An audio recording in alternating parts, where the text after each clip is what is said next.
My name is Aliena of Shiring. I'm the daughter of the Earl Bartholomew of Shiring.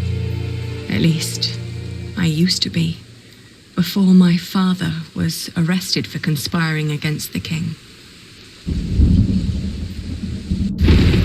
And a man I had once refused to marry took control of everything my family had ever owned, including ourselves.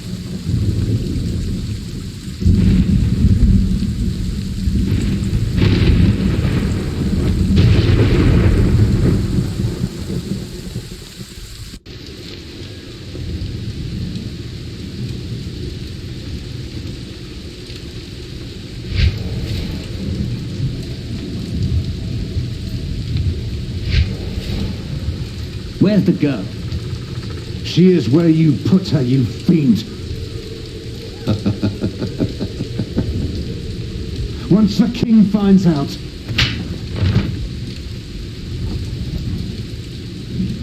Here's the key. Now go get her. I'm starving.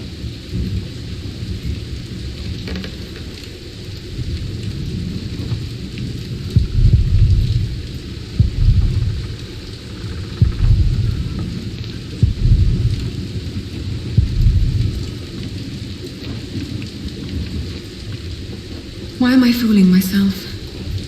There is nothing left. Milady, are you awake? William Hammerly is back. He wants to see you. You may come in, Matthew. Dear God! Did he hit you? Well, I suppose he's getting more daring now that his father is about to see the king. This is taking too long. Go get them. Right. Milady, I must ask you, do not provoke him. Not yet. Not until you're properly armed.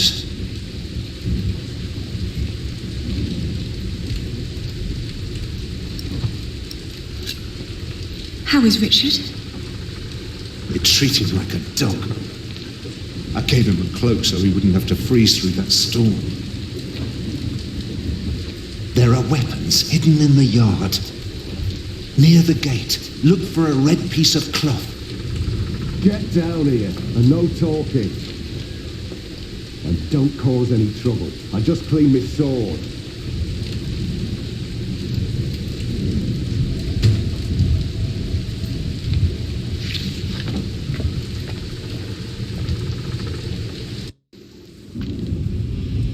Well, that was quick.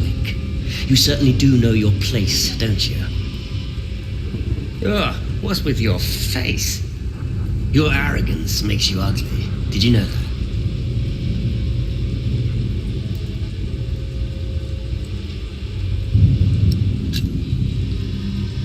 You reap what you sow. Oh, there are a few things I would like to sow with you. She didn't mean it. Your father will be the new Earl soon. This castle will be yours. There's no need to keep the lady and her brother hostage. Maybe you should consider letting us go. Matthew. Save your words. He won't listen. Oi, Walter. Looks like the princess needs a servant to do her talking. Can't imagine why I ever wanted to marry that ugly boor. A real lady. That's what I deserve. Maybe even Empress Maud. Yes, I'll marry the Empress. But I will keep on fucking her. As if Maud would ever marry you. Shut up! I won't. You have no say around here anymore. I am still the daughter of your Earl. You're a common whore, that's what you are. Oh, how you must enjoy your revenge. You're just getting what you deserve. All this just because I wouldn't marry you? Shut up. Shut up! You are a sad man who knows nothing but cruelty. God shall punish you for this. I am the cruel one. You renounced our wedding and made me the laughing stock of the entire Shire. Stop, both of you. Go outside, girl. Walk it off.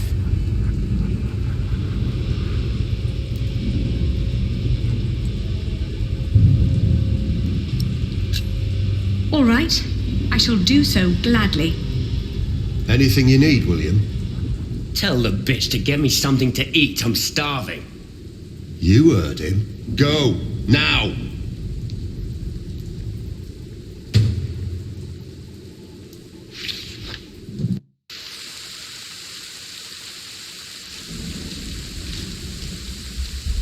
I always told you your stubbornness would be your end.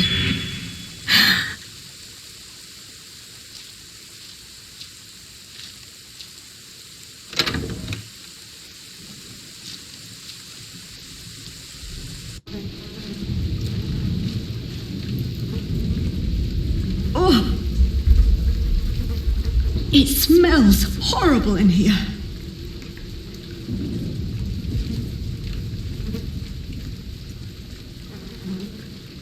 Let's see.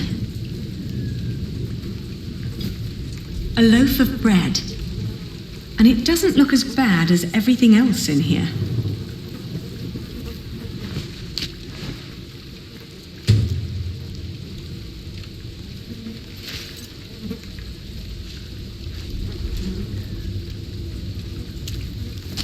Oh!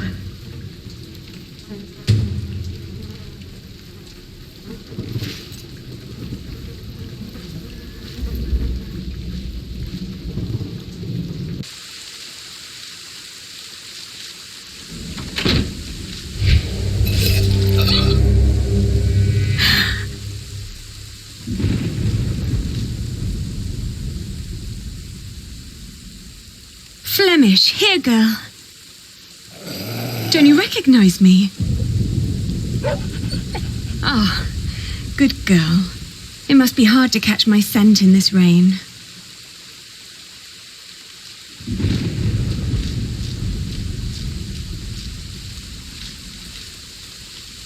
Ali? What are you doing here? Shut up. And you get the food.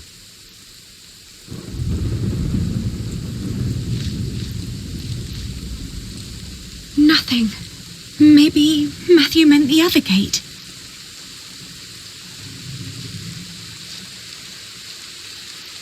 Did you get what he asked for? Yes. Good. Don't waste his time then.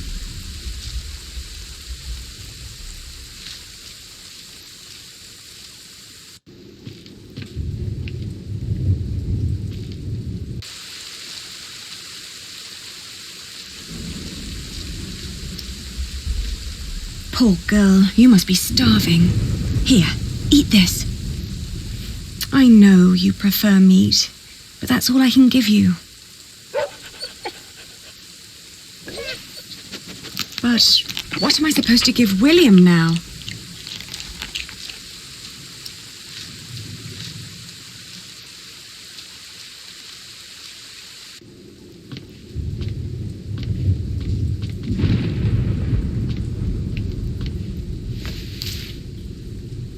Your food. Ah! What is this?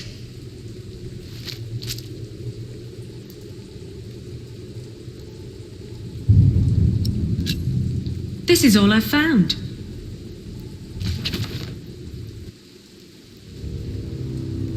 You really think you can play your silly games with me?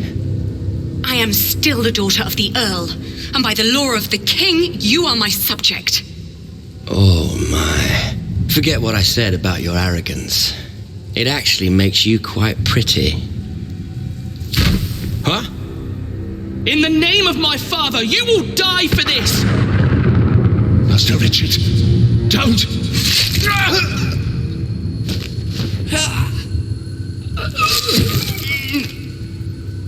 Stupid boy. Almost as stupid as his sister. I'd rape you if I could. But you're not my kind of lass. What's with her? She dead? Leave her. The king has not yet spoken. Wait till your father is an earl proper. Then you can do with her whatever you want. Damn! To hell with it. She's so ugly, no one would ever want to take her anyway. Put them with the animals until the king has decided.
Richard! Richard! Wake up!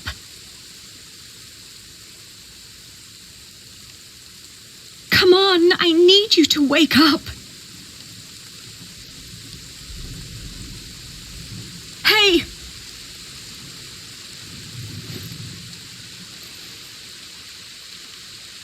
Ali? Ali, my ear!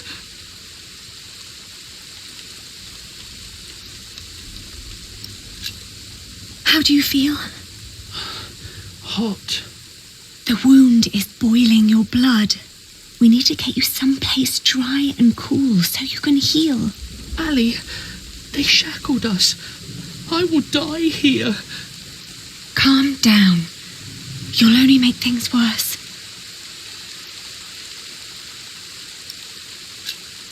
How did you free yourself before? I don't know. When they put me here, they had the shackles fitted to my ankles. But today, I somehow managed to slip through. These 3 weeks must have made me very determined. Yes, and very thin. What were you thinking, charging William like that? I had to protect you.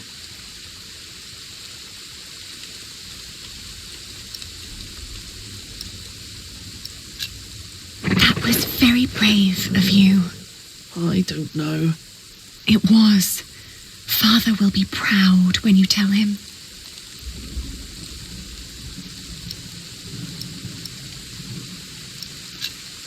Don't give up. We will get out of here. And what then? We'll find Father. He'll know what to do. I heard them say that he's with the king in Winchester. Then that's where we'll go. You'll see. He'll make things right again. Richard, throw me that horseshoe. It's not hard enough to break the chain. I already tried. I'll think of something. Just give it to me.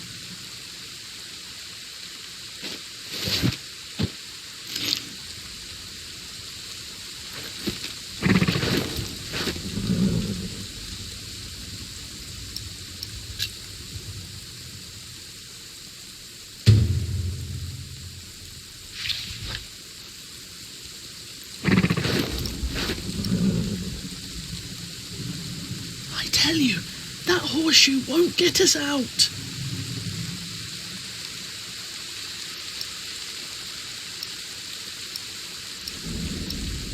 No, there are no weapons here, and no sign of my red scarf.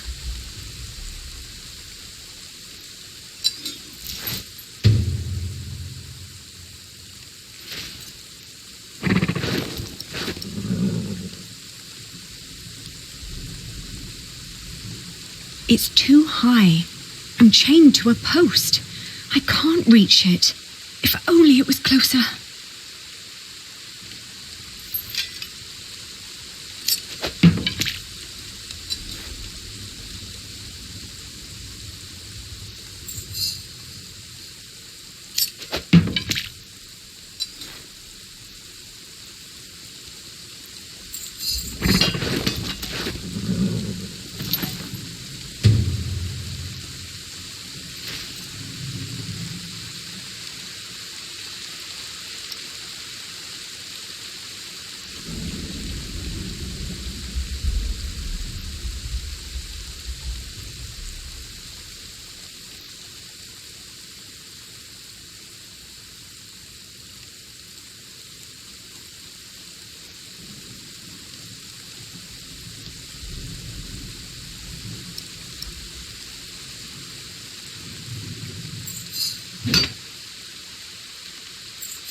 I'll open yours next.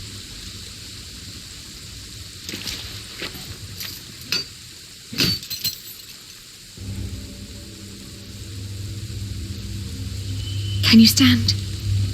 I'll try. Good. Then wait here. I'll find us a way to get out of here. Let's take his horse. Yes, good idea. But first we need the weapons Matthew hid for us.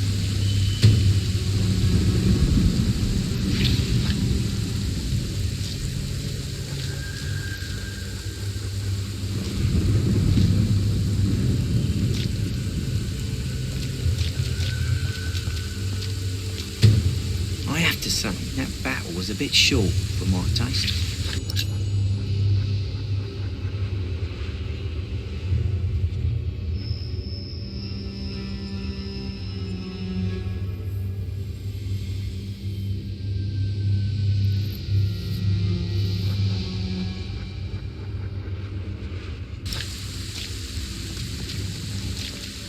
I found The it. knights weren't prepared, and Matthew's the peasants piece of scattered like cloth. chiffon.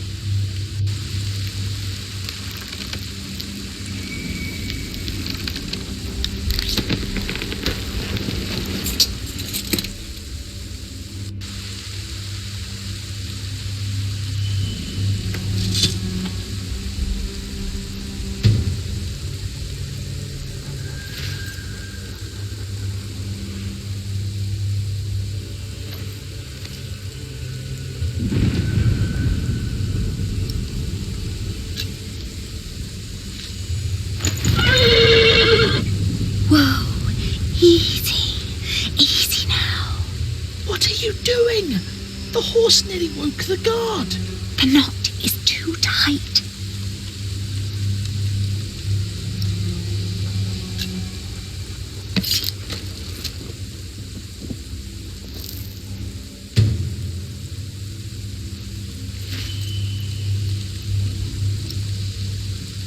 Oh, you look hungry. Want to eat?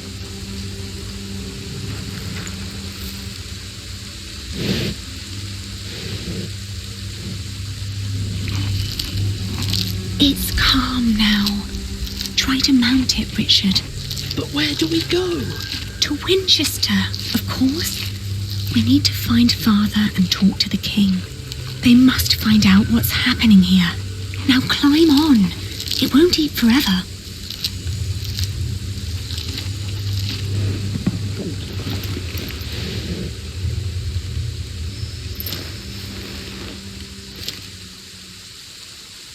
Now me.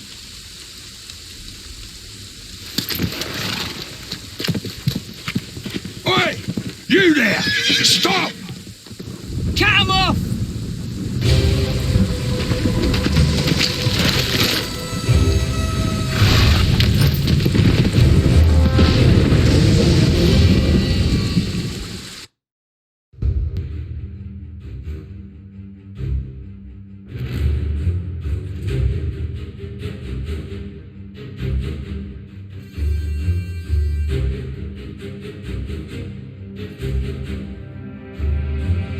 thought that they could catch up with us urged me to ride onward. It rained relentlessly. After a while, Richard's moaning got weaker, but I did not dare look back, for I feared to see William Hamley right at our heels. I forced the horse to go faster, hoping that my brother would not succumb to his wounds.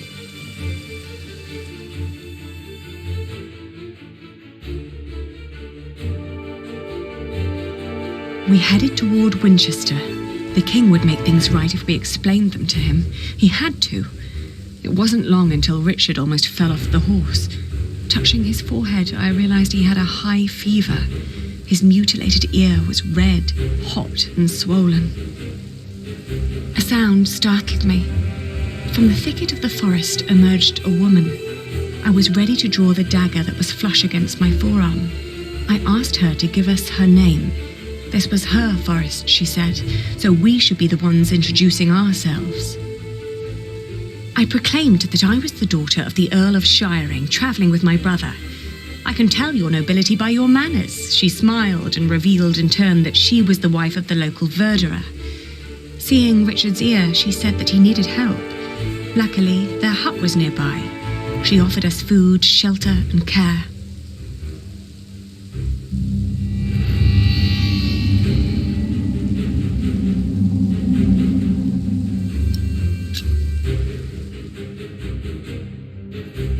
We followed her to the hut. It was further than she had led us to believe. There I helped my brother off the horse and let the woman take the horse's reins. The hut was rather barren, with few furnishings.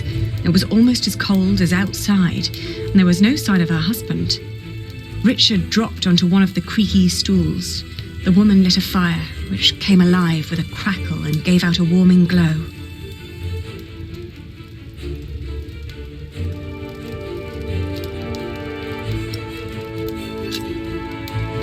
I raised my voice and repeated more urgently that if we didn't act right now, Richard might die. At my words, the woman seemed to wake up from her absent-mindedness. She nodded towards the fire. There was a sound outside, but she distracted my attention by turning to Richard. She started to explain that to close a wound, one must gently press a hot piece of metal against the flesh. This will stop demons and bad smells from entering the body. The woman's eyes kept darting to the door, so I turned my head to see what it was she was looking for. The moment after I'd turned my head, my own knife was pointing at my face. She'd noticed the dagger in my sleeve and had yanked it out before I knew what was happening. She apologized. It's a tough world, and it's eat or be eaten. There was another noise outside. "He's here," she said.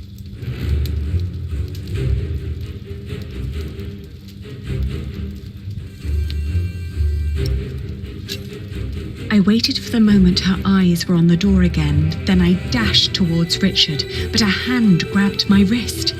It was too big and rough to be hers.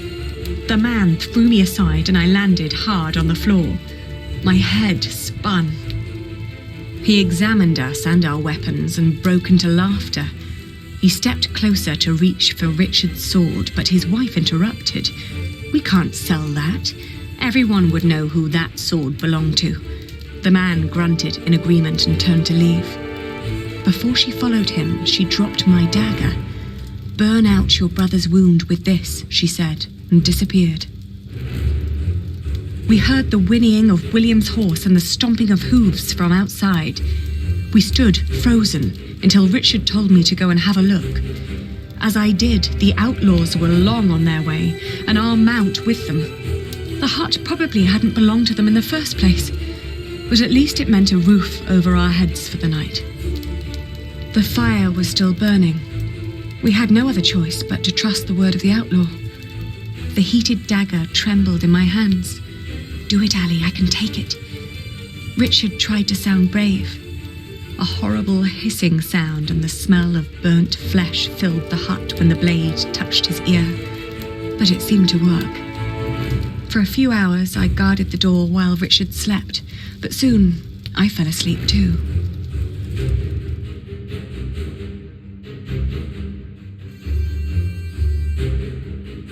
We walked for 2 more days with only brief rests in between, but we finally arrived at the city gates of Winchester.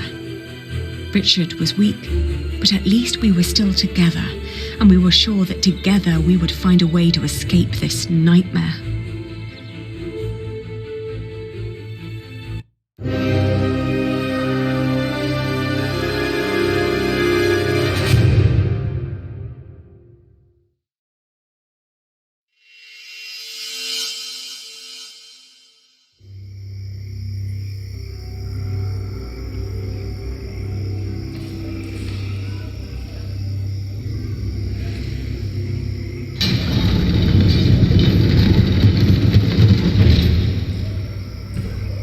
We made it. They can't harm us anymore, can they? After all, there are laws in place to protect us here, right? I think so, but we shouldn't risk finding out. Then let's go. Where are you going? To our townhouse, of course.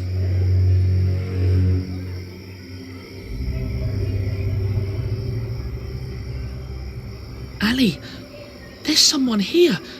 Maybe it's Father. Do you think so?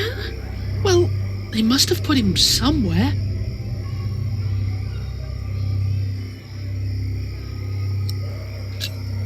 I have a bad feeling about this. Come now, before anyone sees us here.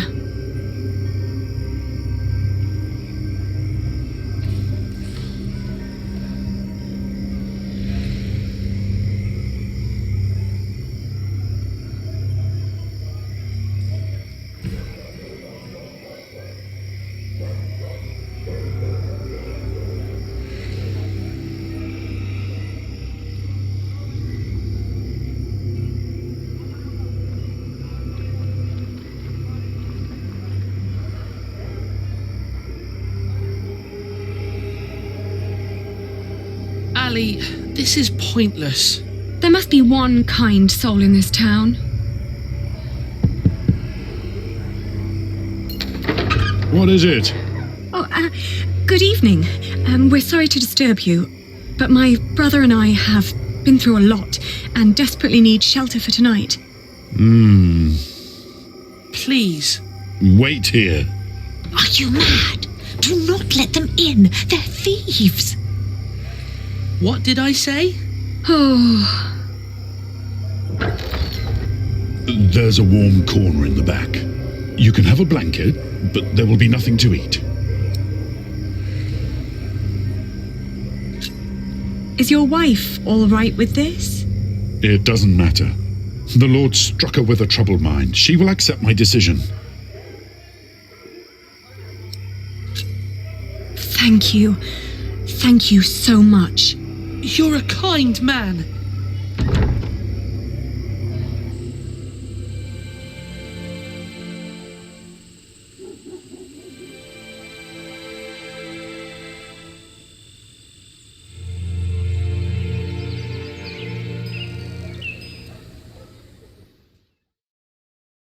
When I woke up that morning, I was alone.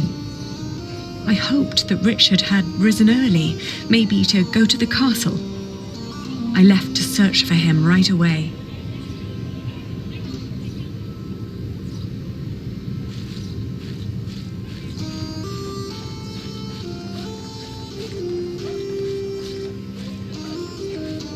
You heard me, now move along.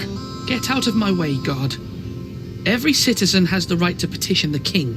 But the poorer sort are generally not foolish enough to exercise that right. What are you saying? You're talking to the son of the Earl of Shiring. I'm his daughter. If you don't let us pass, we'll have you locked away and make you rot in a dungeon. Like your father, you mean? What? You know where he is? Of course. And you should too, if you're who you say you are. He's in the jail right here in the castle. How do we get there? Go left before the gate and cross the yard. You'll need to talk to the jailer, though. His name is Odo, and he's got deep pockets. Deep pockets? Well, you lower sort cannot expect any favours for nothing. Better get used to it if you want to survive. Now, clear the way. There are people who want to see the king. I could have done this on my own. Just like you could have run away on your own without telling me anything. Shh, hush, Ali. The people are watching us.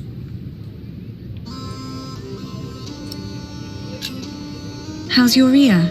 It's pounding like a drum. I'm sorry. I thought I could talk to the king before you woke. You did so much yesterday. I didn't want to wake you. Please, don't be cross.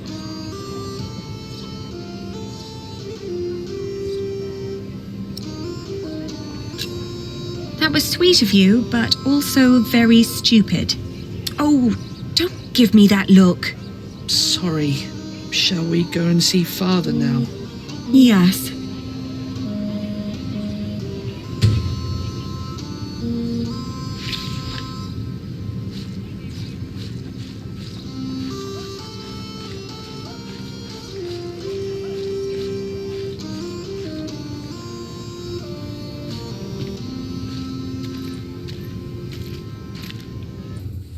Did you like what you saw, mistress? Of course not. But my husband seems to be in good health. I hope it'll stay that way. I hope so too, but, you know, nowadays good food is just so hard to come by. Oh, you're so kind. That'll help to keep him fed for a while, surely. Take good care of him. I'll be at the market. Will do. Good business, mistress. What are you staring at? Your ear. You should take better care of yourself.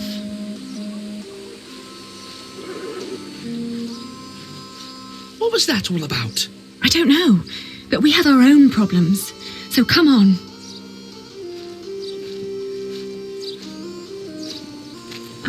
Are you the jailer? Your humble servant. What is it? We're here to see our father. He is the Earl of Shiring. Is he? Look like just plain Bartholomew to me. So he's here. Look at us when we're talking to you. How much have you got? We've nothing. So don't bother asking for a bribe. Then you can't see your father. Sorry.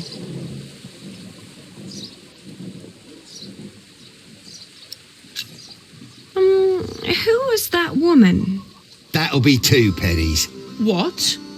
Ah, gotcha. That's Meg. Her husband tried to trick a fellow merchant out of his purse. Wasn't good at it. Now he's lost everything. Then where did she get all her coin? She took over his business, works as a merchant at the market. Funny that she still cares so much for him. I wouldn't. I'll get a penny, and I'll bring it to you as soon as I can. But won't you let us see him now, just for a few moments? Get the penny first. Shouldn't be too hard. One of you must be worth something. How is he? Just tell me that, please. Is he all right? No, he's not. He's dying. Now get out of here.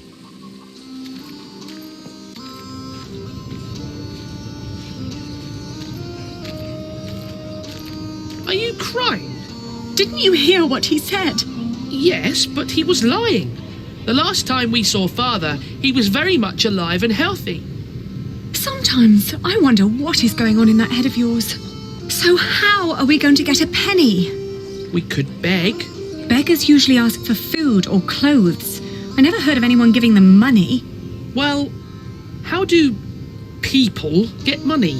The king gets money from taxes, lords have rents, priests have tithes, shopkeepers have something to sell, craftsmen get wages, and peasants don't need money because they have fields.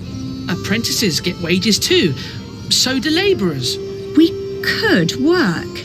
But Ali, I can't work like a common man. I'm the son of an earl. Not anymore. You heard what the jailer said. We're no better than anyone else now.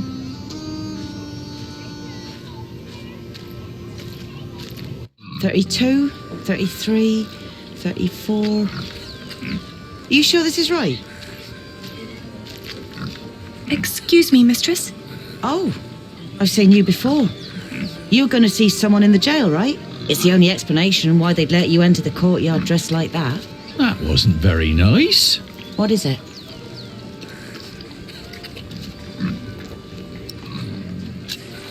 The jailer refused to let us see our father unless we paid him. Could you offer us some work?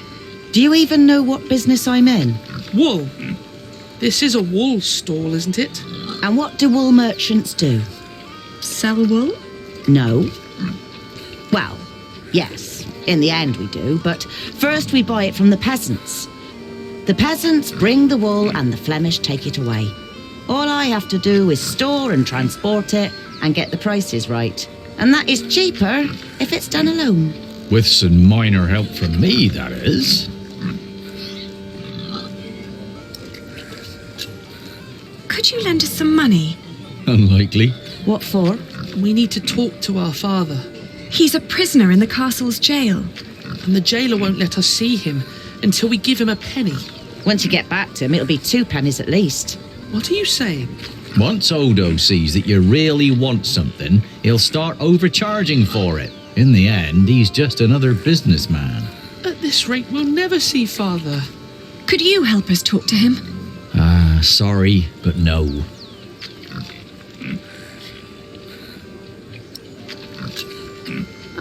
What were you doing at the jail? I'm sorry, I didn't mean to pry. You know, my husband is a prisoner as well. He used to run this business, but he was caught selling underweight. Now I have to travel to Flanders and tell my husband's agents that they don't need to worry. Leaving my entire business in this man's hands. A wise decision. A man whose calculations leave a lot to be desired. I tell you what, I'll give you enough to pay Odo if you help us count the fleeces inside. Do you know how to count? I told you my calculations are right. There are 23 sacks. Yes, we know how to count. Then go into my stall and tell me how many there are. Thank you so much. Come on, Richard. Let's do this together. 1, 6, 9, 13, 14, 20. All right, I got it. I'll tell you when you're done.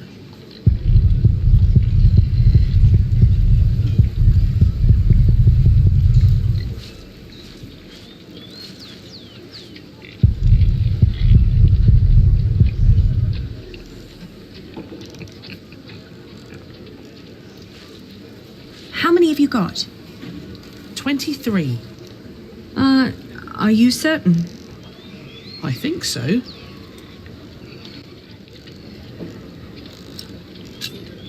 Please, count again. What? Why? To make sure you were right the first time. Only if you do that too, Ali. I will. 1, 2, 8, 9,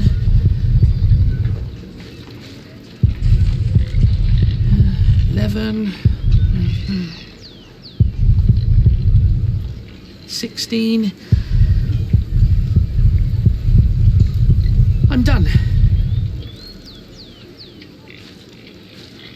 So? Still 23. Please, count again. Oh.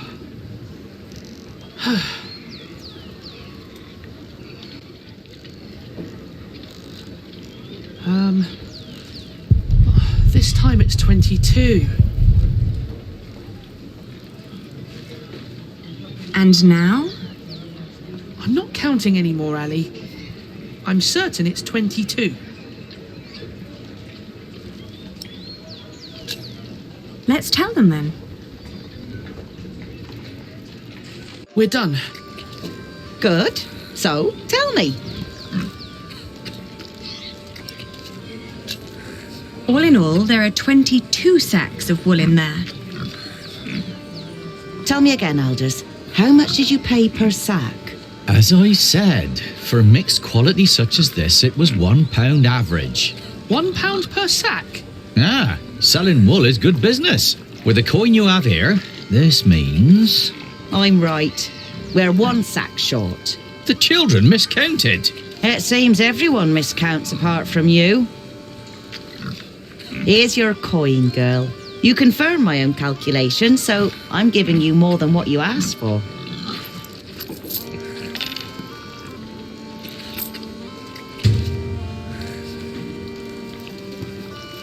If you're smart, you'll find out what Odo wants more than money. Then he might not ask for so much. What would that be? Let's just say he likes to feel like a good person every once in a while. It makes him feel less like the monster his job has made him. Thank you. Yes, thank you very much. And good luck in Flanders. It'll be all right. You really gave them money? I can do with my coin whatever I like, unlike you. So don't follow my example. I won't.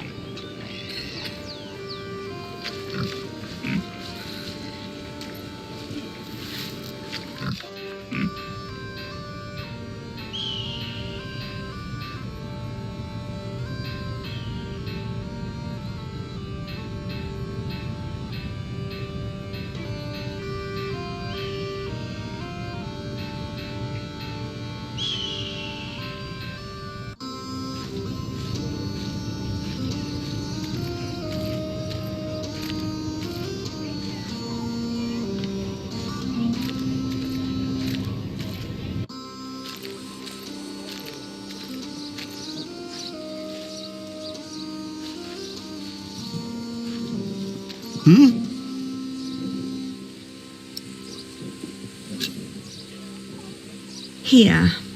Well, that's 1 for you. It'll be 2 pence if your brother wants in as well. Are you mad?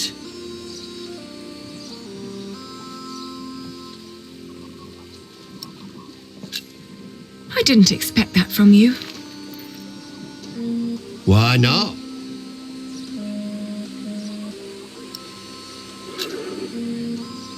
I thought you were a decent person. Well, I am. But I'm also a very funny bloke. Was just fooling around with you. You can get in for free, of course. Have fun seeing your father.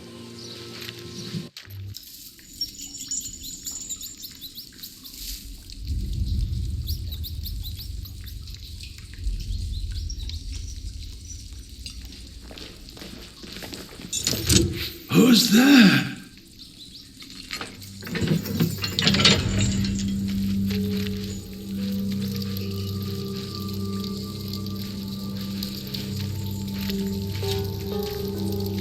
Father?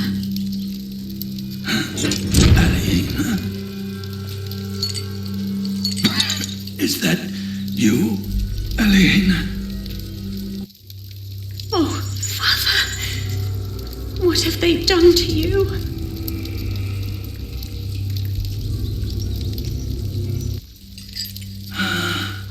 It is you. And is that tall young man my Richard? Yes, Father.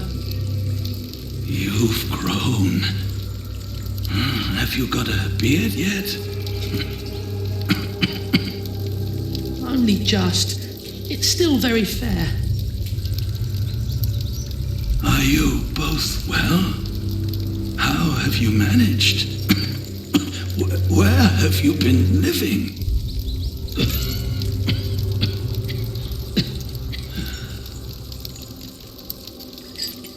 They wouldn't tell me anything about you. It was the worst of the torture.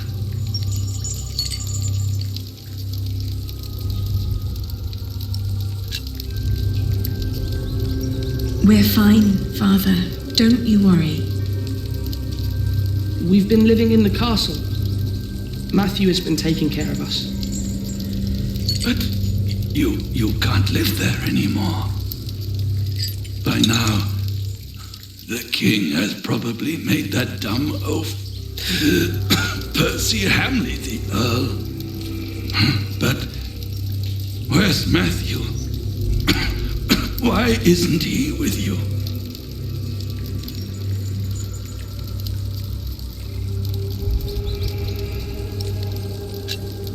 He was killed by the Hamleys. No. But they did us no harm. Then what happened to your ear, Richard? It's nothing but a mere scratch. Father, we have to ask King Stephen to release you. No. I swore an oath to King Henry. Princess Maud and her sons will rule.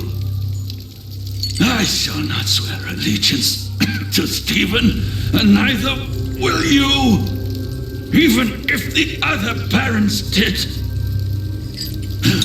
Do you hear me? Yes, Father.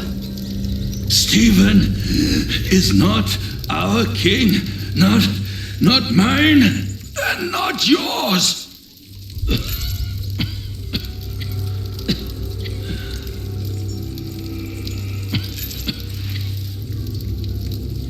Please, Father, please, calm yourself.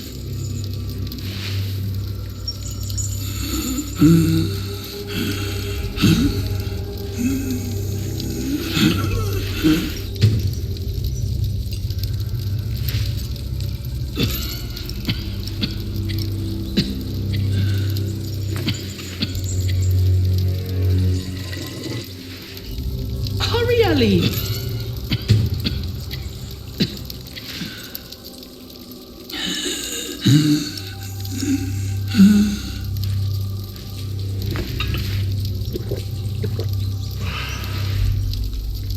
Thank you,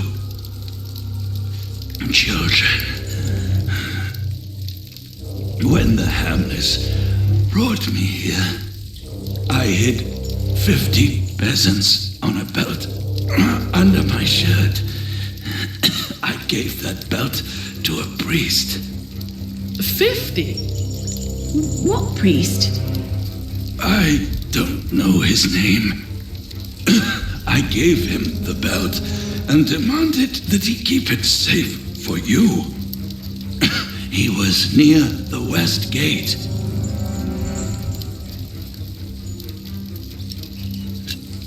What about after we get the money? What should we do? Your Aunt Edith lives in the village of Huntley on the road to Gloucester. You are to go there. Richard, you will be a squire to her husband, Sir Simon. You will learn the arts of knighthood. Aliena, you will be lady-in-waiting to Aunt Edith until you marry. What about you? I will die in this cell. We won't let you. You will. And before you leave, I want you both to swear an oath.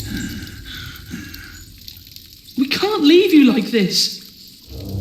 You can, and you will.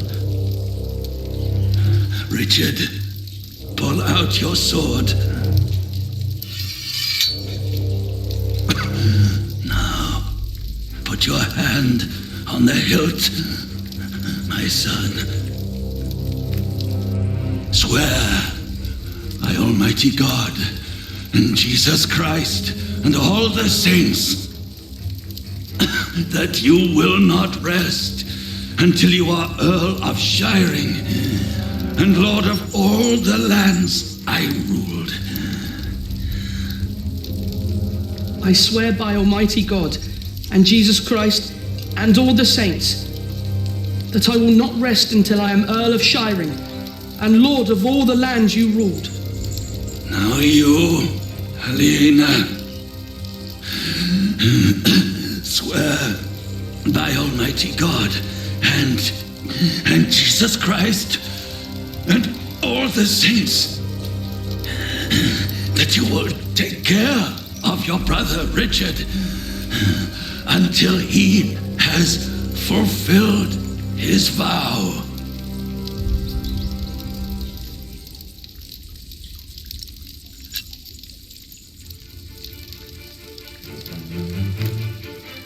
I swear by Almighty God and Jesus Christ and all the saints that I will take care of my brother Richard until he has fulfilled his vow. There.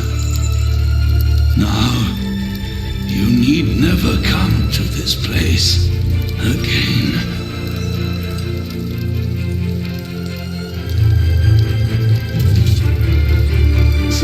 Don't say that. You have promised to rebuild what we have lost. Today, I will confess my sins, pray for my soul.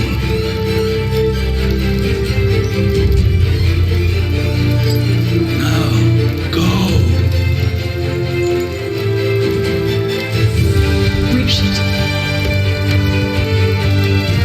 Richard, we have to go.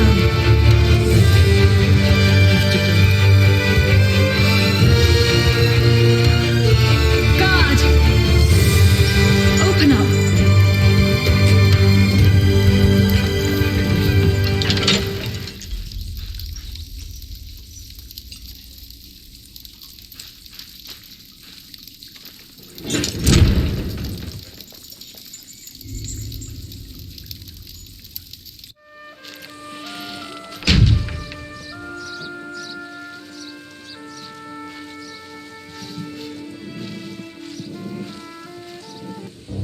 Percy Hamley. Bishop Waleran. Good morning. Ali! It's them! Over there! The Hamleys! Again, thank you for your assistance in Kingsbridge, my son. We have to thank you. Without you, we wouldn't be here today. Right, Mother? Of course. Well, don't just stand there. Walk out with me, but very calmly. We can't let them see us. Oh, children, pardon me.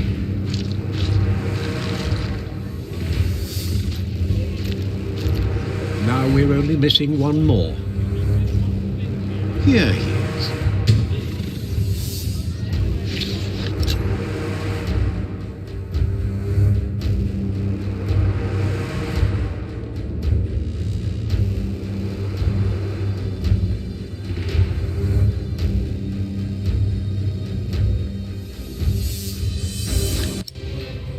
Ali! Ali!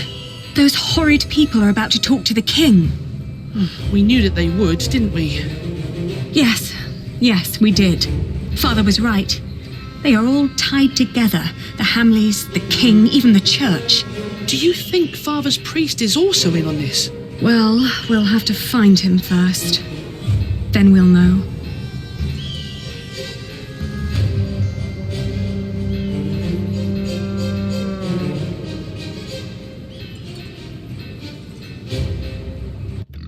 They could be hiding in one of those crates. Just stab them with your sword. One by one. Richard, run! But Ali! Ah, look at that handsome young man. Good day, my ladies. So well spoken.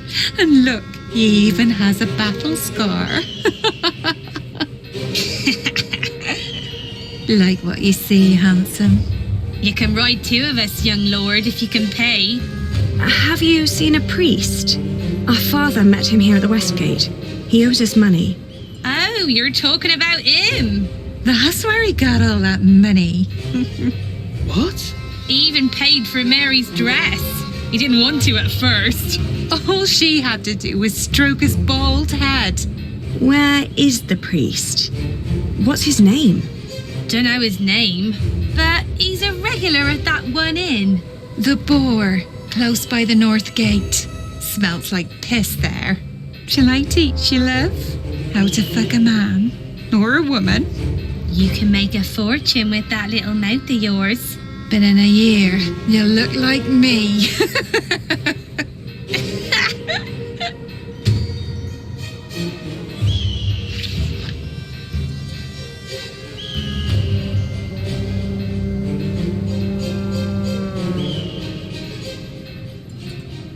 This is the place, but it looks closed. Excuse me? We're looking for a priest who stole our money. Word is, he comes to this place regularly. A priest? Sorry, dear children, I didn't seem to be able to recall anyone who fits that description. But that little stable boy might know. He knows everyone who comes and goes. Oh, where can we find him? When he's not working at the war, he's doing small chores round town. He's always busy, the little chap. Wears a green cap. It's adorable, I tell you.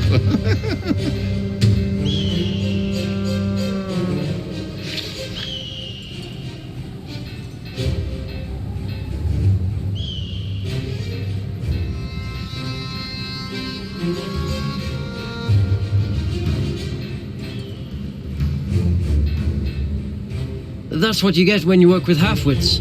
How am I supposed to move this barrel if it's twice as heavy as me? Let me help. Very impressive. Thank you for that.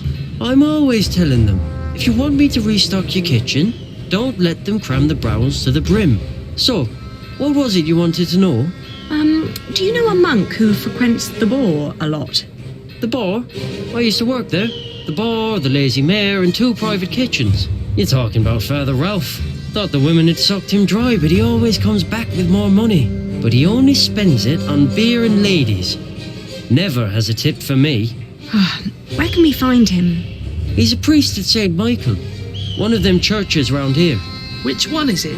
It's close to the East Gate, but don't look for him inside. He likes to light around in his back alley. Oh, thank you. You've been very helpful. Pleasure. See you around.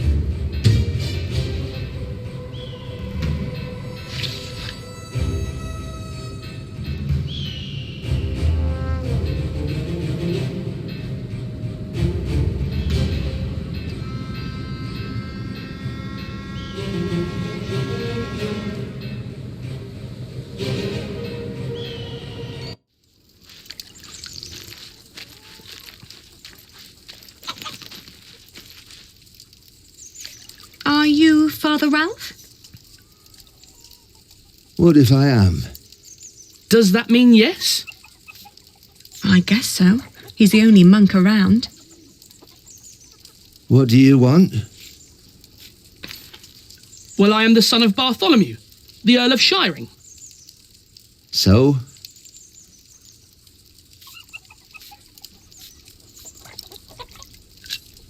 Our father gave you money for safekeeping.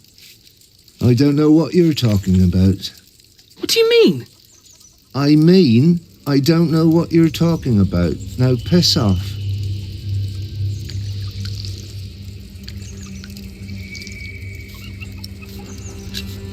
You're about to commit a great sin.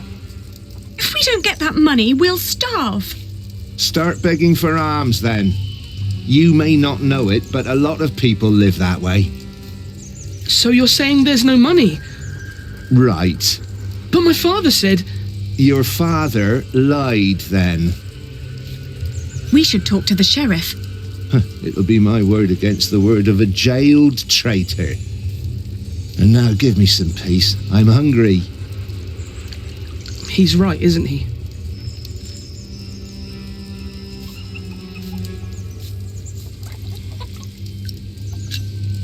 Keep an eye on him. I'll have a look around.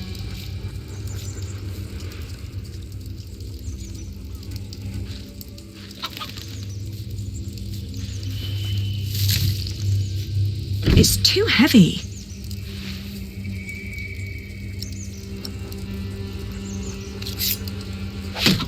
Hey! Oh, is this yours? Oh, I didn't think a poor monk could afford something like this.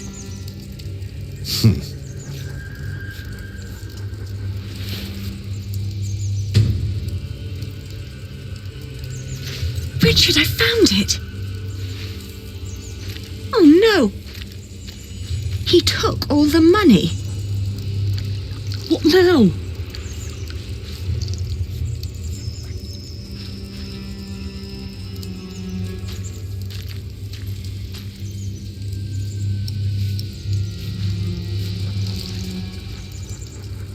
Don't pretend you didn't see, monk. I found this under your barrel.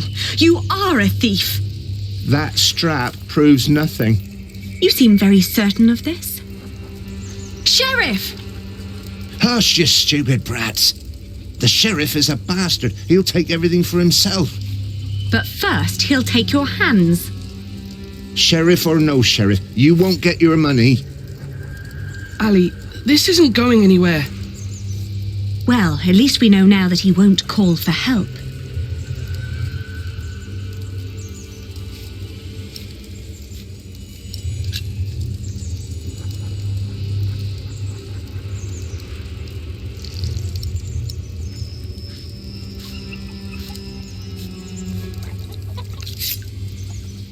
I warn you, I have friends nearby. If you scream, I will show them your beer-soaked belt and tell them what a thieving liar you are. You wouldn't harm me.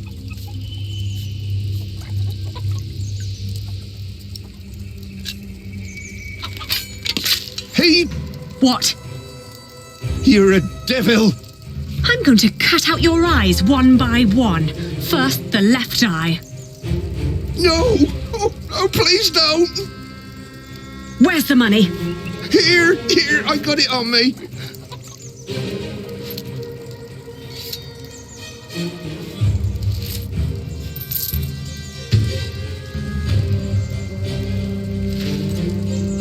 Where's the rest? Gone. Gone where? I spent it.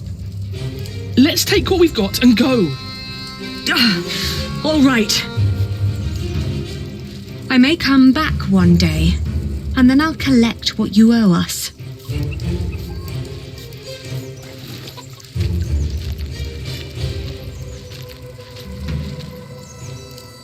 You were wonderful, Ali.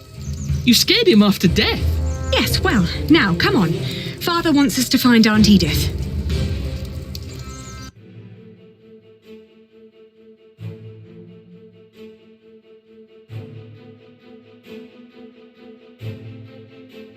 On the road to Gloucester, my feet started to bleed.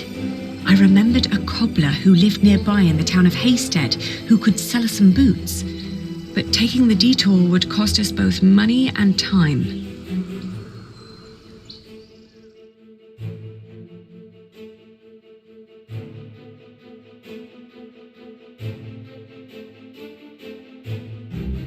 The cobbler was a quiet man with little love for children. When I asked for a pair of his cheapest boots, he stared at me, trying to measure my query's worth. Then he lifted his finger and pointed at a pair that would cost us more than half of what we had.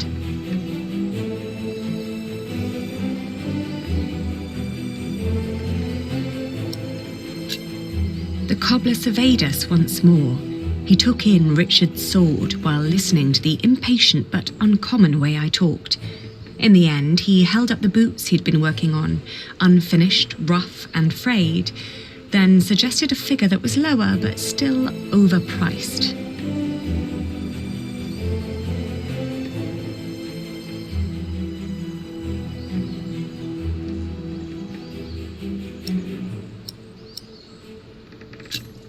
The boots were really nothing more than a pair of small sacks. When the fabric didn't hold on its own, the cobbler offered 2 wiry strings to tie them to my ankles. Ultimately, the rough fabric still hurt, but less than before. In the afternoon, the sky darkened and the temperature dropped drastically.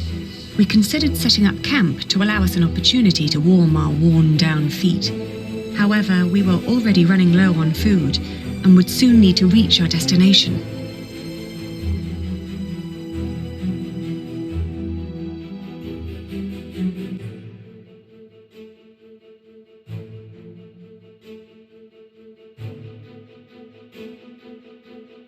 In the hills, there are a lot of poor, small holdings. We asked a shepherd for directions to Huntley. "It's just down the road," he answered. I thanked him and gave Richard a hopeful push.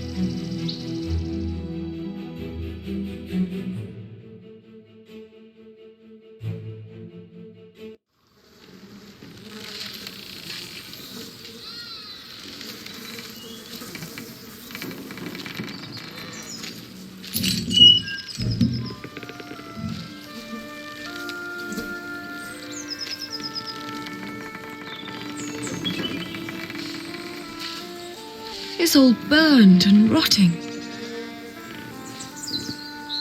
Auntie and Uncle must have left some time ago. Maybe they built their new home nearby, a proper one made of stone. They always had coin enough for a stone house anyway.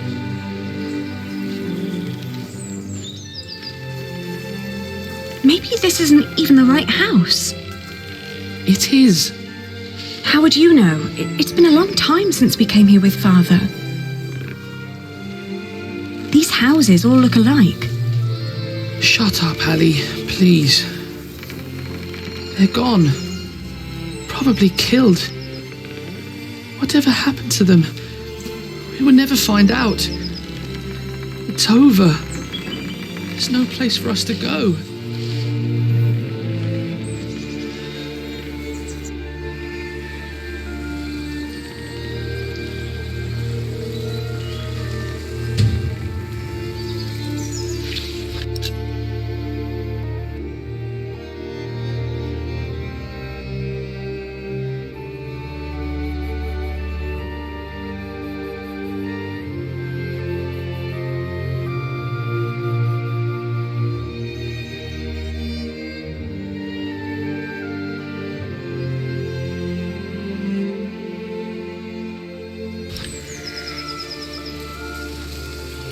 I'd rather not alarm anyone.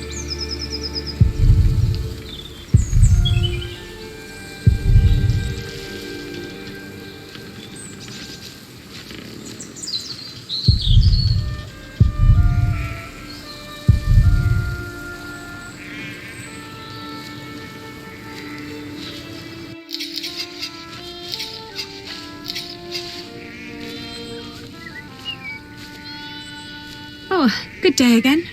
Good day. Huntley is just down that road. You can't miss it. I know. We just found out that the people we've been looking for aren't there anymore. Oh, that's a shame.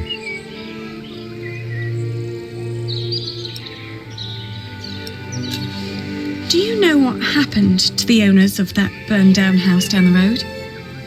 It's not Simon you're looking for, is it? Why, yes.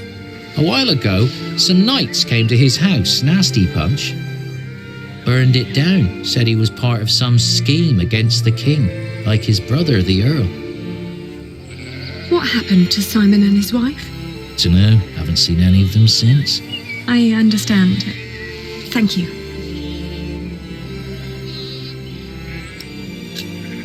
What are you doing? Getting all the work done. My wife is ill, so I have to do it alone. Needs to be done by nightfall, otherwise I won't get them to Winchester tomorrow. Why are you asking? We were supposed to live here with our uncle and aunt, but since they're gone, we need to find another way to get by. My prayers are with you.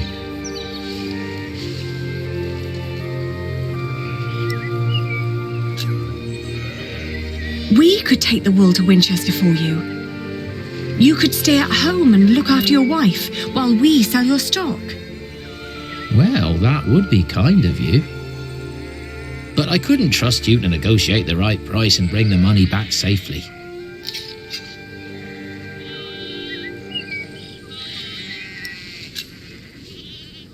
What if I bought the wool from you? you'd get the money right now and wouldn't have to go to market anymore. And whatever more we can negotiate will be the pay for our travels.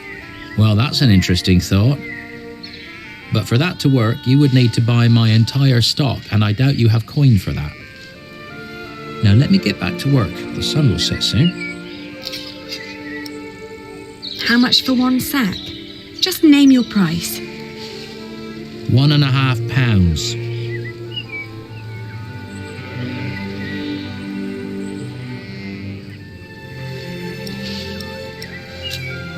I want to see the wool first.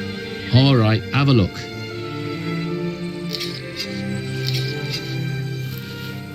Let's see. Huh. These fleeces are quite thin. I put the cheap ones on top, in case of rain. The ones deeper down don't look that much better. Well, I couldn't wait for the wool to grow any thicker. My family is hungry and weak. I had to shear my sheep early this year. All right.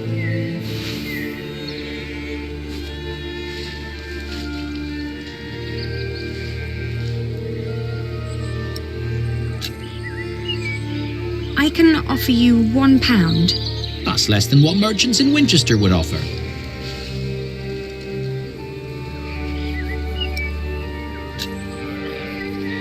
You can't expect me to pay as much as a merchant would. Why not? Look, I'm not only offering you money here, but also the chance to stay here with your wife. You wouldn't have to worry about your wool anymore, because that would be my problem then. But it'll only work if I can sell everything for more than I paid you here. You're smart. Well, all right. It's £1 per sack. Here. I'll finish shearing old Mabel here, then bring out the rest I've got. Maybe you also want to talk to the other shepherds around here. They might want to sell too. Ah, all right. Thank you. By the way, there's a man looking for you. He came by just shortly after you. I told him you went to Huntley. What man? Dunno. Brown scruffy hair, beard, black horse. Could be he rode right past you. That old hut is not easy to find. Shall I give him a message if he turns up again? Tell him we left Huntley for good. I will. Now let me get those sacks for you.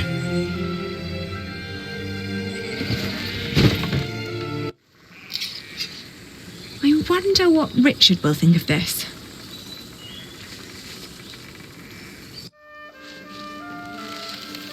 What did we do wrong, Ali? Why is God punishing us?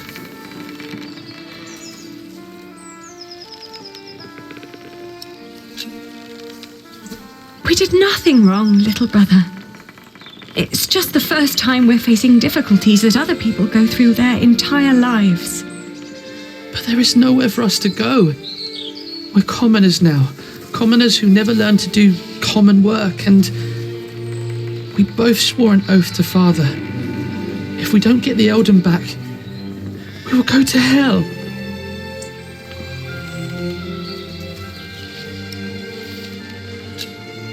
We could become wool merchants. What do we know about wool? We know from Meg that a lot of shepherds complain about their walk to Winchester. What if we did that for them? And what about me becoming a knight? Uncle Simon's not the only one who'd take you as a squire. If we collected enough money, we could pay another knight to teach you. It might work. Right? We've had some bad luck till now, but surely not everyone is a fiend. It'll take some time, but we should be able to gradually increase our income. All we need to do is have a lot of patience and pray to God.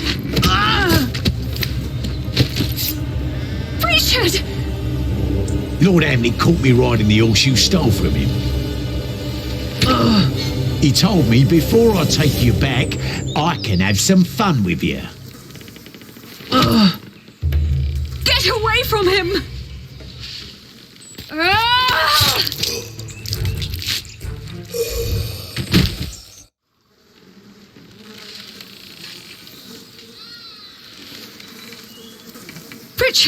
Richard, are you all right?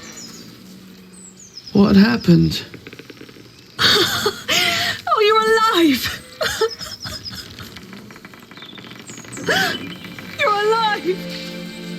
Why are you crying?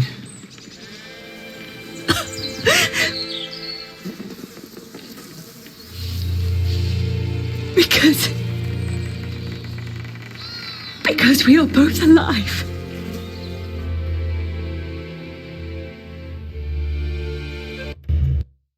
Looking back, we'd been lucky that his bones hadn't been broken, and that his ear had healed so quickly after we had burned out the wound. Otherwise, I'm not certain my brother would have survived the attack in Huntley. Once he could walk again, we gathered the few things we had and headed out, counting our blessings and preparing to build ourselves a new life.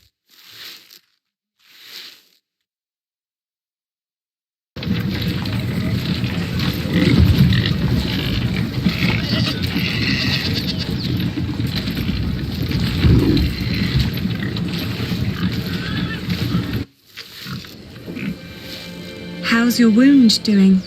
Don't worry, I'm fine. May I ask what you're planning to do with all that wool?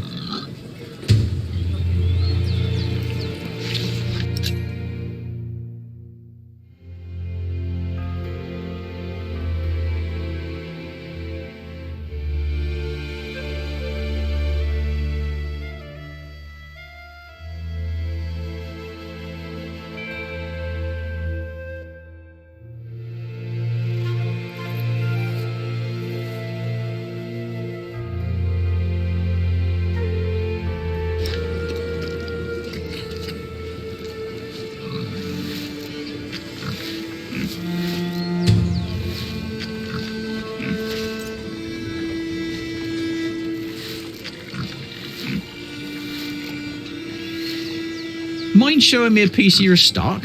I'd like to establish the quality before I make any promises. Not bad. That's quite some wool you've brought along. I hope you're not planning to set up shop here too. Meg would kill me if I let you.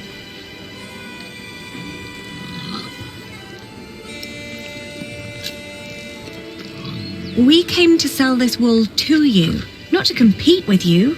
It comes from the shepherds near Huntley. They gave it to me so they wouldn't have to come here themselves. I see. All right. I'll give you £1 per sack for this. What? Only £1? Ah, that's a fair price.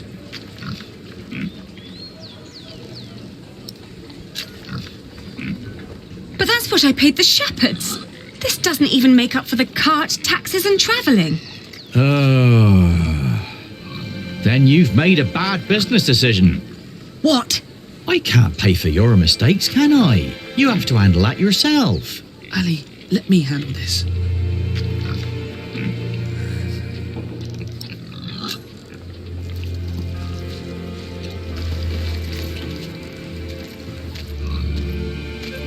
Your money would not only pay for the war, but also fund our fight to reclaim our earldom. If you pay us more, I shall never forget that courtesy, and will greatly repay you once I'm back in charge of shiring. I may even allow you sole access to our own wool production. That's a lofty promise. And it would hardly cost you. So, you two are the son and daughter of the Earl of Shiring? We are. But you're just children. We will make coin, and I will become a knight fighting for glory and honour until the king grants us back our noble inheritance. That may all be very well, but I can't pay you more than what I already offered. Then I'll prove that the wool's quality is worth the price. Just let me look at it once more.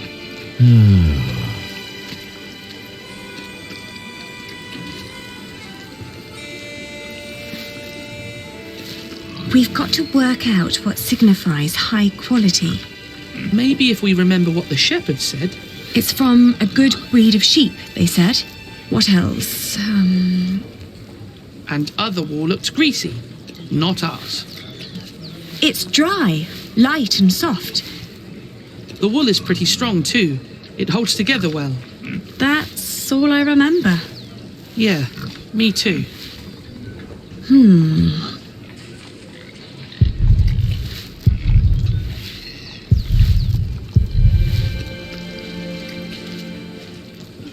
Have you thought it over?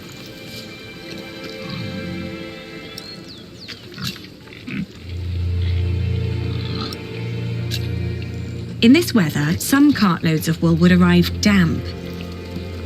I made sure that this is dry and undamaged. It's light and easy to transport.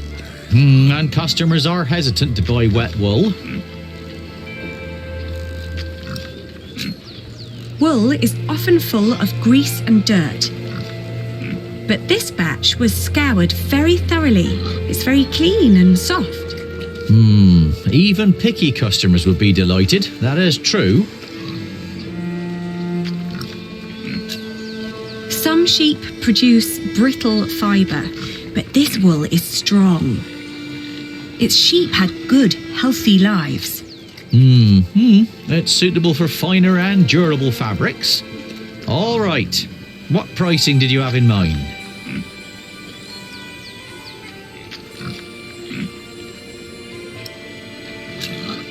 £1.60 per sack. Come on, that's close enough to £1. Just take the pound.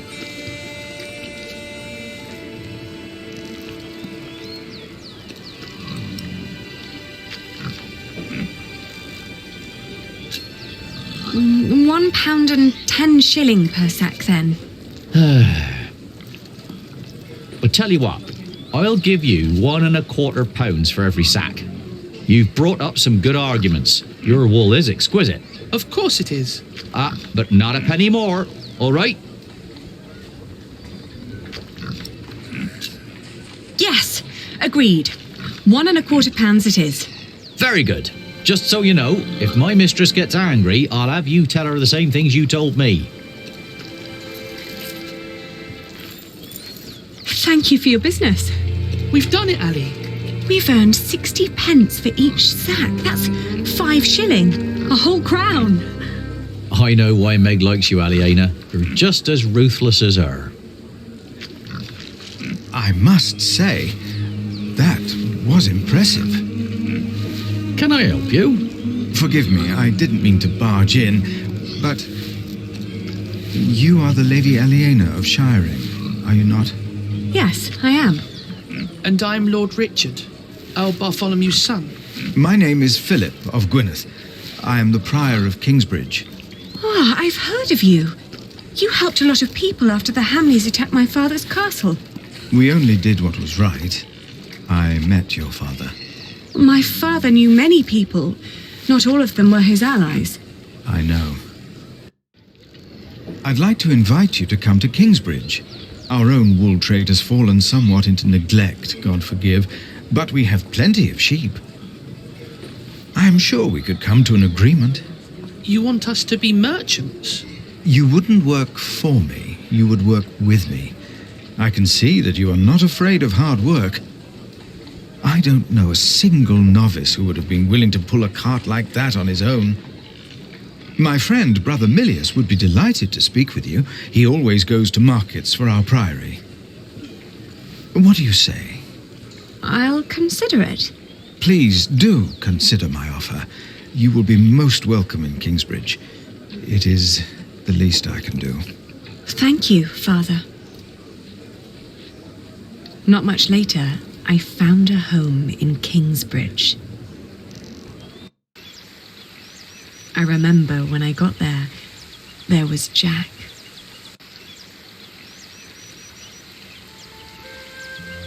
You! I remember you. You're the boy with no father. Actually, I have 2 fathers now. Is that so? Yes.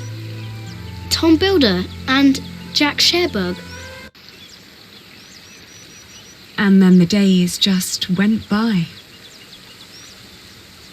Little did I know that the best and the worst was yet to come.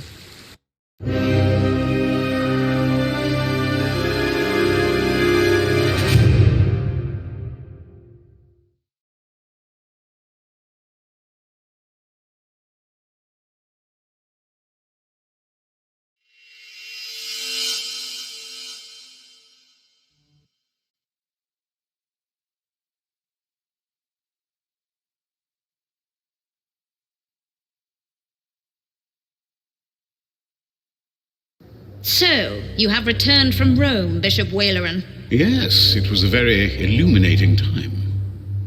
What do you want? The Pope was very pleased to hear how I and you have worked together in the past to support our king. We did not do it for your church.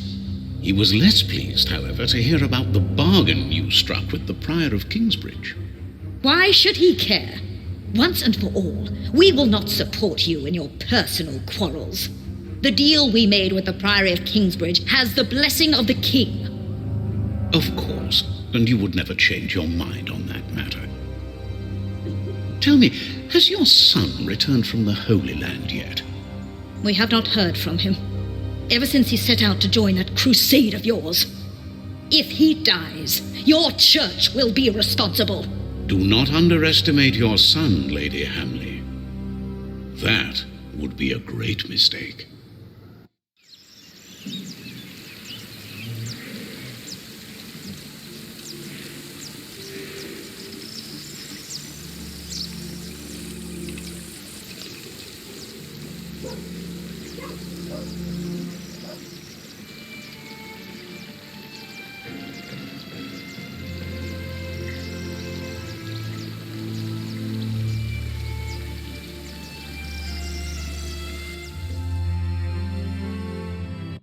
Not long now and you'll have a ceiling. Wonderful. Then we will no longer have to hold our services in the crypt. You could even begin to plan the paintings for the wooden ceiling and the walls. Why a wooden ceiling? So the whole thing goes up in flames again? It is cheaper to build a wooden ceiling. Everyone agreed on a wooden ceiling. You shut up. And the church walls were only built to hold a wooden ceiling. Shut up, Jack. Of course, the craftsman should know that. You do what you're told. Go and chisel, apprentice. The roof is like your fat neck. It's only made to hold up a lump of hollow wood filled with straw. For once, behave yourselves. This is a house of God. Mark my words, if you two go on like this, one of you will have to go. And now focus on your work, Jack, and finish it, just for once. Now, where were we? You could start planning the paintings for the ceiling, if you wish. Can we afford that at the moment? We are paying so many workers already. Father Philip, Tom Builder. Alfred. Aliena. How are you? I'll be moving my wool to Shiring today. The fleece fair starts tomorrow. I almost forgot. Milius and I have already arranged everything. We'd make much more of a profit if Percy Hamley had not raised the taxes this week. Again?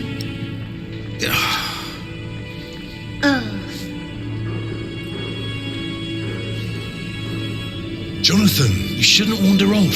Stay with us. Tom is right. You hear? He looks like a real monk. Omnius Pluvius, nomine patri amen. That sounds like Latin, but it's not quite right yet. We would not have to worry about this if we could sell our wool here on our market. The king would have to grant us a license for that. And the Hamleys wouldn't like that, I'm afraid. They want the taxes from the fair in Shiring. Don't worry, we'll make a good profit. It's a good year. We've never moved this much wool as it is.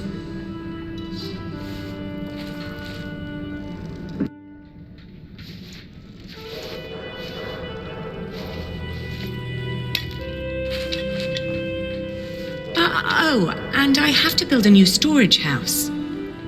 Alfred is a master craftsman now. If you can pay him, he'll help you. Ah, very good.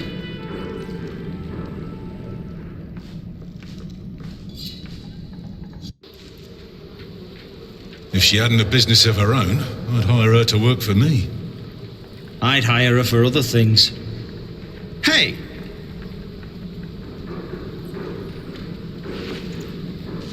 Hey, take that back! What do you care? I bet she doesn't even remember your name. For the last time, stop your quarrelling. Philip, let's look at the plans again. There's a problem I have to discuss with you. All right. Take that back, Alfred. Jack, leave him alone. And for once, finish your work. And Jack, please keep an eye on Jonathan, will you? What? Why me? Finish your work, Jack.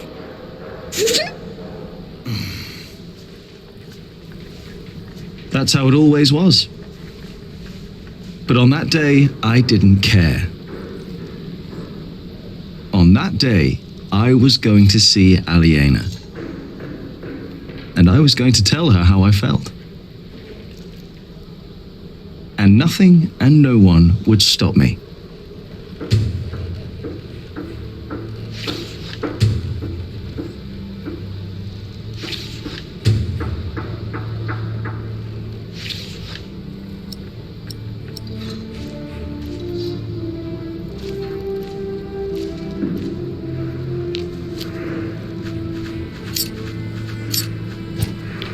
I need to do better than that.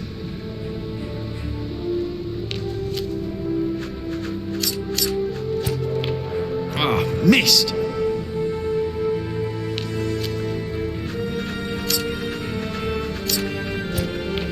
Damn it!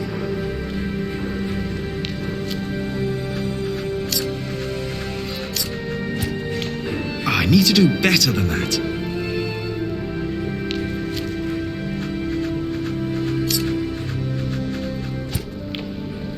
Missed!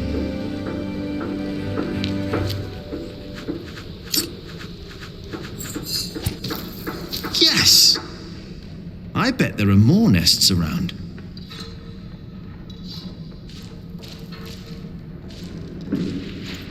Hey, little brother.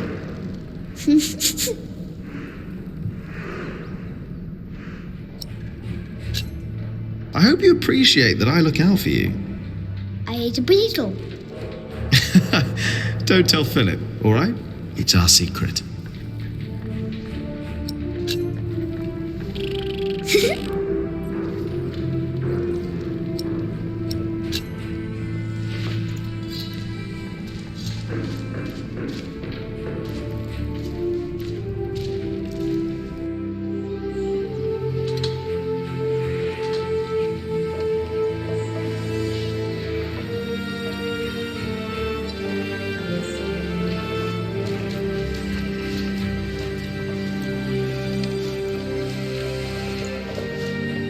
Jonathan, don't run off. Don't worry, he's here. Ah, great. Thank you, Martha. And no, I don't have time to watch him. Oh, damn. Oh, no. It's all broken. The sounds of the market. Shouldn't you be working, Jack? Maybe I should go before I buy anything. Watch where you go, will ya? Now it's come to that. Even the monks step on my chickens.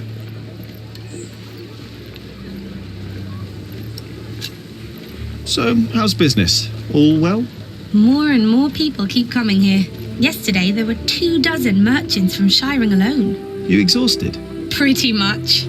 But the priory made a lot of money. Seems the Earl just raised the taxes at his market, so they all came here instead. Now they've all returned to Shiring for the Fleece Fair. Is the Earl asking lower taxes at the Fleece Fair? On the contrary, from what the merchants told me, it's even worse. So they all have to trade their wool there, including Aliena and the Prior. But you need a license to do a Fleece Fair, and only Shiring has one. Are you not going to the Fleece Fair in Shiring? No, Philip asked me to supervise the market here. So now you're working with Philip and Aliena? I know, it's a lot of work. But we all want the same thing after all. And what's that? To keep this place in good shape. This is our home. Yeah, I guess. You should be working too. I'm just taking a break. Did you see Aliena? Maybe she was heading home. I think she's expecting a visitor. A visitor? Do I hear jealousy in your voice? I don't know what you're talking about. Aliena went home. Could be. I know she's expecting a visitor. Maybe I should get going. Oh, before I forget, I have a message for you.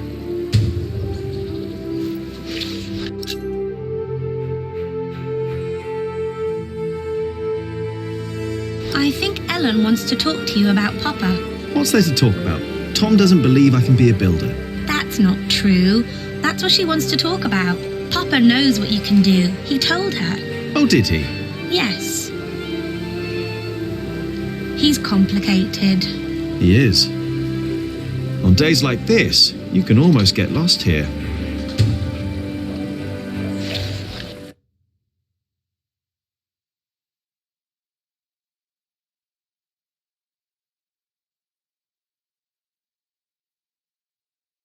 The Hamleys would be breaking the agreement we had with King Stephen. All I know is that suddenly the quarry master wants us to pay for stone. What are you doing out here, Jack? Did you finish your corbel?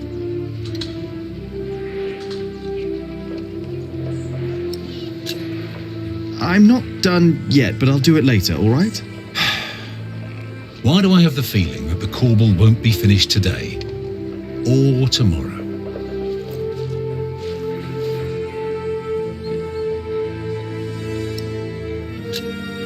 I'm doing my best, all right? If you would let me do more than just the statues.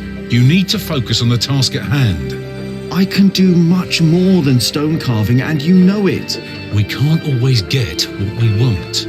Alfred can. Jack, please. We have much bigger problems to solve right now. The Earl of Shiring has stopped supporting us. If we don't do anything about it, we'll have to send the workers away. We'll have to stop building the cathedral. I will talk to Percy Hamley. And if he won't see me, I will talk to the king, or this will be the end of Kingsbridge. Can I help you? Yes, by doing as you're told. Do your job, and only your job. And leave Alfred alone.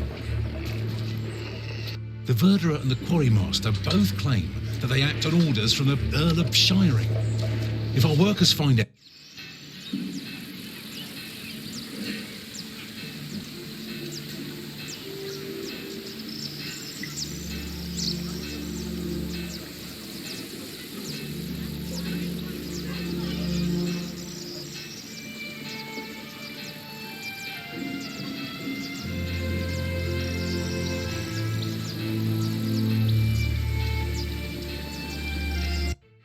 Good day, my ladies.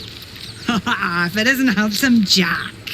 Have you come by to help, eh? Not really. Didn't think so. After a day your hands start bleeding. Piss and salt in the water will do that.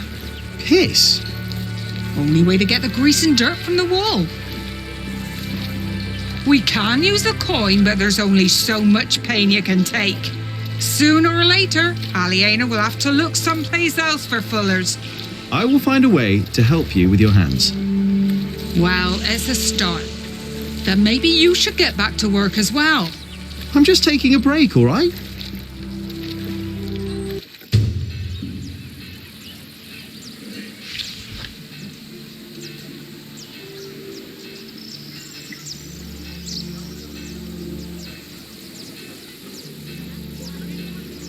Should I just knock?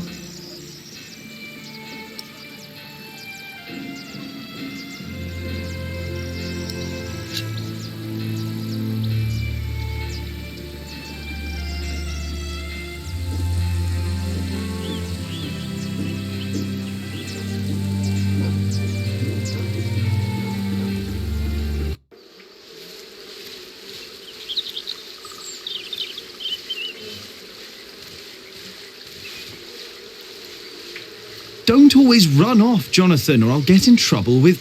Aliena!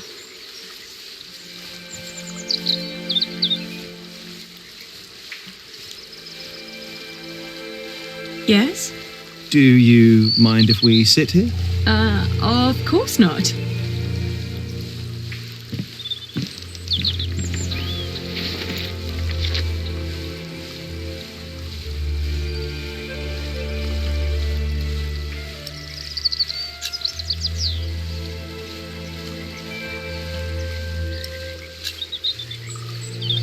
And how are you two? Oh, well.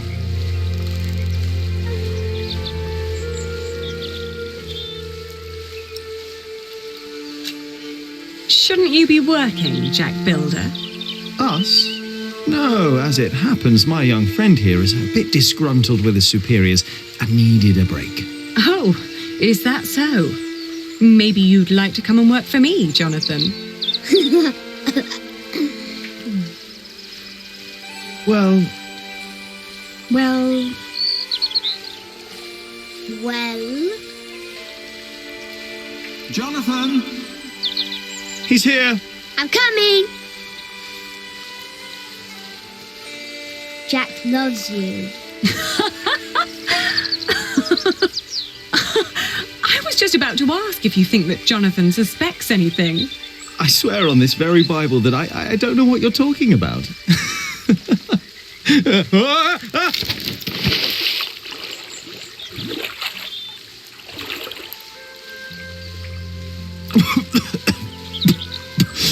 Cold. Cold. Oh, I lost my Bible. Shit.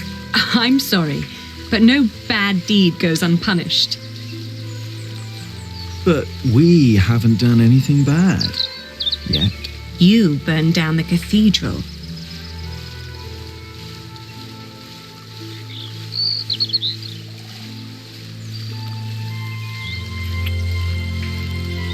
My lady. You dangerous, feral beast from the woods. God hates me for that. He has a strange way of showing it.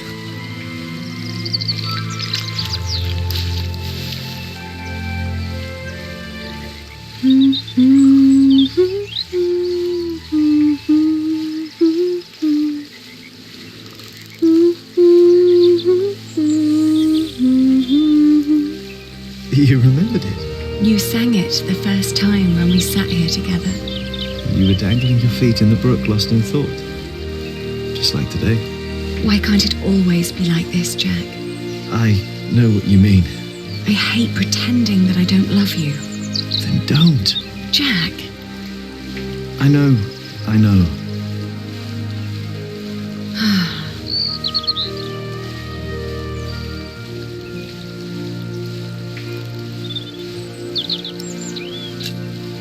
Have you heard from your brother? The war never ends, and he always needs more money. And I pay him to fight for the man who killed our father. King Stephen, to get the earldom back from him. Yes. But you know, I don't even want that. Everything I've built here, what we have, I have all that because I'm not my father's daughter anymore. I'm afraid that if Richard becomes Earl, I'll lose much more than the money he's wasting now.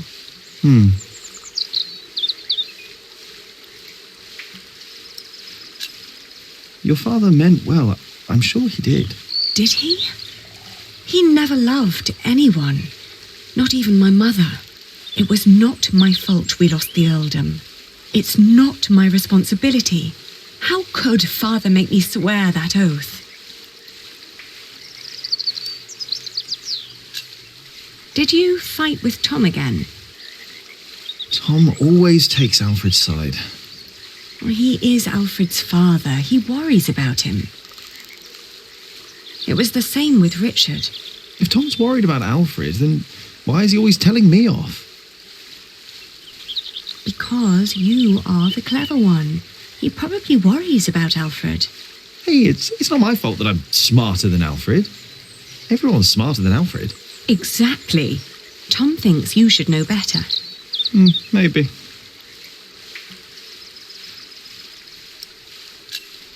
Don't be cross with Tom. I think he wishes Alfred was more capable than he really is.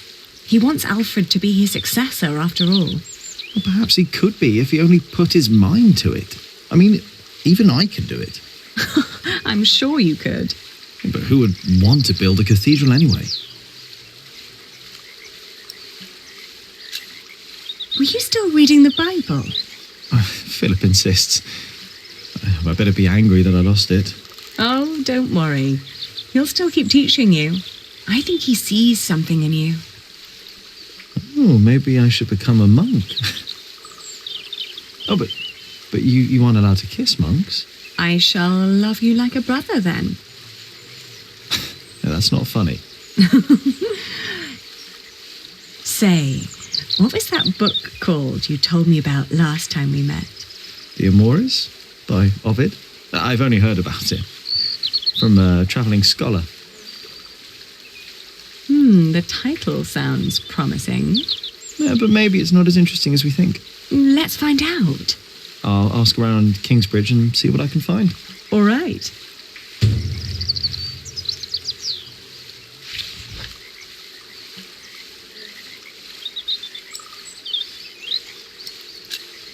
What was that book called again? The Amores by Ovid. You know, back in the forest, my mother made up the rules herself, but they all made sense somehow. Here, everything is... It's complicated. I know. Rules everywhere. Why is it that Tom can't tell Philip that Jonathan is his son? He's so happy when he's around Jonathan. Tom's rules. And Philip's, probably. Tom believes he has lost the right to be Jonathan's father, as he gave up on him when he was born. That's what Martha said.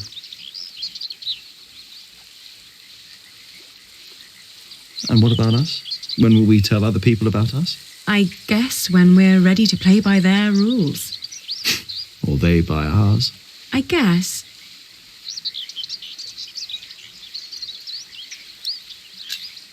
It's like trading wool. Is it? Trading wool is a bit like what my father did. Talking to people, negotiating, trading. It's fun, actually. Talking to people is fun. You listen to what they have to say, what they have to offer, what they're looking for. Then you come up with an offer where everyone profits, including you. I get it. We'll tell people about us when we come up with an offer that suits them and us. Right.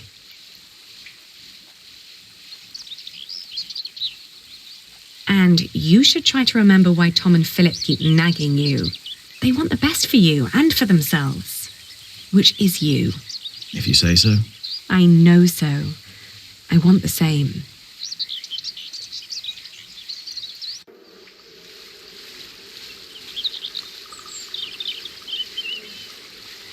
One day we'll tell everyone everything about us, Ali. All of them. Maybe not everything, Jack Builder. Oh.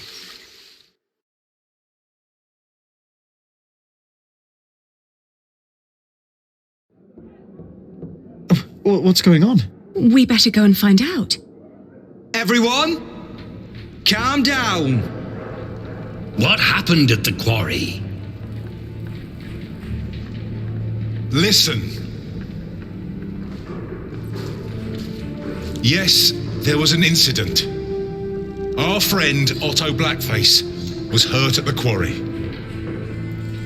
What happened? The Earl of Shiring had his men stop us from taking stone from the quarries and timber from the forest. Why? Why would Percy Hamley do that? All we know is what his men told us, that the Earl of Shiring will not support the construction of Kingsbridge Cathedral anymore. What are we going to do now? I will ride to Shiring myself and I will talk to Percy Hamley. Oh, that's all good and well. But how are we supposed to continue working without stone and timber? I want to be paid before you run out of money. I need to feed my family. Calm down. You heard the prior. He will talk to the Earl himself. And I've planned ahead for a day like this. You will be paid soon, and there will be plenty of work for at least another month. For all of you. I trust Tom. I say we stay. And I trust our prior. I will prepare everything immediately. I'll be with you in a moment. What if the Earl won't listen to Philip? I need to talk to Philip. See me later at my house, all right? What about the book we wanted to look for? Not now. I think I can help here. I'll find the book. We will sort this out. And now, back to work. This cathedral won't build itself. And you, Jack, watch Jonathan. Oh, what again?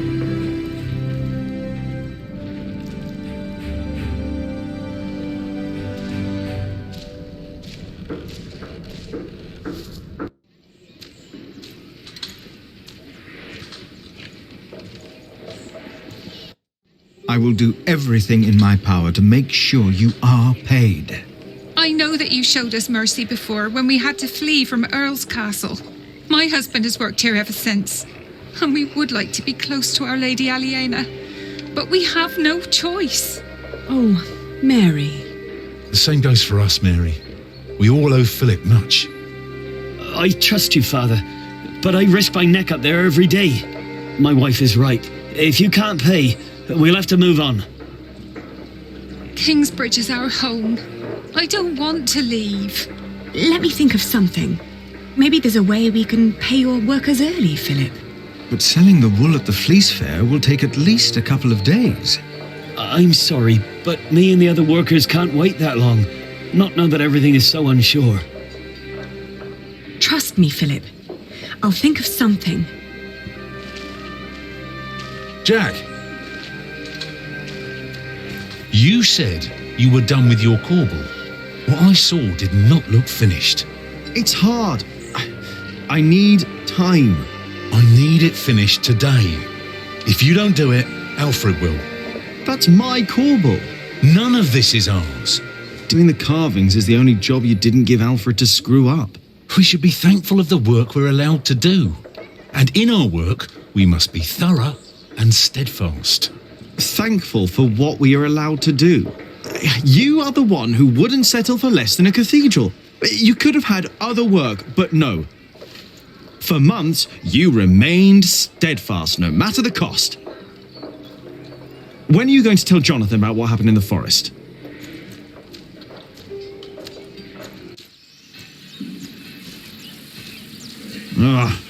Shouldn't have said that about Jonathan. Damn it.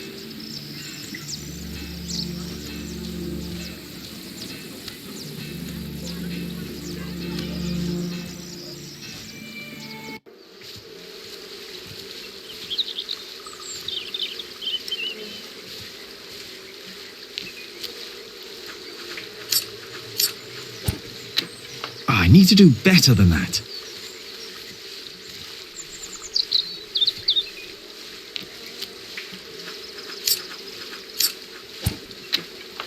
Missed.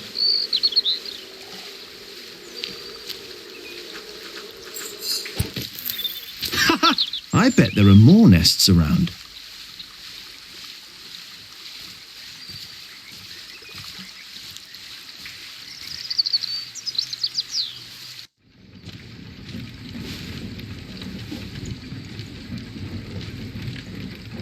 Do you mind?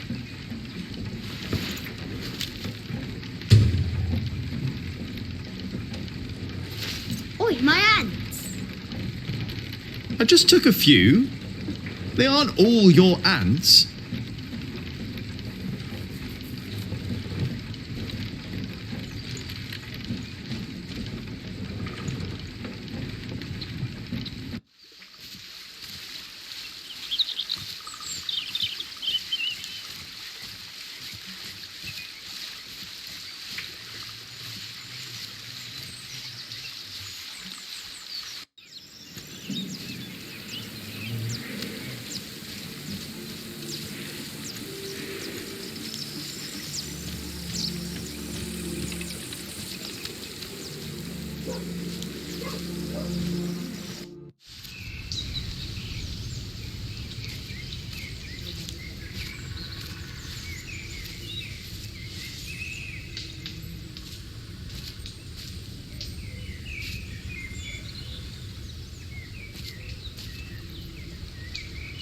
Ah, there you are, Cub.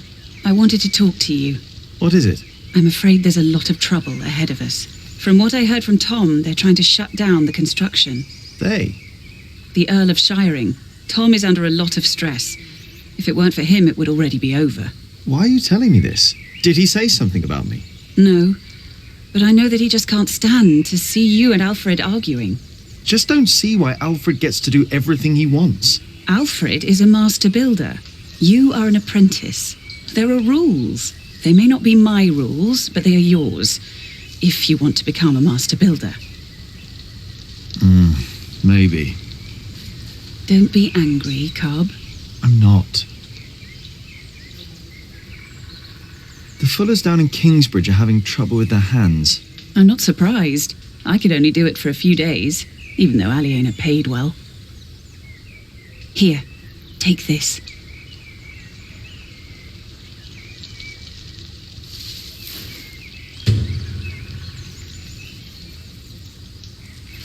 Ouch!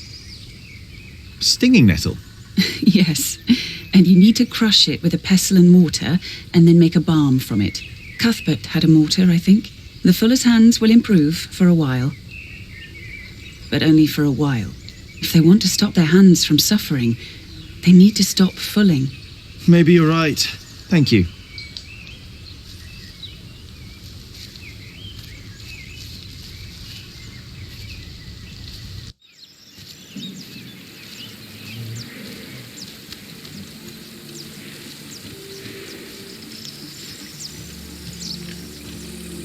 Brother Paul. And that is little Jack.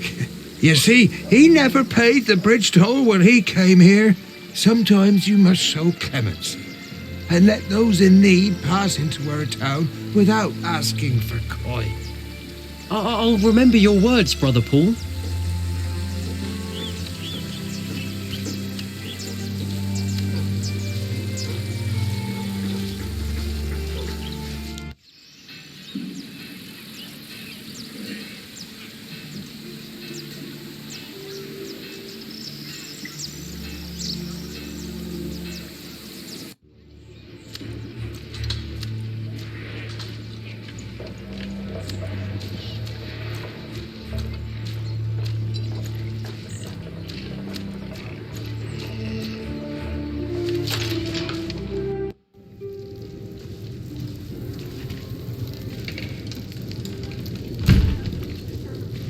Hello, Milius. Jack, and Jonathan. This is not the best of times. Brother Cuthbert could have been a little more careful in storing the apples down here. I'm sure it's fine, Brother Andrew. I am not so sure. Even the salt is damp. Cuthbert knew what he was doing. What is Brother Andrew up to? We will get a new cellarer soon. Andrew is preparing everything. Maybe they should get a new kitchener as well. Why? If what Cuthbert did was not good enough, then what I can do can't be much better. Cuthbert knew so much more than I did. One? You miss Cuthbert,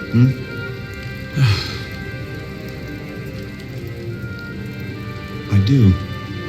The thought of being here without him.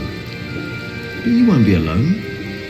I'd rather be alone than spend the rest of my days cooped up in here with someone like Brother Andrew. Or whoever will be the new cellarer. Did you talk to Philip about it?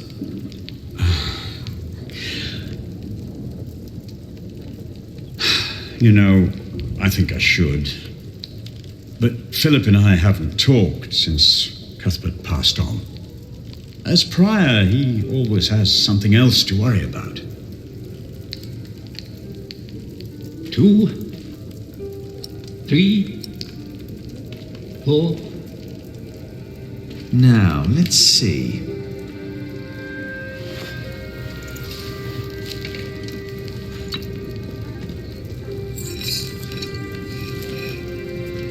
Here we go. Yes.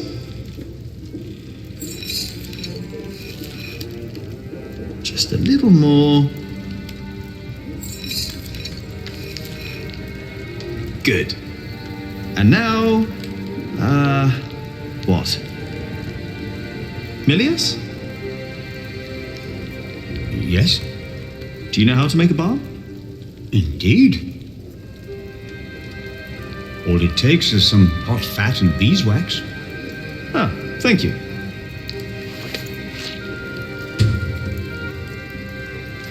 You know, you really wouldn't make a bad monk, Jack. What, me? I think that would be a problem. Why? You can read, you know about herbs, and you are good company. Is this supposed to be wine? What? Here, in the corner. No, it's vinegar. It's vinegar.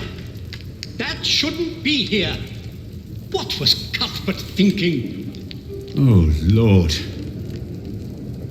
Give me the strength to endure this without chasing Brother Andrew from my kitchen. I don't think I would make a good monk. Why not? Philip thinks so too. He told me. Never mind why. I don't need to be a monk to come around and talk to you, right? That is true. And I think I should get back to work soon. Thank you for your help.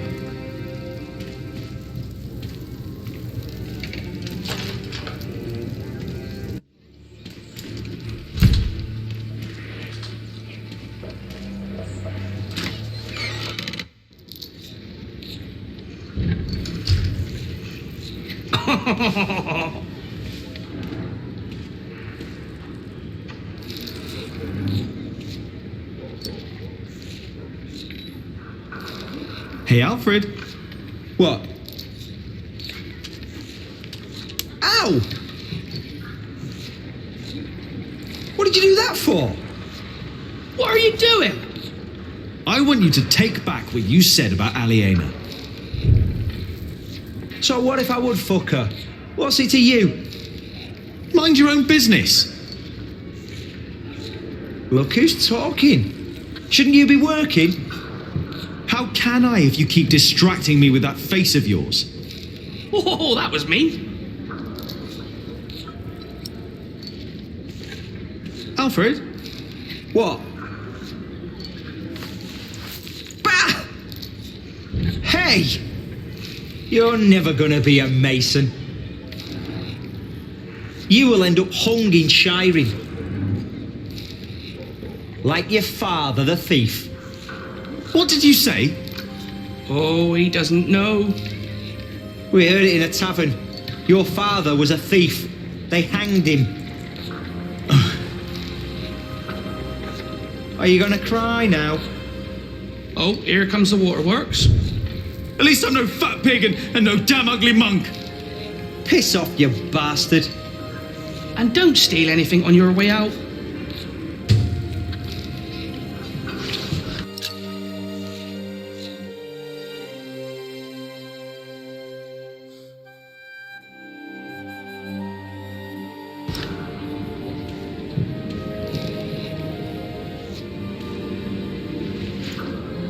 If your brother Alfred won't apologize, then we have to make him. What do you think?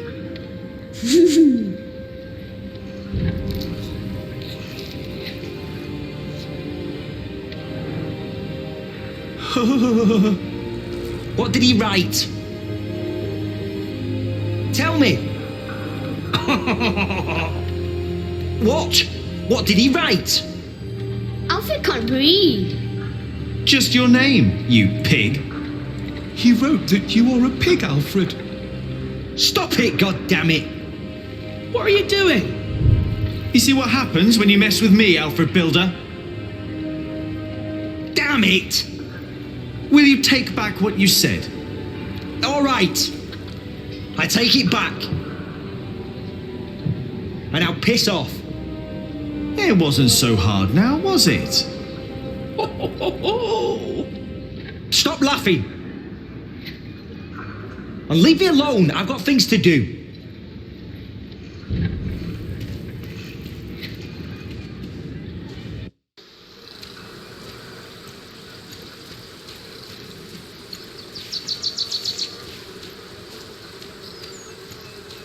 Get up! The mortar won't mix itself. The mortar won't complain if it has to wait until I'm done with me break. Before him, Well, not the a mortar single won't, thought but remains. I will. I think that was all of them. Oh, yes? Hello, Cuthbert. I hope you're happy wherever you are. What do you mean, wherever he is? He's lying right there. I made sure his wait for Judgment Day is comfortable. Philip thinks we might go to heaven when we die. No, we lie in wait till Judgment Day. That's why I want someone good to bury me, to make sure I lie well. I hope you will remember your promise that you will bury me. Well, that was a long time ago. My first night in the Priory. I'll bury you, Brother Arnaldus. Don't worry. Thank you. And thank you for looking after Cuthbert. Did I complain when you disappeared for the better?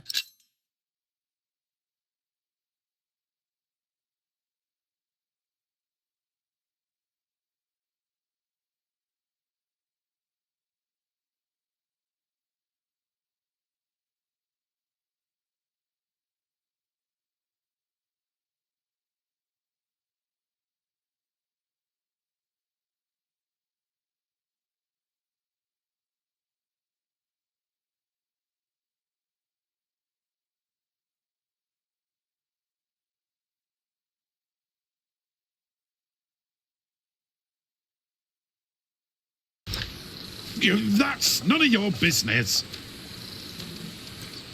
Now get to work. No. What's the problem?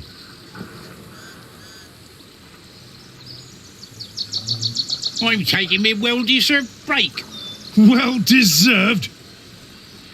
You deserve a good kicking, you lazy drunk. Better a drunk than a bearded bastard. Come on then, kick me. Show me what you got. Please, this is leading nowhere. Think for a moment what other people would do. What? Who?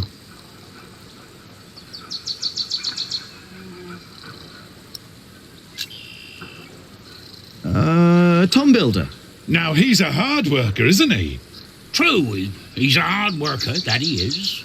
But also the man knows how to take a break. And he knows when to give others room for a break. This is not your break. You've been taking a shit for half a day and used up yours. Now don't you start and ruin mine too. Oh, wow. Look at them go. When I take a break, you take one too. Has your wife been cooking again, eh? Go! Dare you!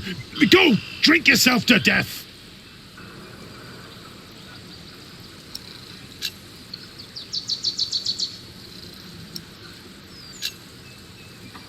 The Earl of Shiring. Which one? Earl Bartholomew or the fat one, the new one? Percy Hamley! You don't know the name of our Earl? He's not my Earl. I'm from Earl's Castle. Bartholomew was my Earl, and a great man. But he's dead now, isn't he? Gone. You should know the name of your new Earl. What? The fat one? Percy Hamley. You know what? I refuse to remember that name. What? Why? For spite! It wasn't right what he did to my Earl. You know what? What you're doing isn't right either. I refuse to remember your name as well. You wouldn't dare. Already did it.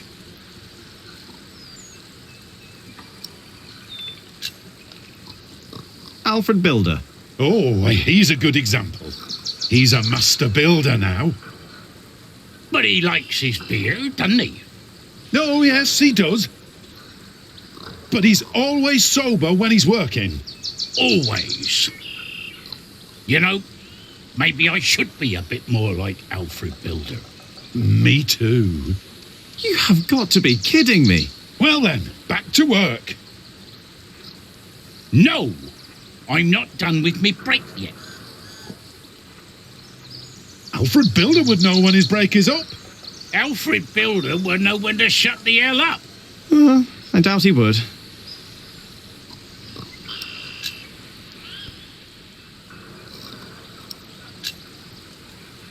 What about King Stephen? Now, that is a man who sits a lot. How would you know? He's got a throne. He's the king. Of course he's got a throne. And he's sitting on it. He's got a throne. Of course the man knows how to sit. Oh, like you mean? Yeah, like me on me well-deserved break. Or you on yours when you're sitting on the shitter for half a day. I was not. I heard you farting from here. You think I want to shit for half a day? You think that? Well, you better think again.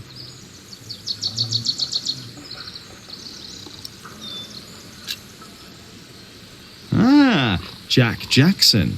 Who's that? Never heard that name. That's me. I thought you were Jack Builder. Well, I don't know what to make of you, to be honest. Shouldn't you be working? You're just running about everywhere. You never get anything done. At least don't keep us from working, thank you very much. Oh, forget it.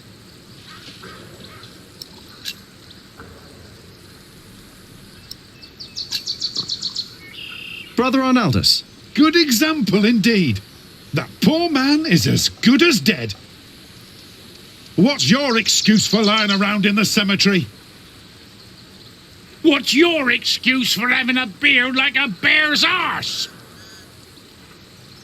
Get back to work! Never!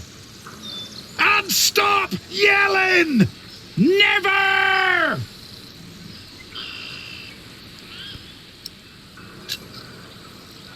The sub-prior. Oh, don't get me started on sub-prior Remigius. He is a hard-working man. He is. And don't you doubt it. What? That he is a hard-working man? Who? Sub-prior Remigius, you fool! What? How dare they? How dare you? Shouting in the cemetery like heathens! Silence! Do you have any idea how hard the work of a sub-prior is? How much devotion and painful work it takes to teach our novices, our monks? And you dare call me a fool? We didn't. Silence, I say! I will think of a way to make you two understand the kind of behavior I expect in this priory. I think they'll be busy for a while. We place our trust in you. We take you in.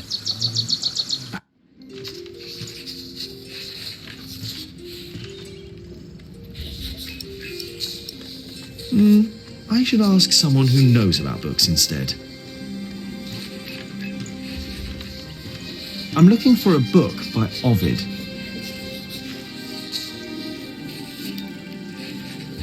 Oh, we saw some in Shiring and in Winchester.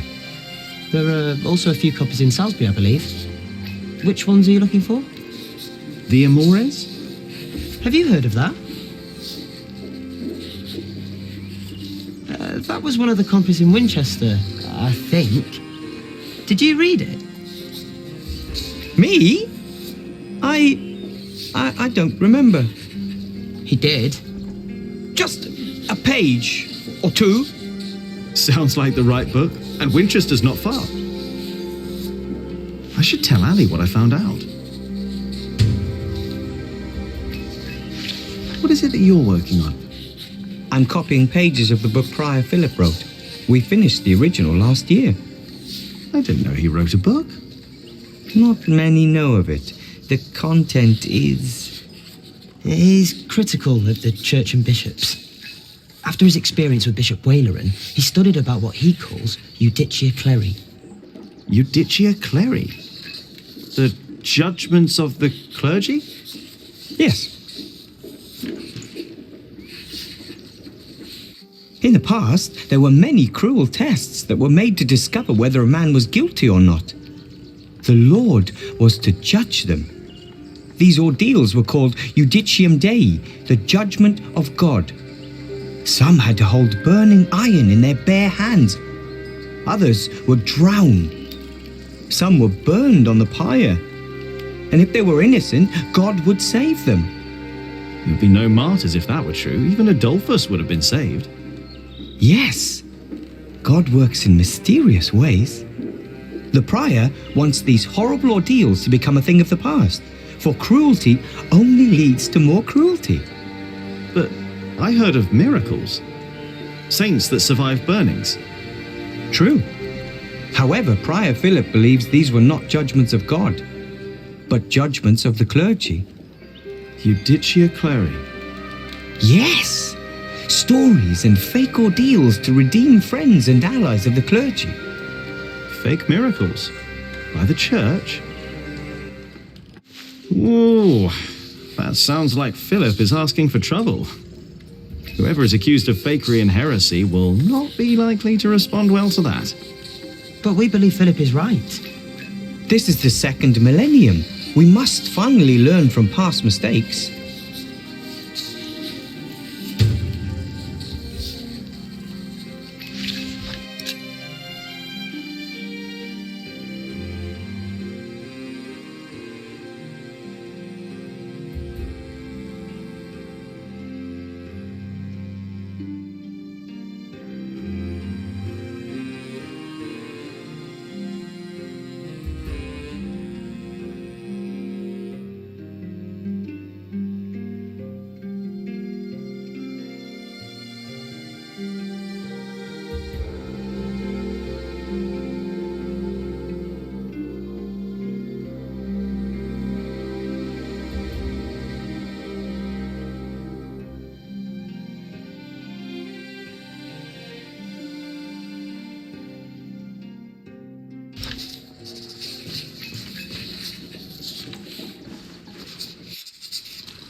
Try this.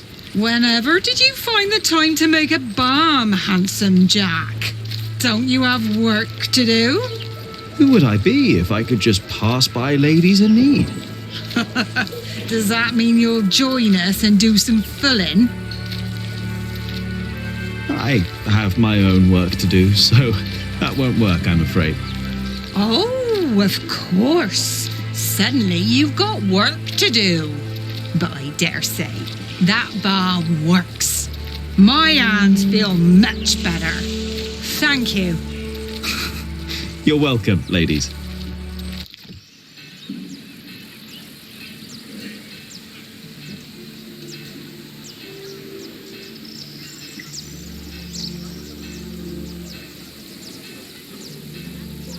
Come on, Jonathan. Let's tell Ali what I found out.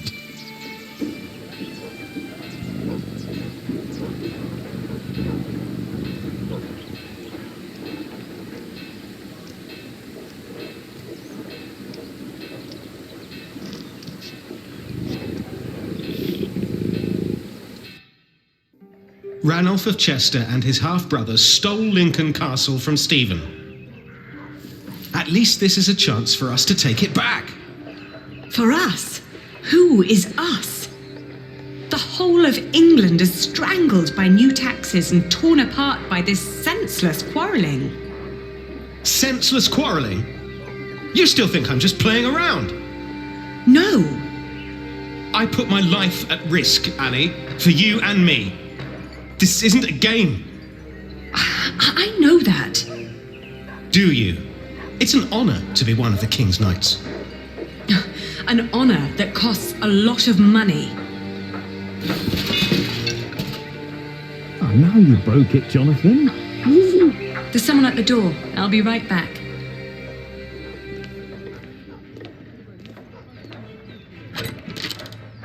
Oh. Go play. Jack. Hey. So, Yes. what brings you here?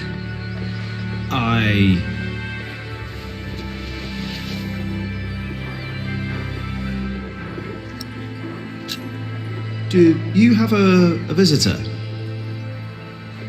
Are you jealous? Everything all right there? Yes, it will just take a minute. Sorry, but my brother is waiting. He has to ride back to Shiring soon. Ah, I see. All right. I just wanted to tell you that I found out about the book. What book? Oh, Ovid. You were still looking for that. Of course. Why wouldn't I? I don't know.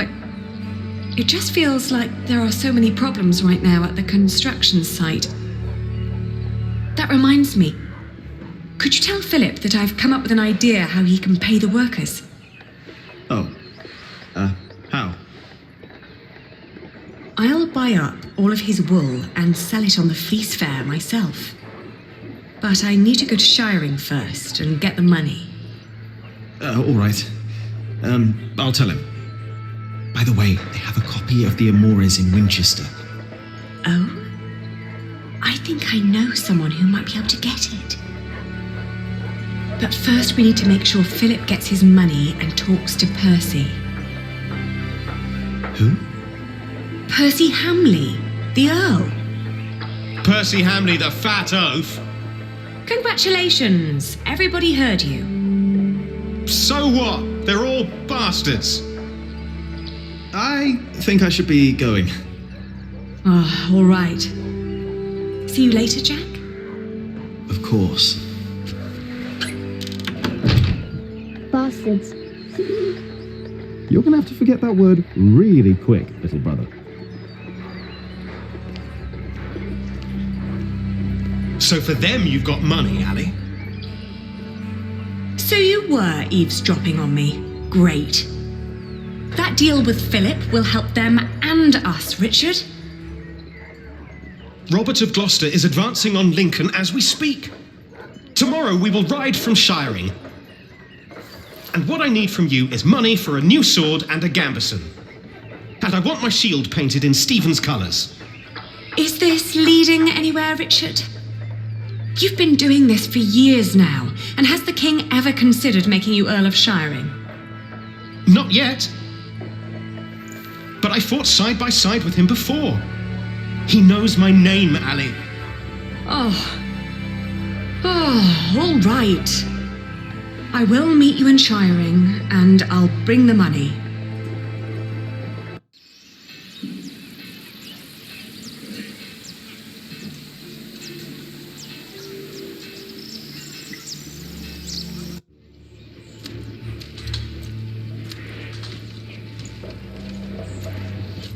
Father Philip. Yes? Aliena says you can pay your workers.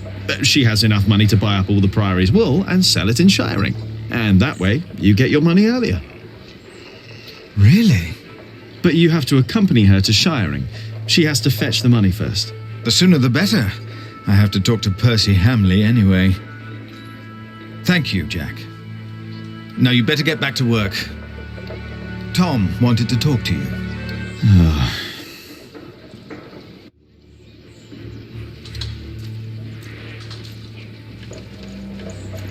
Yeah, if I talk to Tom now, he'll insist I stay at the construction site and work. Am I really done out here?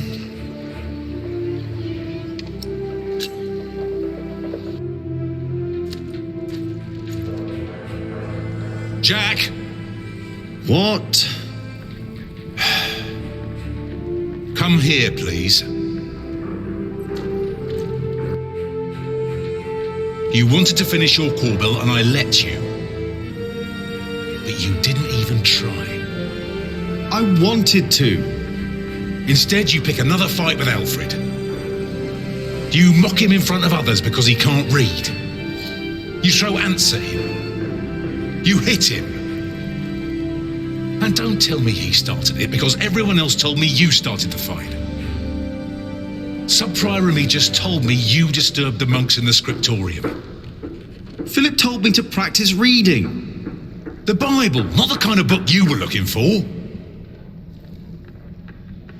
Then you go and waste your time in the cemetery and the market, and in the kitchen, and chatting to the Fullers. I made a balm for them. I wanted to help them. You should have been working instead. Don't you know how close we are to shutting down the construction? If I'd not planned ahead, it would all be over now. But how am I to plan ahead if I can't rely on you, Jack? What? Watch out! Whoa. Are you all right? Yes. Up here! Hey, hurry up, quick!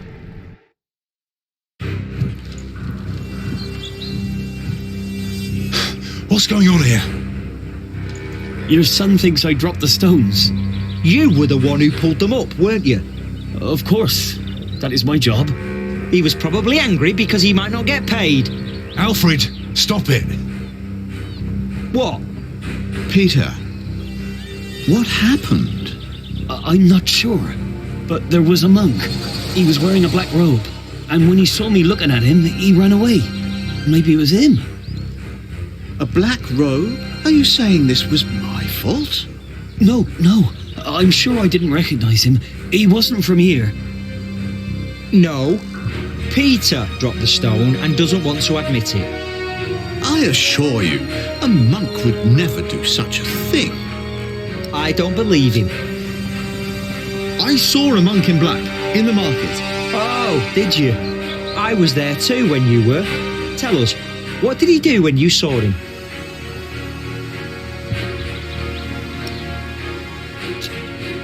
He almost stepped on a few chickens.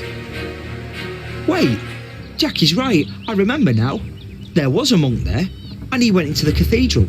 I'll go up front and look for him. You check the back. All right.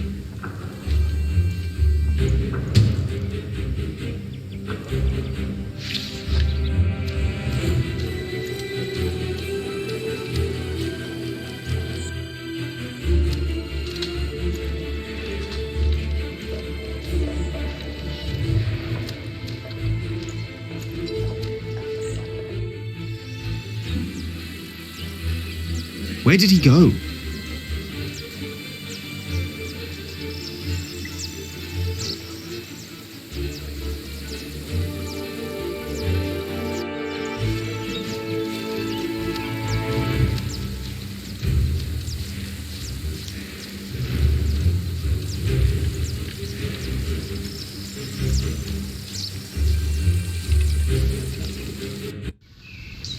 Hey, you!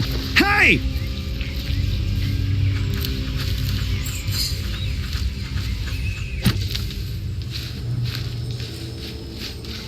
What happened to you, monk? Mother! Jack? He's not a monk! He tried to kill me! You did what? Please, I know you. You are with them. Did they send you? Please, let me go!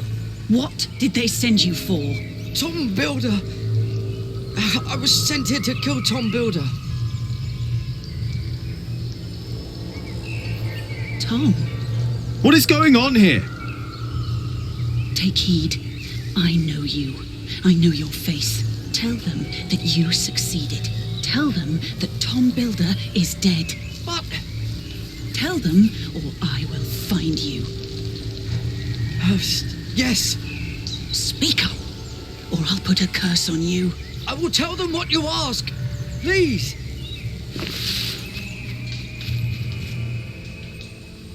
What the hell? What was that? Why did you let him go? He was after Tom.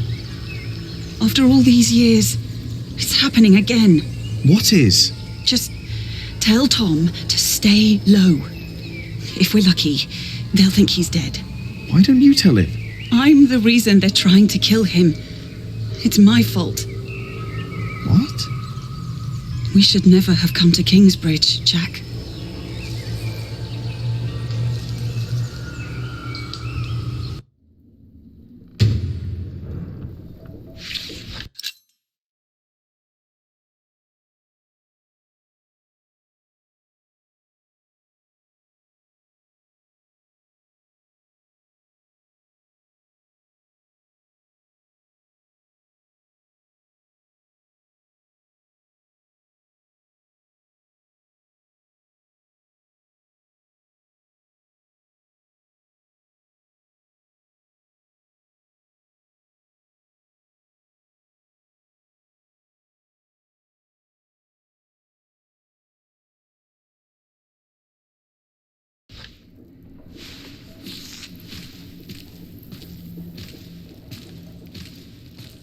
Excuse me, Philip? Philip? I'm sorry. Is everything all right? I was just thinking about my brother. What is it? Aliena is ready to go to Shiring with you. Then I must not keep her waiting.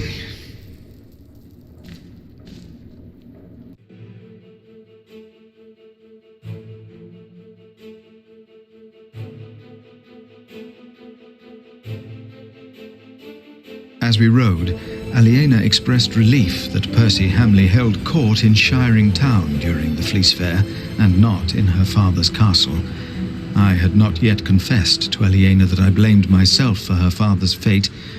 I felt the guilt and shame starting to rise when we came to a large group of peasants looking as desperate as the refugees that had come from Earl's Castle back then.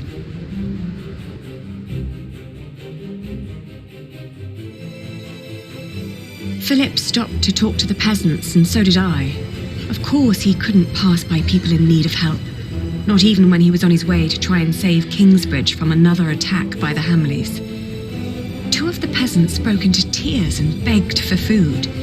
Philip was mortified as they grabbed the hem of his robe and pleaded for mercy. They said they were from Wigley. They had illegally erected a mill and hadn't paid taxes to the Earl of Shiring for grinding flour. I bit my lip when they mentioned the title that used to belong to my father. As punishment, the Earl had destroyed their mill. Philip seemed unsure what to say about Percy Hamley's punishment for these peasants. I was less hesitant.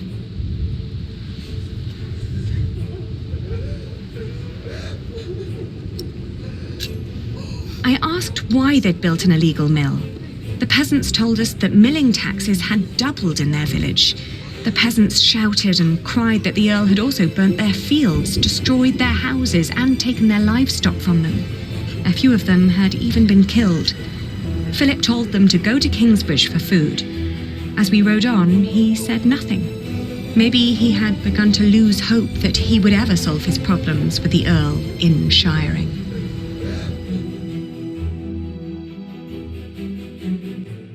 I had never trusted the Hamleys, but it seemed I had grown careless over the years. They had thus far kept their word to King Stephen, but now I felt I should have known that they would eventually break it. As I was thinking these grim thoughts, we passed by a gallows with two men dangling by their necks. An old woman stood by one of the corpses and snarled at us.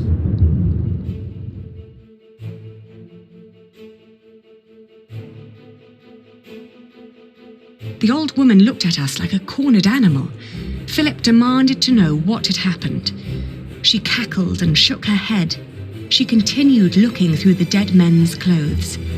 She'd already taken off their shoes and found a couple of coins on one of the corpses. Only now I realised that someone had tied foxtails to the corpses. Their hands had been cut off and their faces were burnt.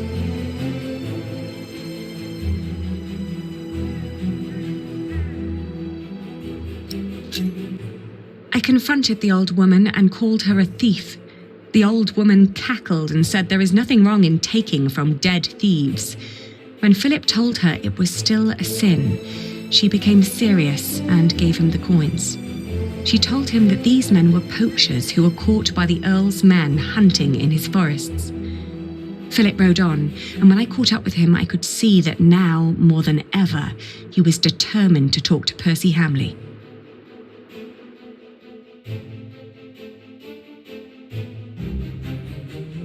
Aliena rode by my side without knowing that I had long been responsible for her family's fate, ever since I had made the mistake of trusting Waileran by God. I felt like a fly in a cobweb. Every move I made seemed to lead to further calamities. But then I heard Aliena as she sped past me. "Shiring," she exclaimed.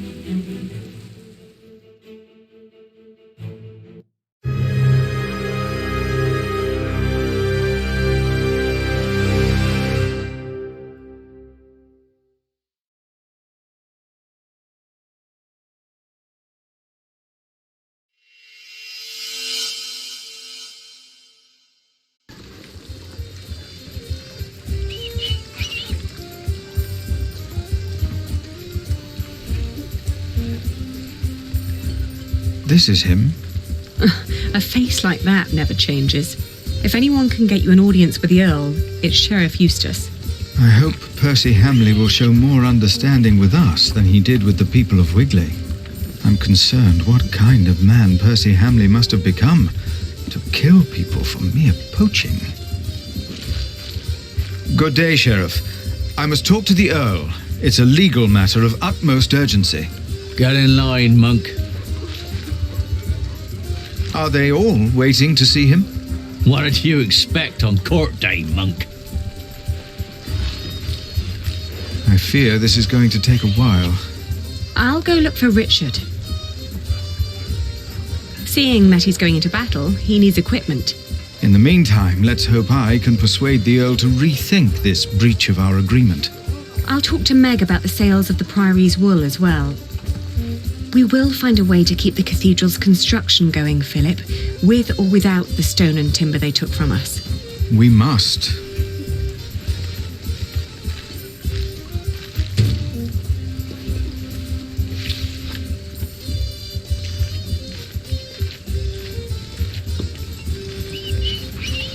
Good to see you, Meg. I'm here to collect the money we've made so far. Excuse me. We're in the middle of something. What's the problem? Even you merchants have become thieves. What a rotten place this has become. He ordered the cartload of wool weeks ago, but now he refuses to pay the price we'd agreed upon.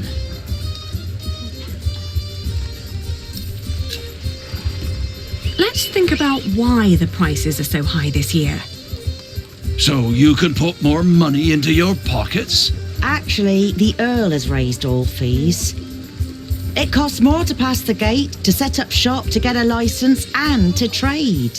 I suppose. But the price is not as was agreed. Did you use a tally to record the price? What? Are you with the sheriff? Just who are you, woman? I am the owner of this business. Oh. Here's our half, Aliena. Now, would you kindly hand me your part of the tally?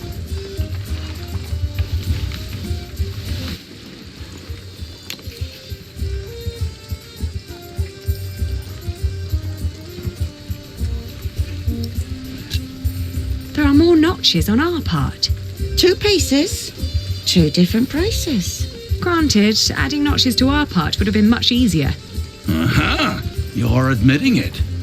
But the area with missing notches is thinner than the rest. You're right. It looks like something was carved off.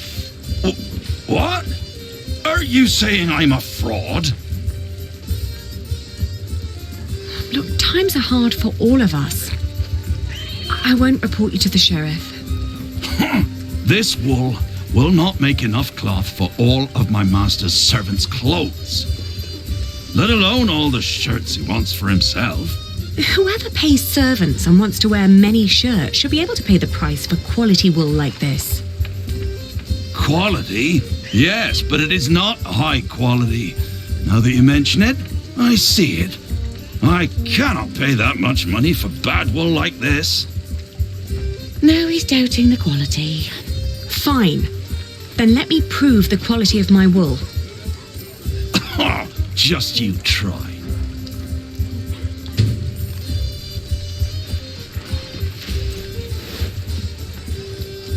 Outrageous. Let's negotiate. Meg is managing this store for me. Business elsewhere. Please, calm down. 3! I'm not just going to give it away for free. You're trying to rip me off. Let us...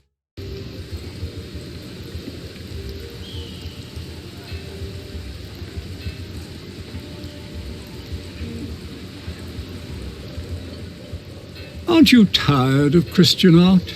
Their sad faces and dull colours are always giving me a foul mood, just like this town.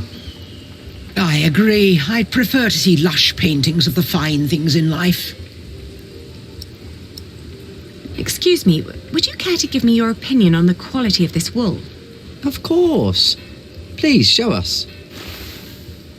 Oh, how wonderfully soft. And what thorough scouring. There isn't a hint of dirt or grease. The fibre is exceptionally fine, and the colour is even and light. Suitable for high-quality garments. I'm glad you think so too. Would you be so kind as to confirm this to a customer of mine, should the need arise? Of course. Just send them our way. With all these taxes and the shrinking markets, I wasn't sure whether visiting Shiring would still be worth it. But for that quality of wool, I'll say it is. Excuse me, do you know if something happened in Shiring? I know we suffer because of the war, but the town never used to seem this grim and hopeless. No, we wouldn't know. We are but pilgrims in search of God's miracles, and a saint who will heal my foot. And my eyes. But yes, Shiring seems to hold no miracles these days. We heard the Earl is punishing his people for his own entertainment. I heard so too. Can I interest you in some horse bread? Is that the only kind you have here? It's the only one that hasn't gone green yet, I think. If you sell green bread, your customers will get sick and you'll get into trouble. What? Are you with the sheriff? No, don't worry.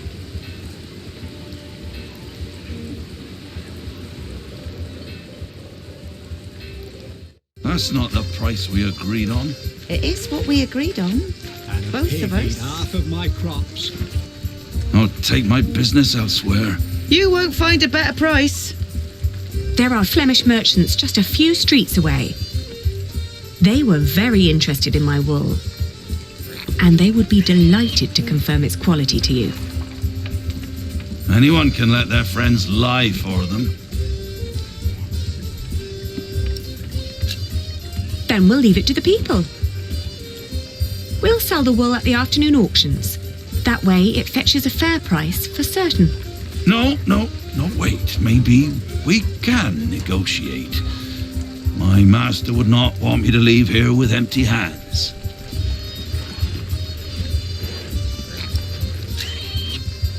Let's find a compromise. You buy the wool at the price we believe we agreed upon. Why would I do that? I will guarantee you first rights to my wool next year. The prices go up when more than one bidder is involved. I know. My master would not be pleased if I returned without wool one day. He's got an awful temper.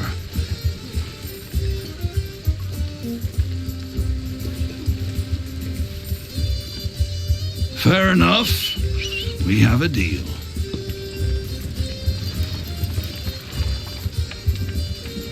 I'll buy your wool at your price.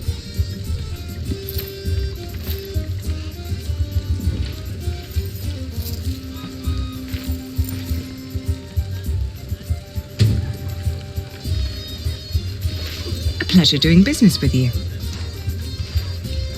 You've learnt well. A good merchant always strives for a deal that feels like a victory for both sides. I had a good teacher. One more thing. Could you try to get Ovid's Amores for me when you travel to Winchester? It's a book. Yes, I can ask Brother Theobald. His book collection is more comprehensive than the church would like. Then he'll be the right one to ask. Thank you. No problem at all.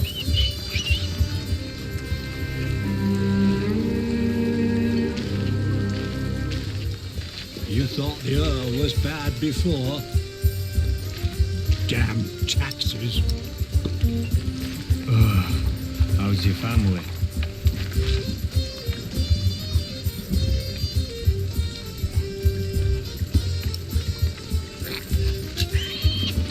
Here.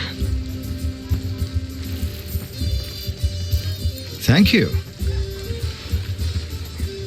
It should be enough to keep our workers around until I have solved our problems with Percy Hamley. But Tom said that without stone and timber, we will have to stop construction in a month. You must speak to the Earl. I still have to give Richard his money. But then I'll come and wait with you. From the looks of it, I'll be standing here for quite a while.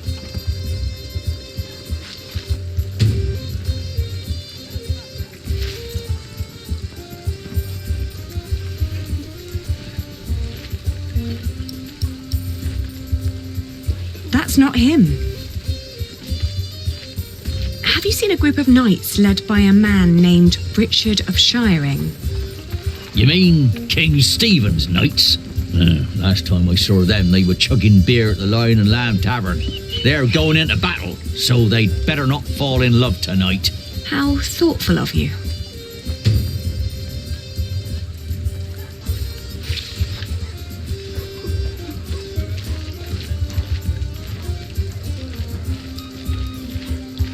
As it is written in the book of Matthew.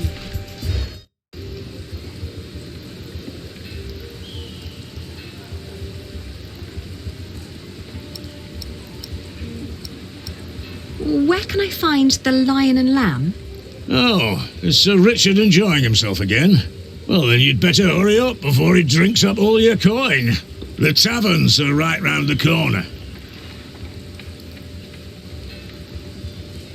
Where can I find the Lion and Lamb? That's a tavern. In the tavern district. I would point you in the right direction, but... But... I have both my hands full, so I can't really point. I see.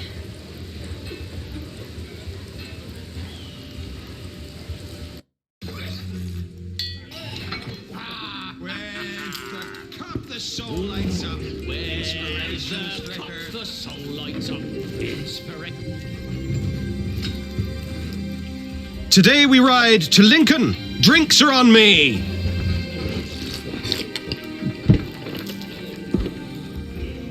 Taverner! Another round for everyone! You're the best, Richard. It's Sir Richard. Nonsense, we're all brothers, right? It is Sir Richard. Oh. And here I thought you needed my money for new armour. Oh, I do. A knight is only as good as his equipment. Have you seen Alonso's sword? With men-at-arms so well equipped, how could I fight alongside King Stephen less well equipped? And inferior armor may cost him his life. Only the best for the best.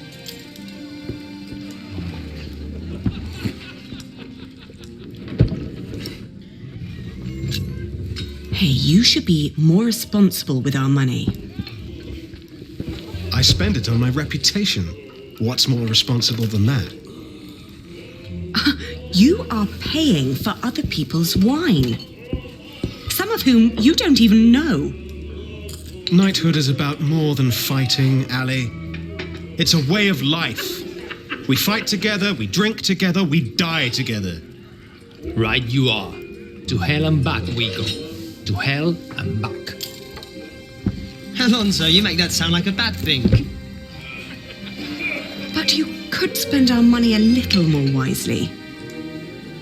Do you want William Hamley to become Earl of Shiring or me? What kind of question is that? If we're lucky, then he will never return from the Holy Land. He already did. What? We ran into Robert of Gloucester's men. At first, I wasn't sure it was him. He wore the cloak of a crusader. No. Don't do it. Please, have mercy. My God, please. Shh. Don't.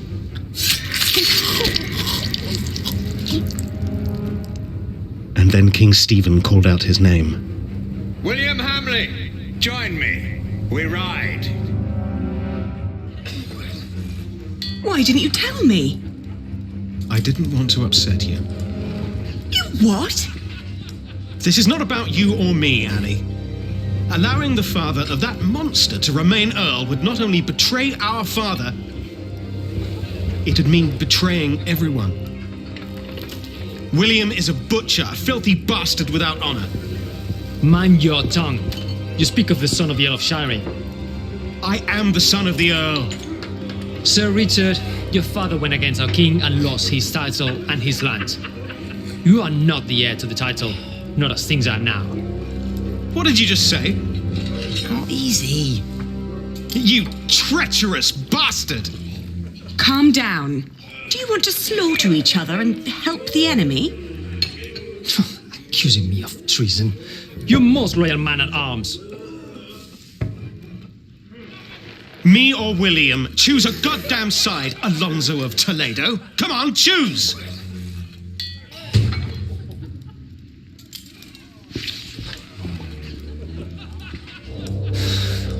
You disparage me for stating the truth. I've always been your most loyal man at arms. Have I?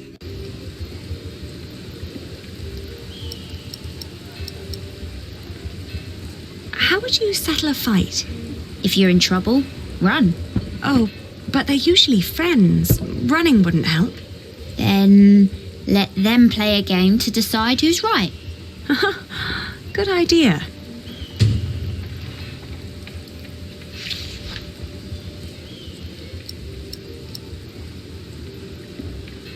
No, that's not the kind of game the girl was talking about. No games here. Do you have any games with you? We carry the French game of Fiège with us. Oh, could I borrow it? If you bring it back before nightfall, I see no harm in it. I will.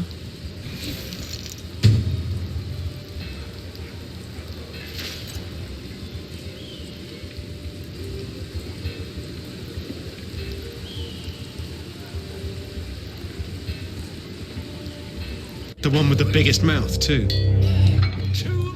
I'm just trying to keep you grounded. How dare you imply that William and his fat father have a right to my lands?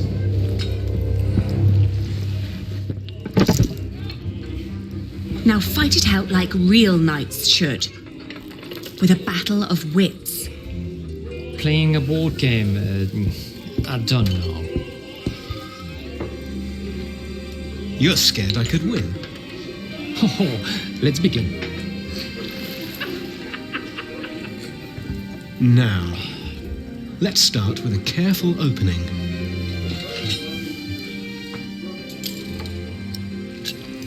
Good choice. The general who gives in to anger will send his troops to their deaths. Exactly right, Ali. First, I'll focus on defense. Let's see what Alonso's got.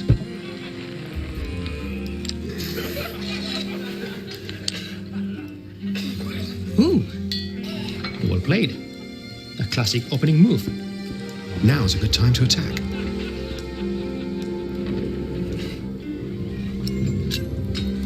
Oh, sometimes victory lies in numbers, but often it lies in a single soldier at the right spot, right? Yes, and I play to win. And here I stride to victory.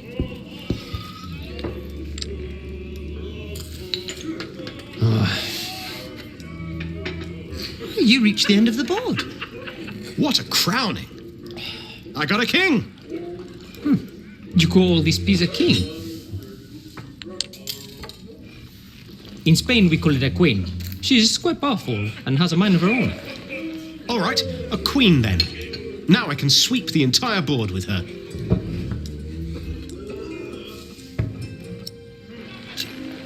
You know what you're doing. Show him what you can do. All right, Ali, here we go. I've got a queen on my side. Time to rampage. When the sovereign has been claimed, the game is almost decided.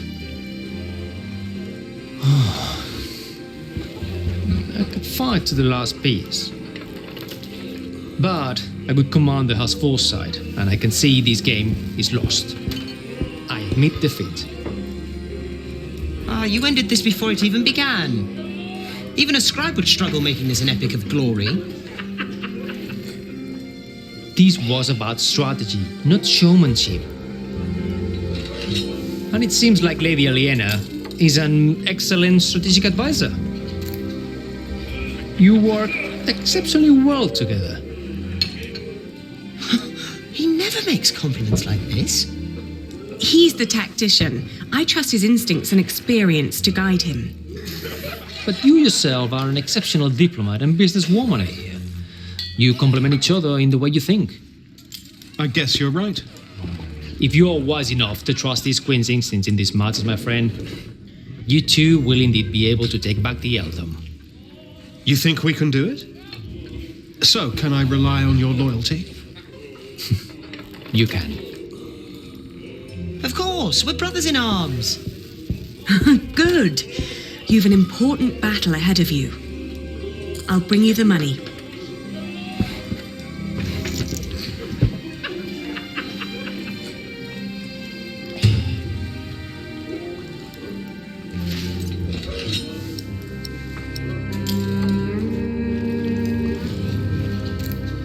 Here.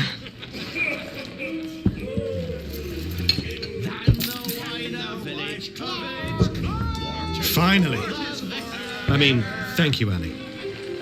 This will cover decent equipment. Nothing exceptional, but it will do. Just promise to be careful. I've learned a few tricks. I'll be fine. Must you really fight? What is all this good for? For father, Ali. I will save Shiring from Percy Hamley. But who's going to save you? With men like these, I'm afraid I'm already beyond saving. For victory! For victory! For victory! I see. I wish you the best of luck. I'll be at the marketplace with Philip. And make more money, I hope.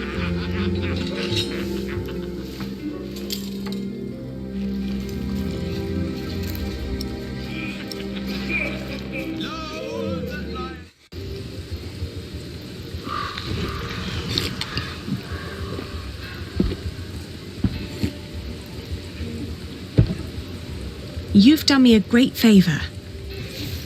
We are glad to hear it. Thank you for returning it. We always pass the time on our travels trying to best each other.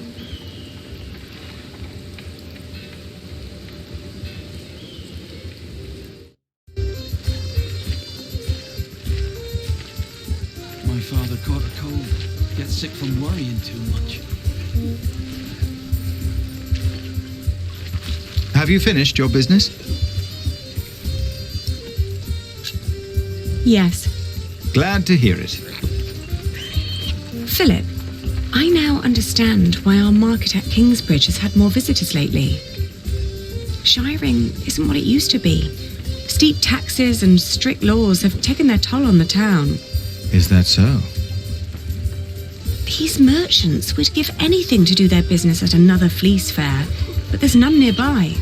They need a place with fair taxes, one that can put those taxes to good use. Are you thinking of a fleece fair in Kingsbridge? Call in the monk and the woman he's with.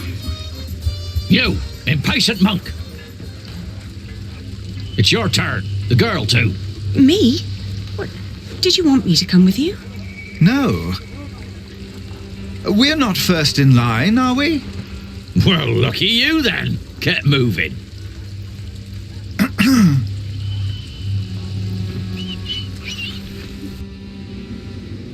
Philip of Gwynedd, Prior of Kingsbridge. The Earl of Shiring. Thank you for hearing me, old Percy. Please allow me to introduce my friend, Aliena of Kingsbridge. I knew it was you.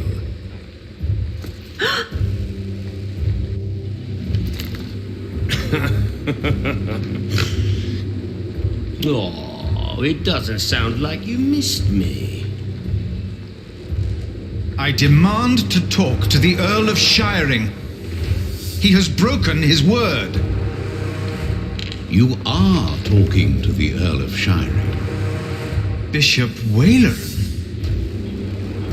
The enemies of this earldom have taken Percy Hamley from our midst. Mother!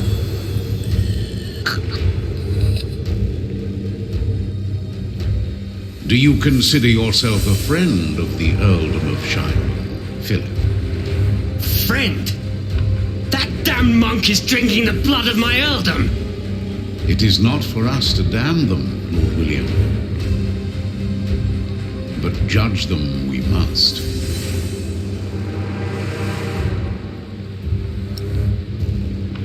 I don't take as kindly to thieves as my father did. Shiring is changing. What crimes did we commit then? The king has never licensed a market in Kingsbridge. Your market is illegal, Philip. You are stealing my taxes by allowing my people to trade in your sorry priory, and you disrespect my authority! Is that true, Philip? I will talk to the king about this. You and your friends have always played by your own rules, but not anymore. Fracture for fracture, eye for eye, tooth for tooth. The days of Kingsbridge Cathedral are over. Now leave. The next time I will show no mercy.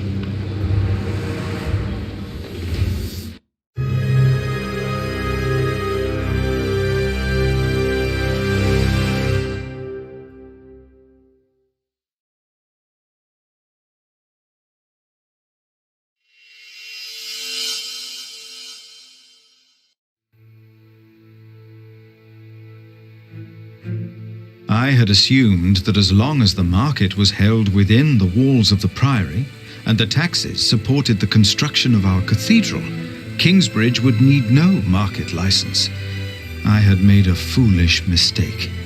Now I had no option but to call on King Stephen for help. And as Aliena suggested, I joined the knights on their way north to Lincoln.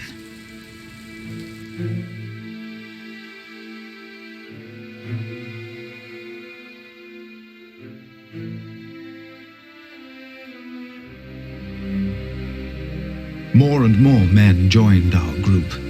Most of them had no horses and no weapons to speak of. As King Stephen prepared for his final battle against Robert of Gloucester, he had ordered all able men of his earldoms to fight in the north. Then, at nightfall, our group reached a large camp of Stephen's men.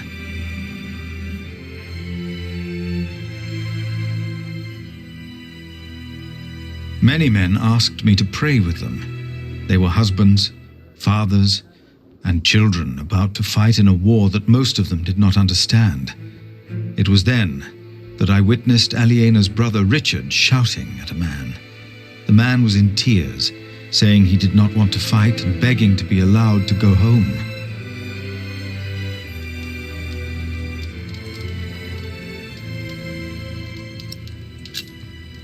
I told Richard to have pity. Full of anger, he told me that he would hang deserters himself if need be.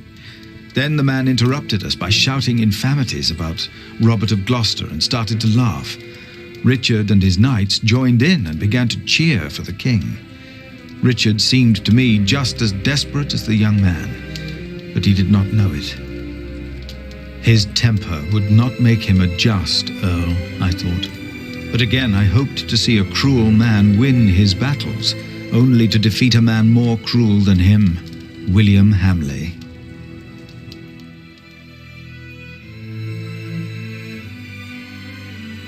After a long first day on my way to Lincoln, I found a place to rest.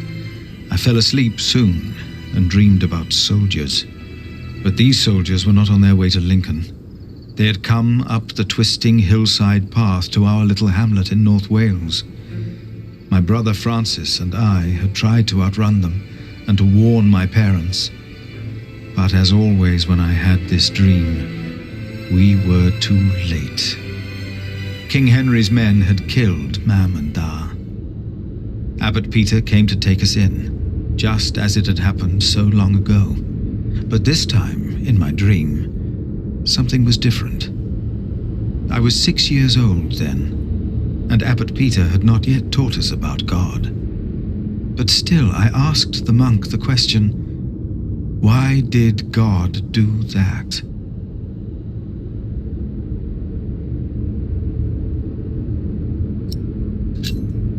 I had said that. It had been my voice answering the child. It was me. I was responsible for the fate of these children, Richard and Aliena. As I tried to calm them, I realized the blood of their father was still on my hands. I awoke with a start. It was as if my dream had not been a warning, but a reminder. I had sinned, and I had to atone for my sins. I prayed that I would be able to help those that had already suffered by my hand, and all of Kingsbridge.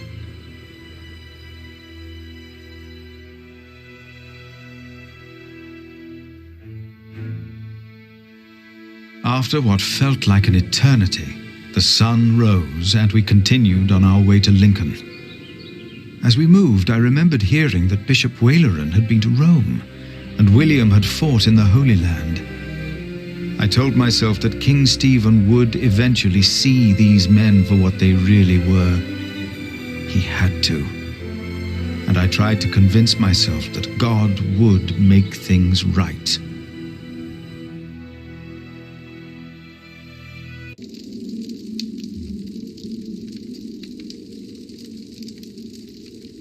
You are late. Is it done? Yes, my bishop. Their builder is dead. What about the saint? I couldn't get into their crypt unseen. You disappoint me again, Timothy. Please, when did I ever fail you before today, Right Reverend?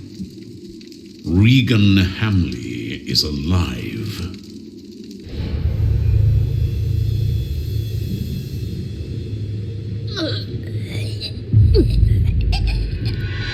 She didn't.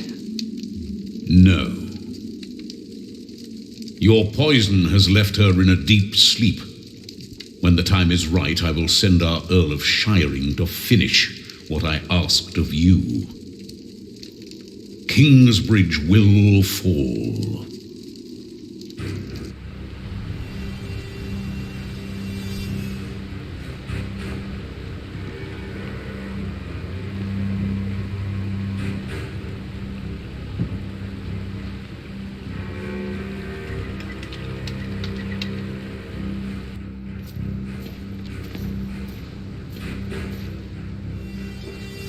Hurry up, my friend. Or do you not want to see our king after all?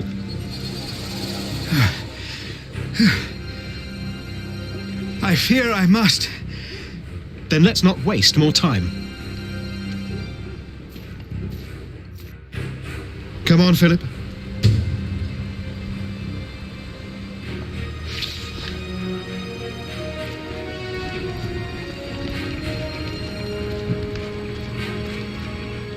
Where do we find King Stephen? Who's asking? Richard of Kingsbridge. I've heard of you. Good things, I hope. Maybe. You can go inside the cathedral. Where are all the knights and soldiers? I should go first. But this is a house of God.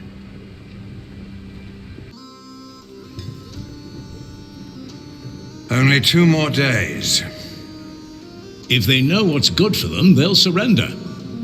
I'd be disappointed if Maud would give up so easily.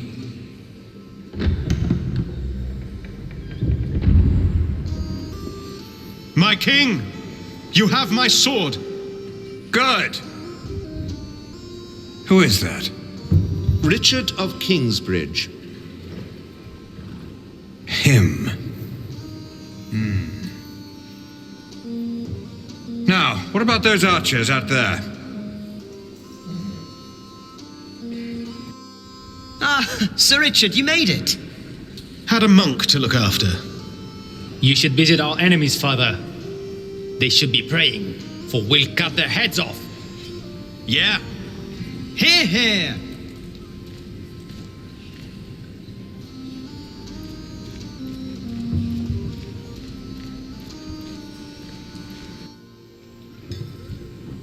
There's no 2 ways about it. I have to go out there myself to see what's going on. My king, Ranulph's archers are only waiting for you. They know they'll be at my mercy once I've dealt with Robert the Bastard and Ranulph the traitor. I doubt they dare shoot me. Stephen, be reasonable. Henry, will the church for once shut up? We are at war. Wonderful. Now, I will go out there without getting shot in the head. I must know why they posted the archers up there today. Just for once, use your brain. Think. Yes, my king.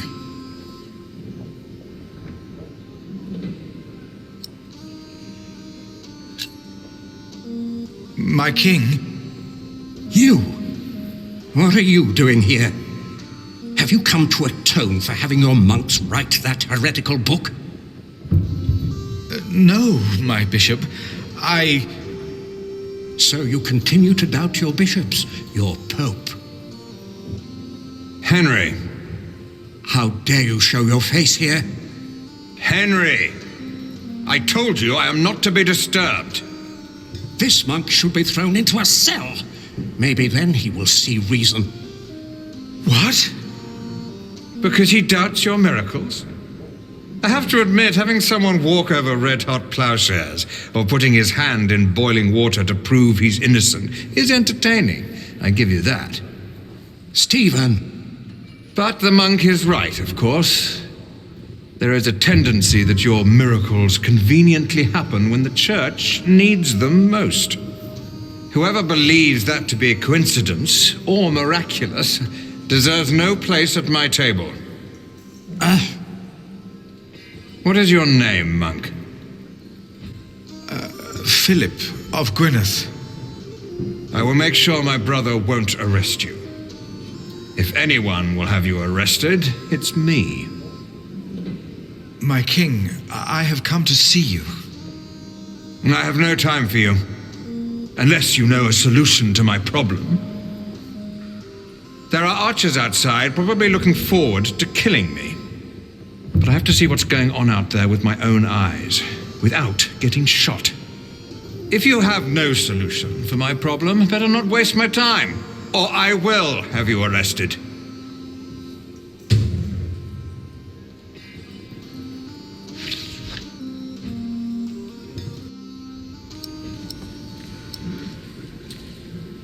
No. What would be the safest way to face an archer? Are you thinking of joining us in battle? He's finally become one of us. Never mind.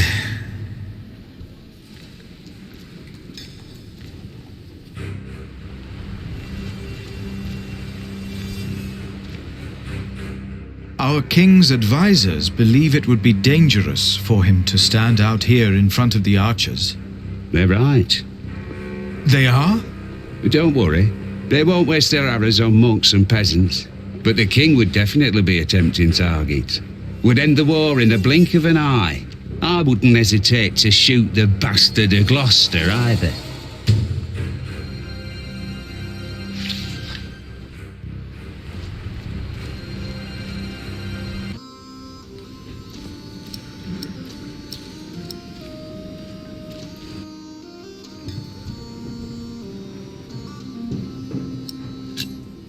If you were to dress like a poor man, not like a king or a soldier, the archers might not shoot at you. This is highly inappropriate, Philip of Gwynedd. It is. But he's right. Robert's a bastard, but his men are not without honor. Who are you again, monk? Why have you come? I'm the prior of Kingsbridge, my king. Ah, of course. The prior of Kingsbridge.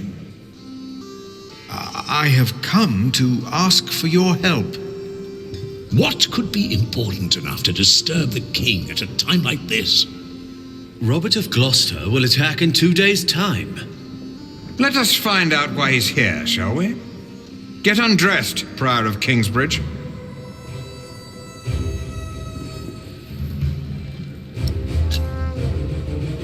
My king... Don't be shy. It was your idea, after all. Ranulph's men have been nervous all day. Now, why is that? It's such a simple wall, and yet they could stay holed up in my castle for another month with all these men. So why have the archers out at all? They'll be safer inside. They don't have to stand up there.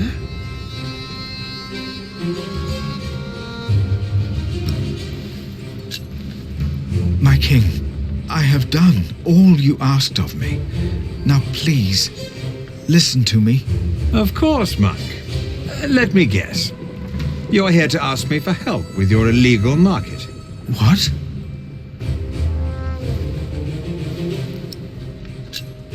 The income was only used to support the cathedral. I did not know we needed a license. The market was held on the church's ground. The church is not above the law. This is not the Holy Roman Empire. No, of course not. Your market is illegal. I supported William in his decision to punish you, for it didn't merely pay for your cathedral. It also paid for the children of that traitor Bartholomew.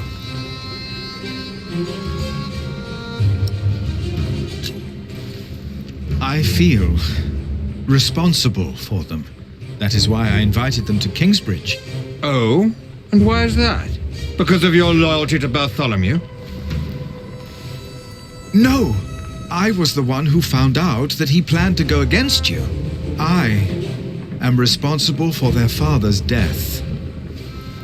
William Hamley and Bishop Waleran said you were sly. Now I think I know why. My king, you must not trust them. Hear me now. You will not receive a market license, and the children of Bartholomew will hang if they go against the Isle of Shiring. Do you understand? I understand.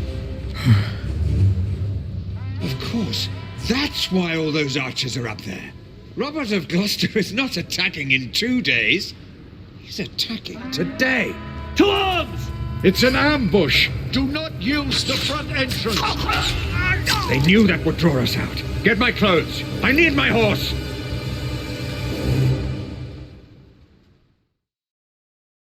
As Stephen and his men went to face the approaching army, his brother, Bishop Henry, urged me up to the top of the cathedral. His fear had made him forget about our dispute.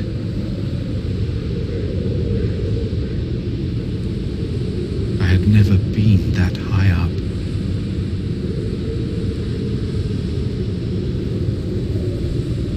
Pray with me, Philip. Pray that Stephen will win, so this war can end. I closed my eyes to pray.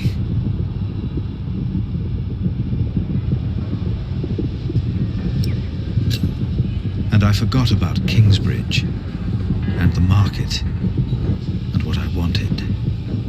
I simply prayed for peace.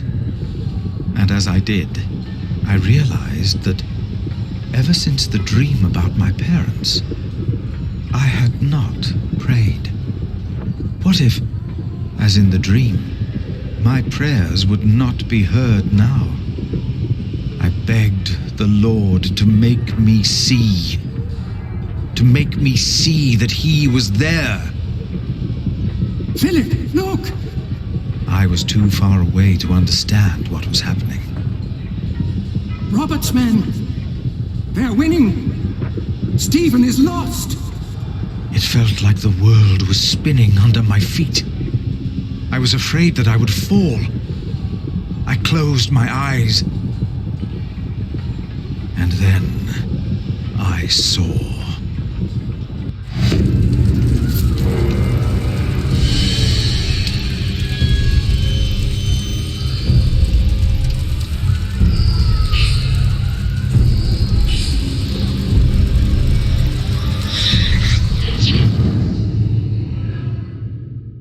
They're breaking through the church doors!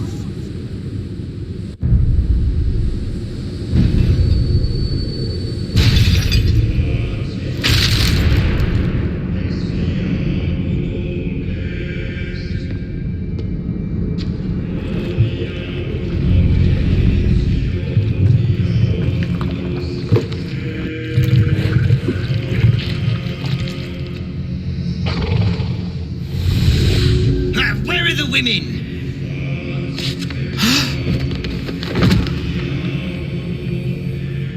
And then I knew it was us.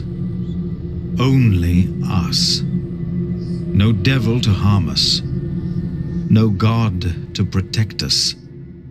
Only us.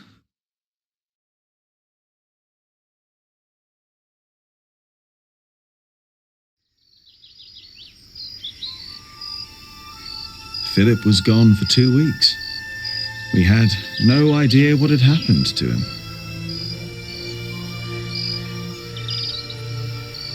To be true, we had other things on our mind, Ali and I.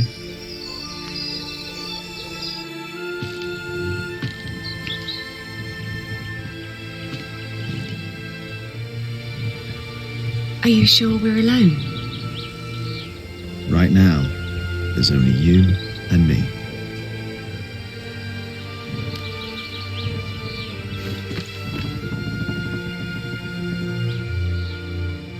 Look at that. Told you. I hope Philip and Richard are all right. Me too.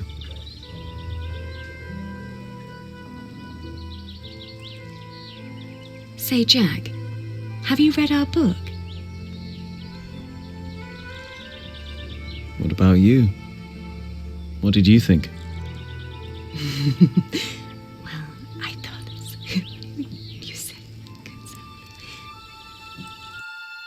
No, this is Philip's fault. If all this falls apart because he set up an illegal market, he alone will be responsible. I have faith in him, and so should you. Who else could save Kingsbridge if not him?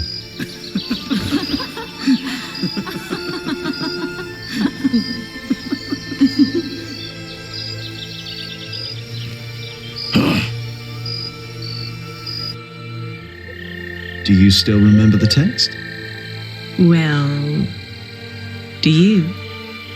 Well...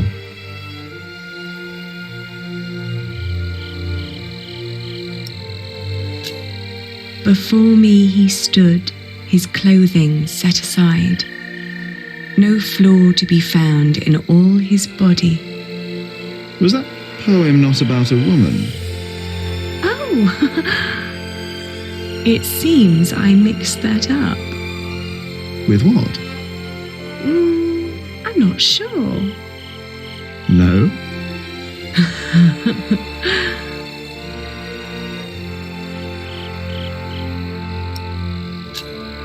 Oh, her shoulders and her arms. I saw and I caressed. And then her breasts, forms made to be felt and touched. I remember that part. Oh, you do? Yes.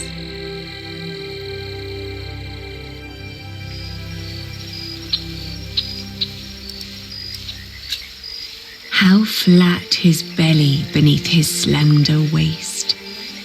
His legs, what form, what a perfect arse. You made that up. So what? Don't you like my version? Oh, I like it.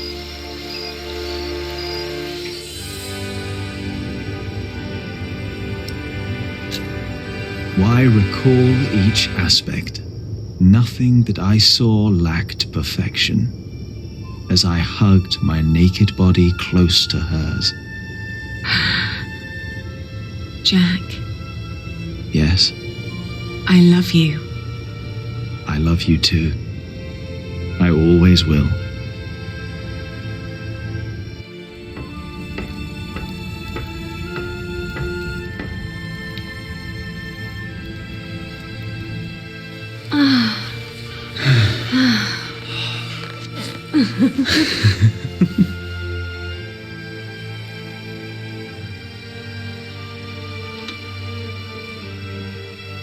Did you hear something?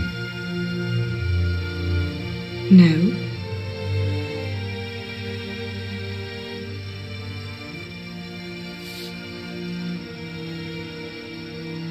It's only us, Jack.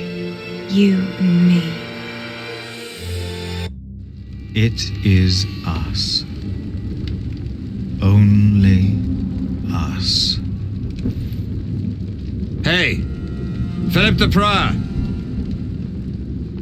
Monk!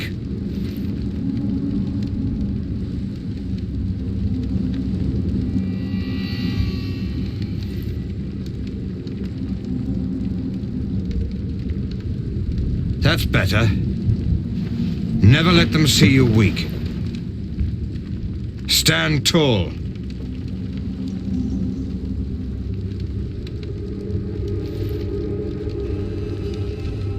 It's getting dark. It's not the end of days. Are you sure of that? I'm not finished here yet, so yes, I'm sure.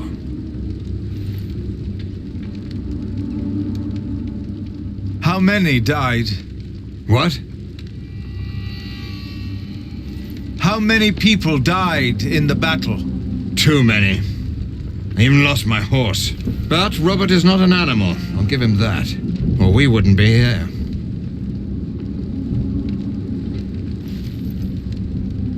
Richard! Don't draw attention to yourself. Not when they have you in a cage. Not if you're the king.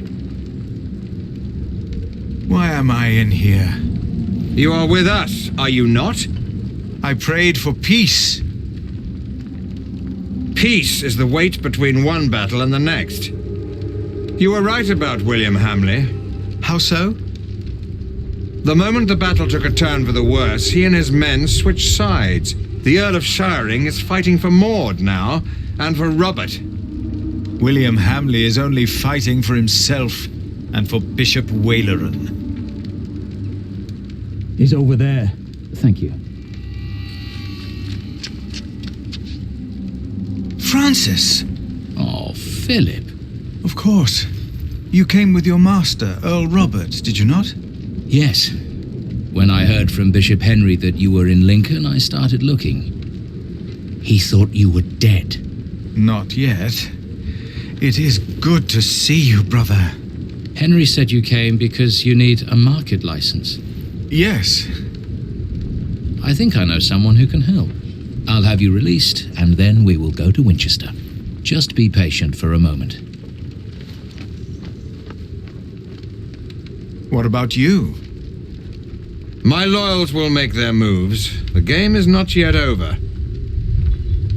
If you want peace, if you want to save the lives of the innocent, you have to give up. Never. That's the only thing I'm not good at. Then there really is no hope. So this is your brother?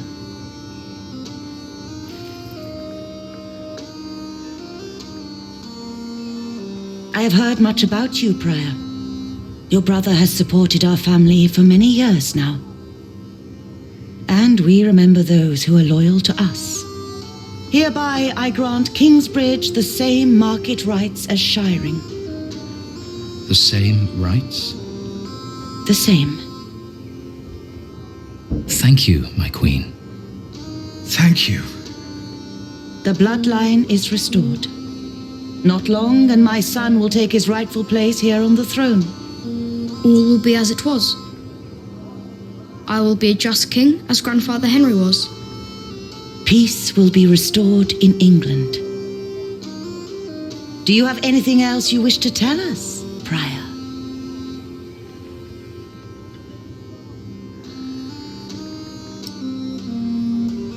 No. Nothing. Thank you, my queen.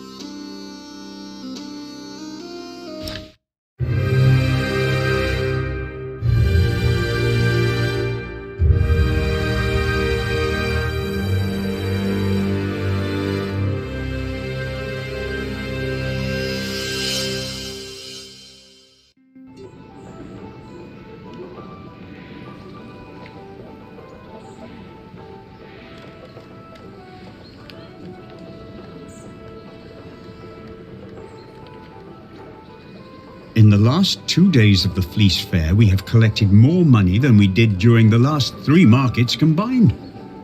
Is the Earl of Shiring not opposed to us doing a fleece fair of our own?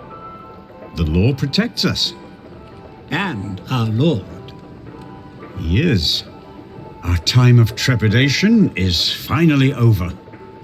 It will never be over. What did you say, Philip? Nothing. The music is too loud. Our prior is right. The display out there is not appropriate for our monastery. The fair will be over soon. And by then, Kingsbridge will be self-sufficient.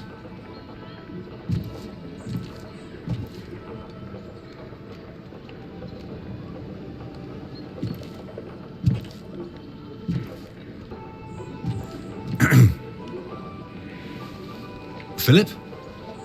Ah, you're back. How are things at the quarry? All's in order. We won't have any further problems. So, why did you ask me to come? It's about Jack. He got into a fight with Alfred again. Have you come to a decision yet about my proposition?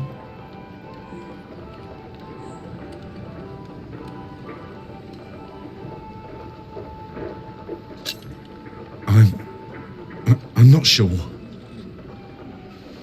Jack can already read and write, and there is much more we can teach him here. What does his mother think? Ellen won't talk to me because of this. She believes I'm favouring Alfred. But Alfred is the master craftsman. I taught him since he was 6. Jack is only an apprentice, and the two can't go on like this. No, they cannot. He wouldn't work on the cathedral, but he could stay in Kingsbridge. He could? I have no choice. I want the best for my children. For all of them. Of course. Let us talk to Jack, then. Yes.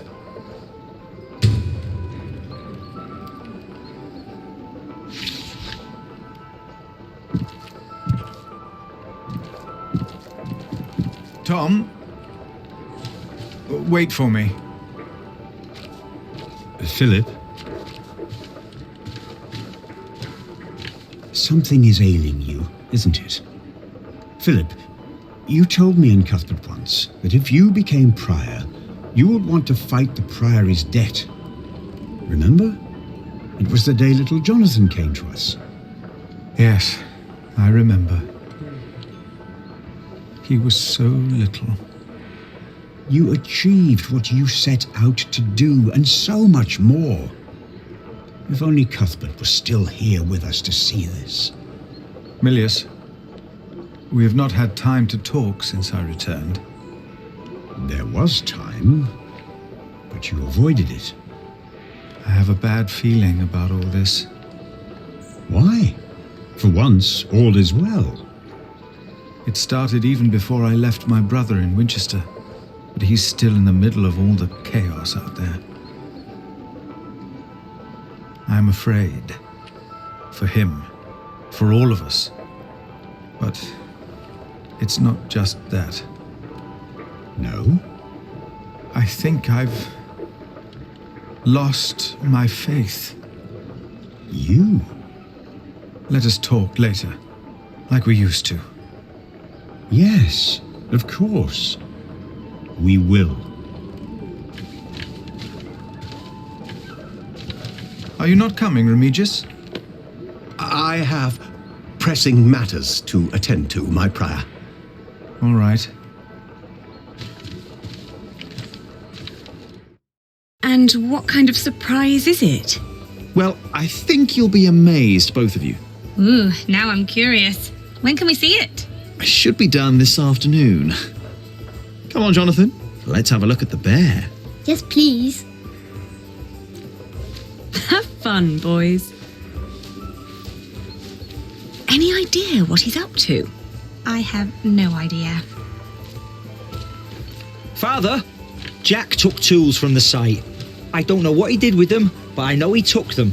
Well, you two won't get a chance to quarrel in the future. Philip will see to that. But Jack is not the only one to blame in this.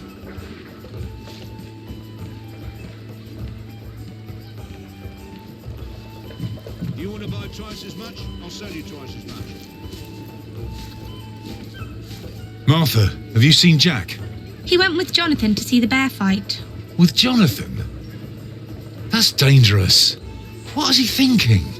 Oh. The finest class between Salisbury and Winchester.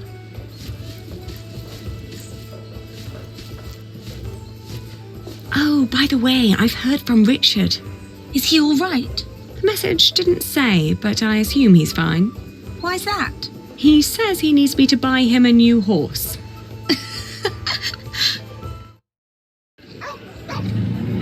Look at him go! Are you sure you want to see this? Of course. What a show. Why did the bear and dog fight? It's in their nature. The beast that is more clever and stronger wins. No. For them, there is no winning.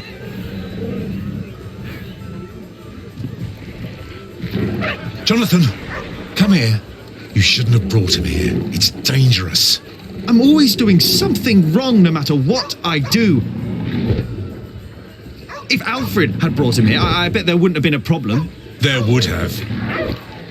Maybe it's better if you and Jonathan go.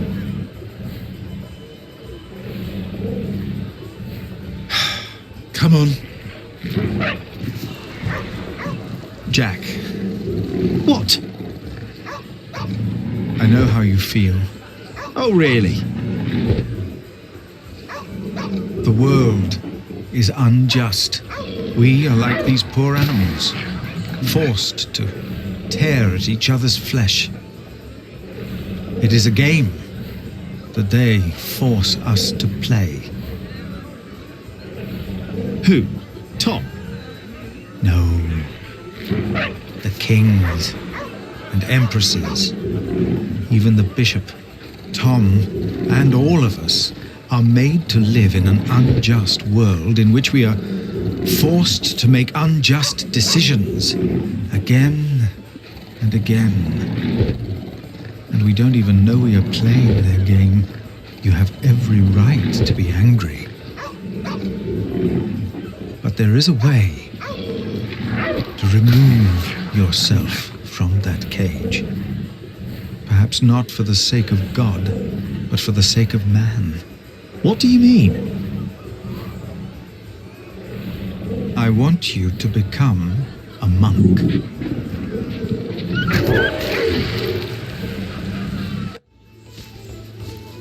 Wait! Don't go wandering off on your own!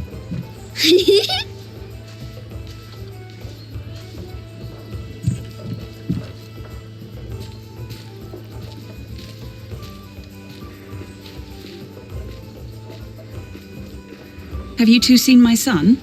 Ellen, he went over to see the bear fight. Aliena?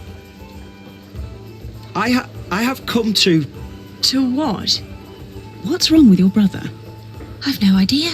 Aliena, I have come to ask for your hand in marriage. Are you mad, Alfred Builder? What? Why would you think that I... Did you hear that? What was that?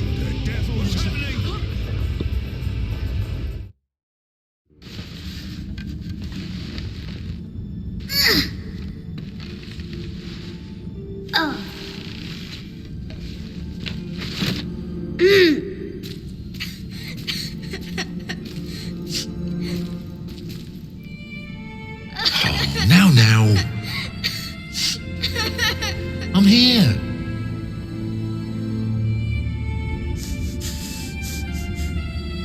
Should have looked out for you. You wanted to go all the way up there?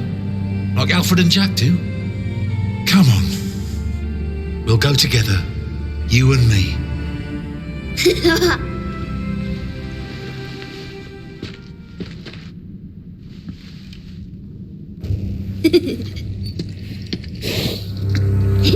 So, this is it then?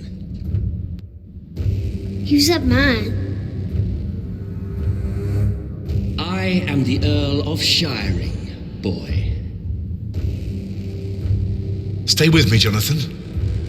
Now, while my men inspect your market, tell me, where is your saint? The crypt. Speak up! The crypt! I heard that your master builder died in an accident.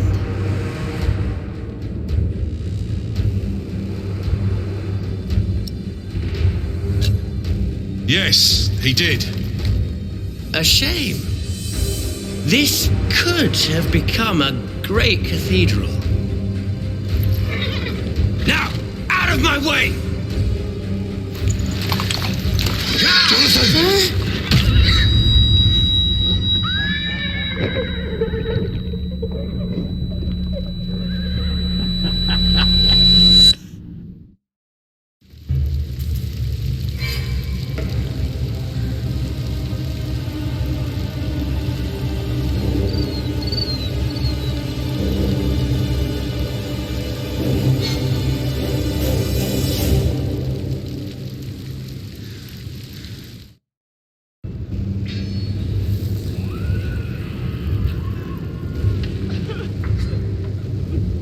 This is the end.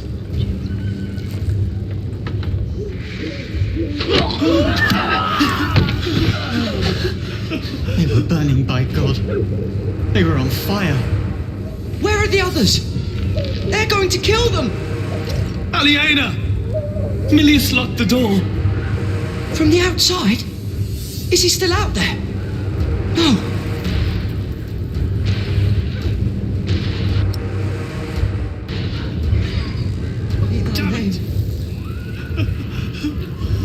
Thy kingdom come. Milius locked it! Milius! I think I can hear him out there. Return our saint, or you will go to hell. No, you go. No! I will be done. We won't make it. William Hamley. Ah! Aliena is still out there. I know it. So is Jonathan. And forgive us. Aliena! Come we have on. forgiven our debtors. We will die. And lead us not into temptation, but deliver us from evil. Don't go out there. May God have mercy on us. Brother Andrew, I implore you. Others are still outside. Pray for them. It's all we can do. Thy kingdom come. Come here. Thy will be done on earth as it is in heaven. Oh no! Give us this day our daily bread. The gate is locked as well. And forgive us. Aliena is this way. So are the attackers. As we have forgiven our If we go this way, they might not see us. You're right. temptation. But it's locked. Deliver us from evil. Amen. Jack! She was on fire.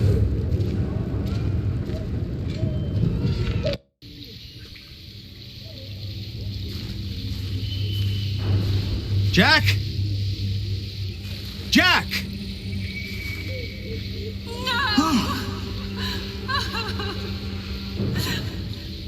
I won't leave it!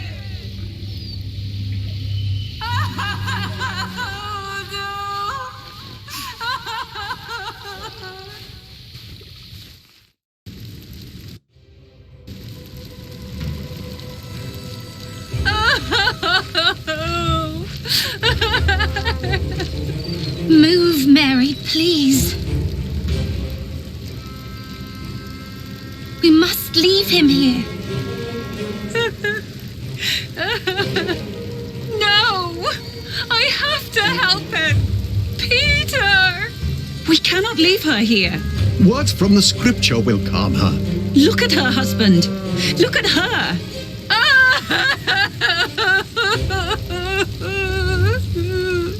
Your words won't do any good.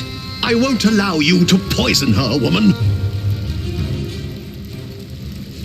This herb will help her. It works. I will not let you use your devil's work on her.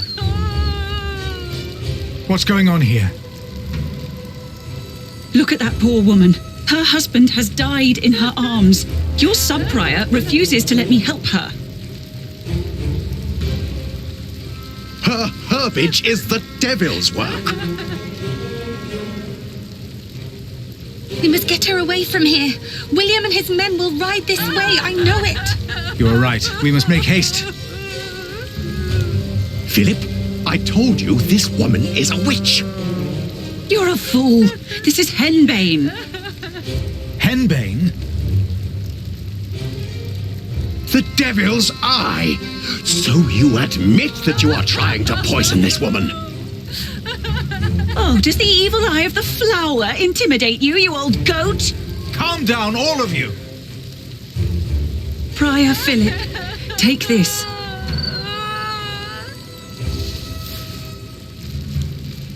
It will calm her nerves if she chews on it. For once, do the right thing.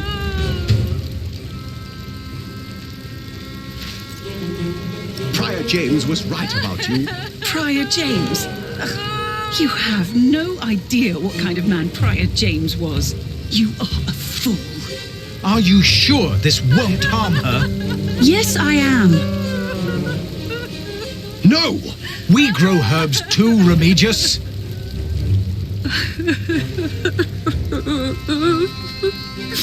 Go ahead. I'm holding her.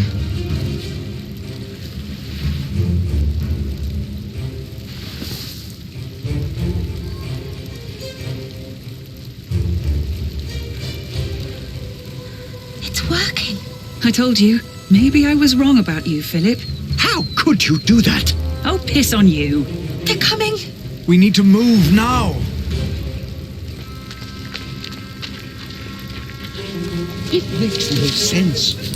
Why would the Earl of Shiring do this? Shut up, or they will kill us all. It's them. Shh. Shh. Shh. Be quiet, please. Look at him. He did quite well. He got pretty far. There was someone here with him. Hugh's right. They might be close by. We should make haste. We got what we came for. Not yet.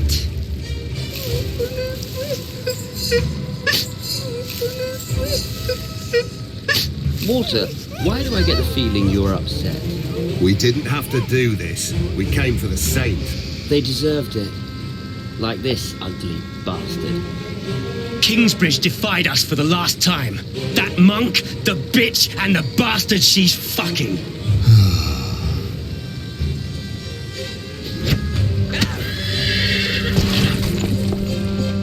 Come on, move! After him! But William said... I said move!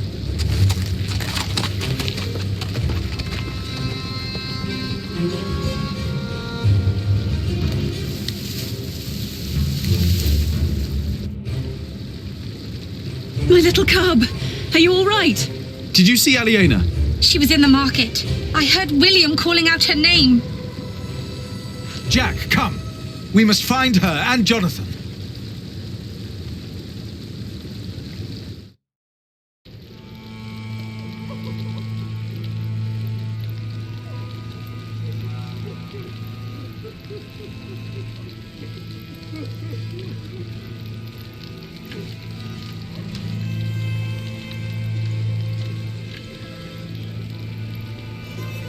Dear God. Oh.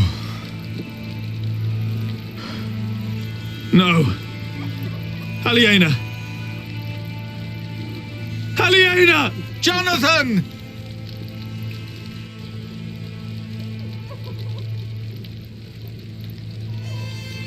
He took everything from me again.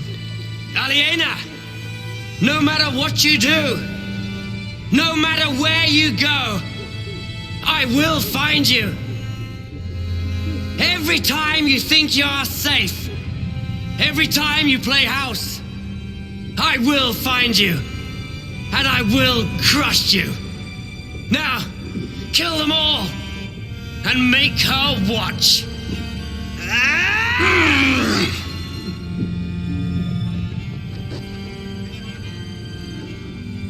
Aliena, are you all right? I swear by Almighty God and Jesus Christ and all the saints that I will take care of my brother Richard until he has fulfilled his vow. Can't you hear me? Jack, it's all gone. I can't support Richard like this. What am I going to do now?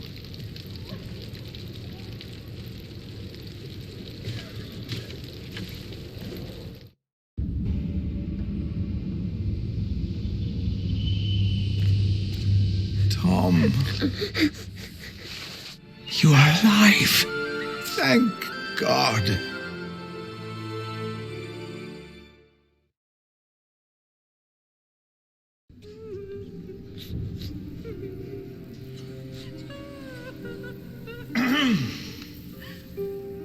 We must ask the bishop for help. The bishop? Are you mad? I heard he is behind this. Shh. How can we go on living in Kingsbridge now? Will the cathedral still be built? Not without the market. It must be, or there'll be no work for us. Please. Our prior will answer all of your questions.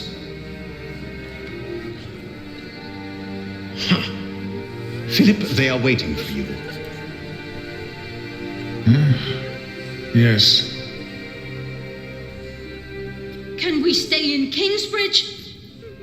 Or must we move on?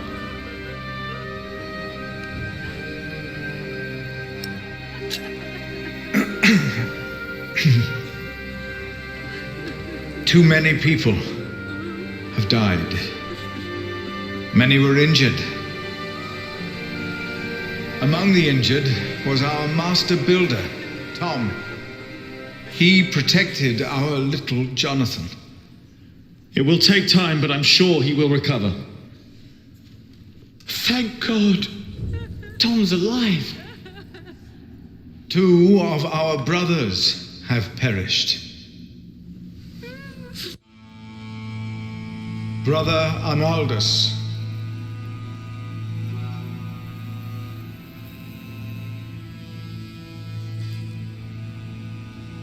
And Brother Milius.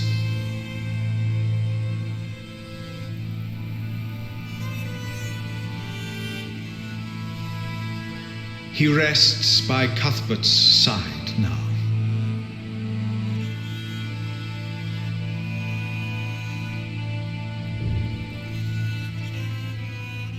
And 8 more lives were taken.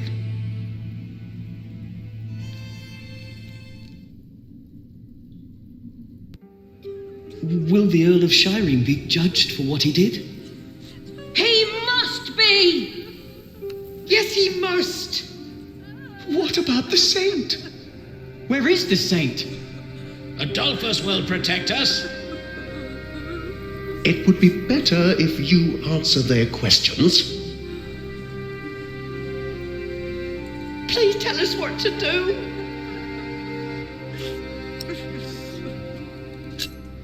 Brother Andrew is overseeing the repairs. And we will be able to continue the construction of our cathedral. Tom Builder's son, Alfred, will take over the position of Master Builder. Though it will take longer, for we will not hold a market again. And I am happy to welcome a new novice. Most of us are familiar with him, so I'm sure we all can share the sentiment that he will be very welcome in our priory. Jack.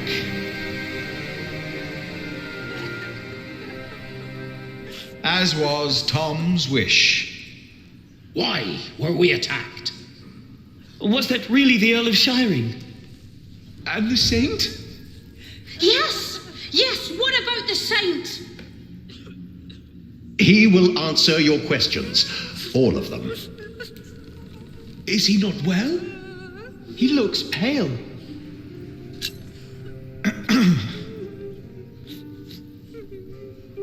The rumors you have heard are true. The remains of Saint Adolphus were stolen from this crypt. We are doomed. The saint's gone. Who took him? Was it the Earl of Shiring? Why would he do that? Milius died to protect the saint. I saw it. Please tell us. Tell us what will happen with us. With Kingsbridge. This attack. Shall I continue for you, my friar? No. This attack was a great tragedy. I cannot think of why anyone would do that to us. It is impossible to grasp how these men could just... You went against the Earl of Shiring! He said you defied him! Philip was in the right. We had a market license. Our prior was in the right, but we all knew what kind of man William Hamley is. Defiance will only lead to more grief. I agree. You should be more careful. We must never again hold a market. No. No, we must not. The Earl stole the saint because of Philip. But it's not his fault, is it? They all had to die for the market. Why is he not answering? Please answer. Why is he not saying anything? How will we go on? Why is God doing this to us? Answer them.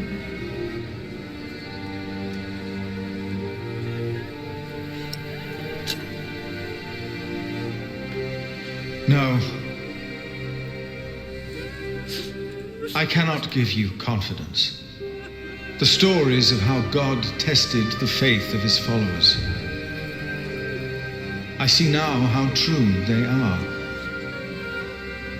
I think you do as well. I am asking myself, where is God? Why did he not prevent all this? I do not know. I have no answer.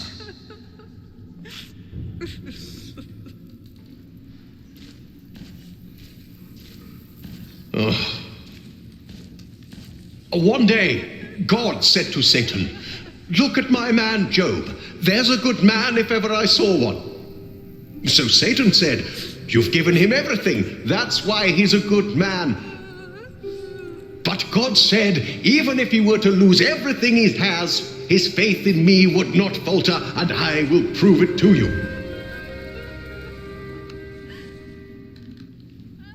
Mother hasn't moved from his side for days. It will take time for him to heal.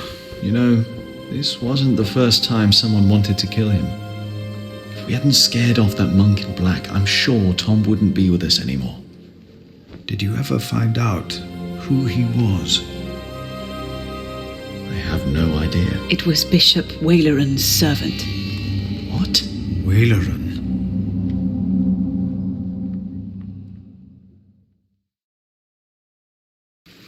You will burn in hell for this. What? I defeated your greatest enemy. It was a holy mission. It's not up to you to decide that. Even your father would not have been that foolish. I am not my father. They saw you. They know that the Earl of Shiring is a murderer. What if my allies in Kingsbridge were hurt? What then? Absolve my sins. Only if you announce your loyalty to King Stephen. No, Stephen lost. He is weak. Bishop Henry will not approve of me giving absolution to a supporter of Empress Maud. Are you a man of the church or not? I am. Then do as you are told, and never defy me again. Is that understood? Yes, my bishop.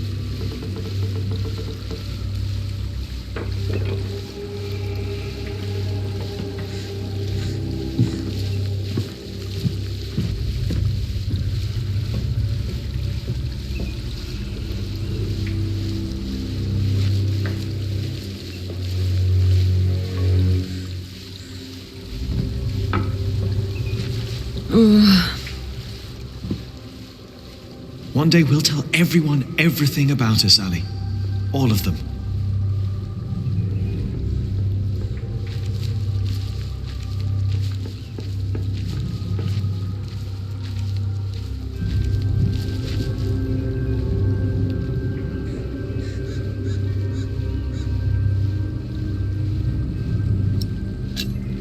Maybe we should have told everyone while we still could. Maybe there would have been ways to make it last.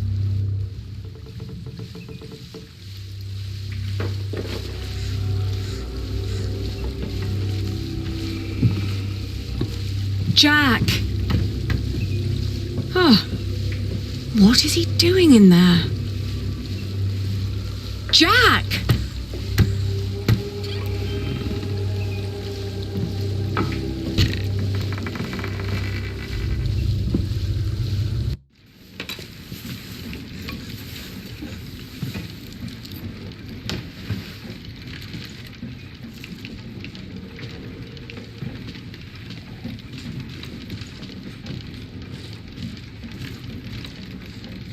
Oh, Jack. At least I still have my hair.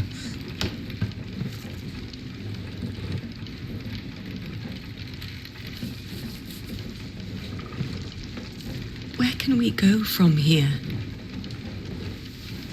Anywhere we want. What is this?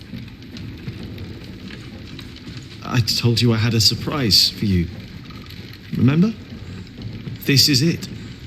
What is it? It's a first version of a fulling mill. Is fulling the cloth all by itself using the motion of the water wheel? Yes. What do you think? You will be able to sell even more cloth, not just wool, like you wanted to.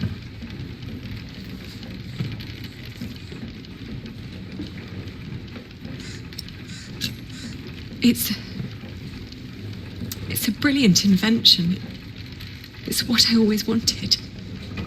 Then why do you look so sad?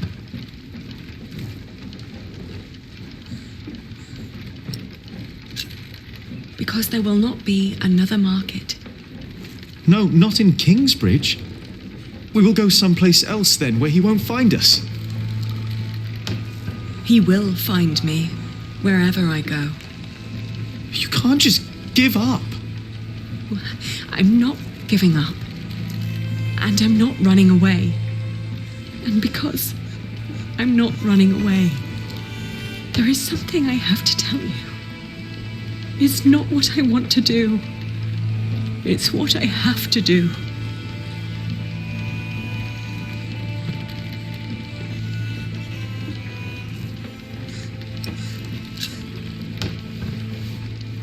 I'm getting married to support Richard.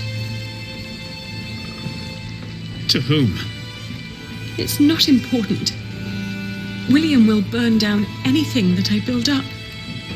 This is the only choice I have. My husband will pay for Richard's expenses. It's the only way my brother can protect our people. I will marry you.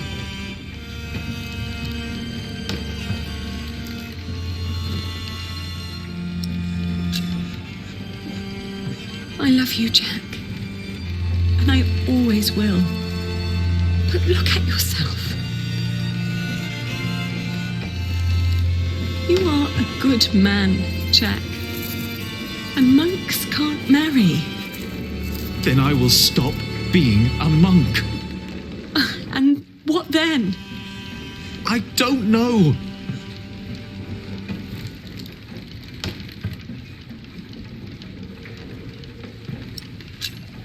Maybe when this is over, we can meet again. But not like this. No, not like this.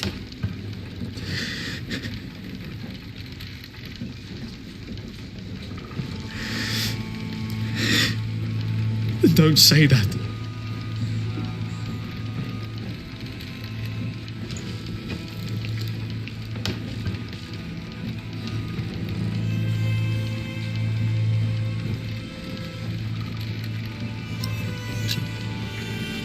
Who is it?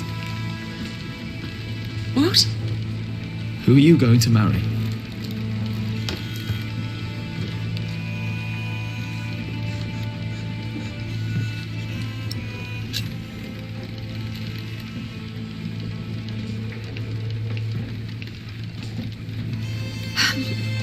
He has steady income from the houses he builds in Shiring and Winchester.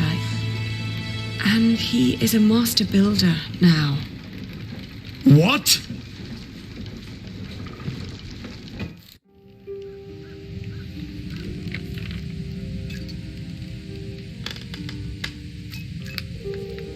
Dear Francis, once you asked me if I often think of our parents.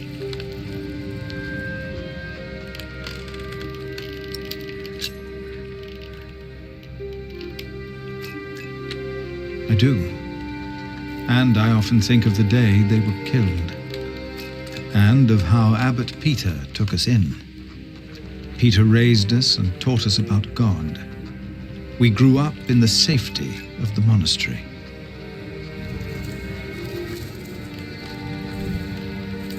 Only now have I begun to understand that outside the priory, the killing continued every single day.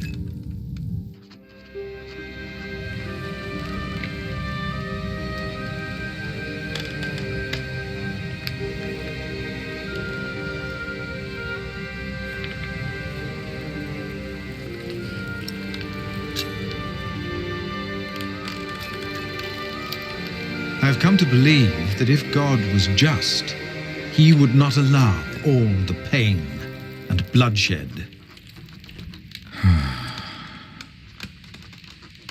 A few days ago, William Hamley and his men attacked us. Many died by their hand. Milius is dead. First, I believed I had brought the devil to Kingsbridge, for I thought I had seen him in Lincoln. The last few nights, I did not sleep. I was afraid that in my dreams I might flee from his grasp in blind terror toward the river and drown like Prior James did. But I know this is not the work of the devil, but of man. But why does God not put an end to it?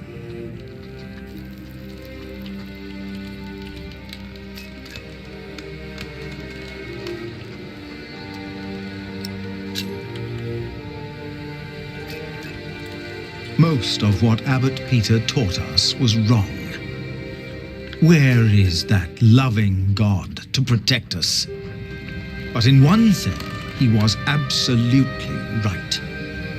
For he taught us about living in seclusion, away from sin, away from want, away from the world that turns man against man.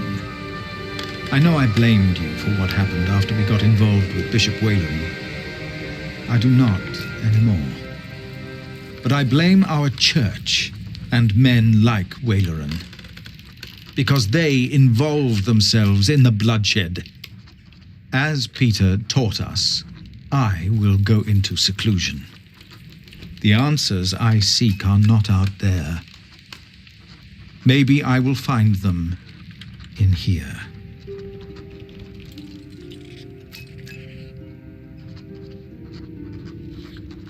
Put that away! Stop it immediately! No, Jack!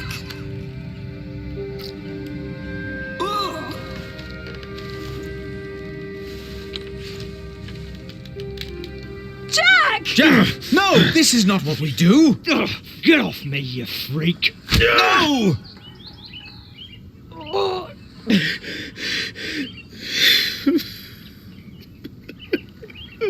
Jack! Take him away! Lock him up!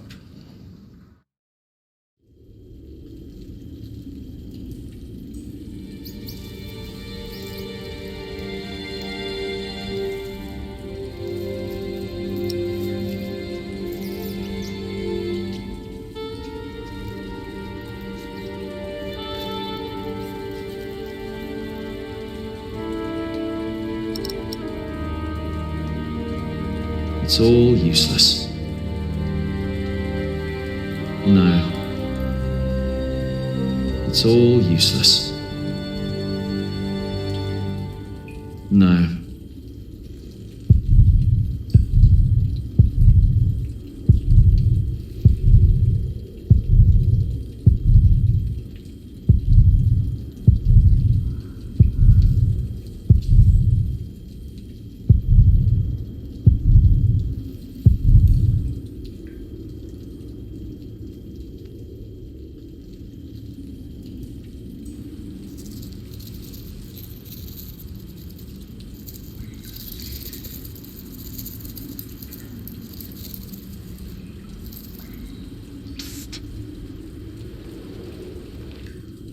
Jack.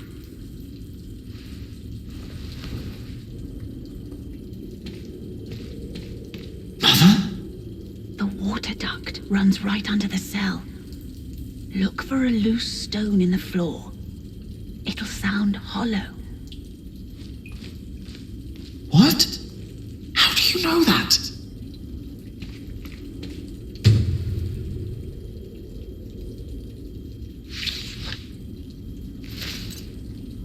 This one looks easy to pry out, but not with bare hands.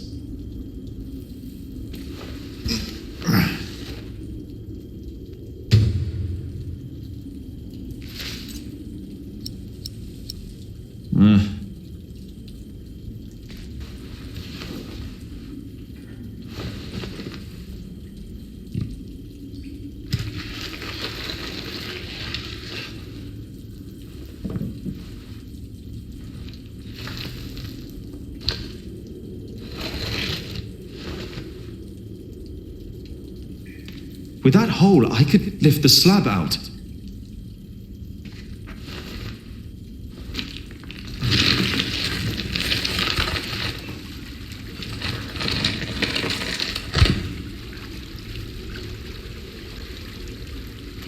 She was right.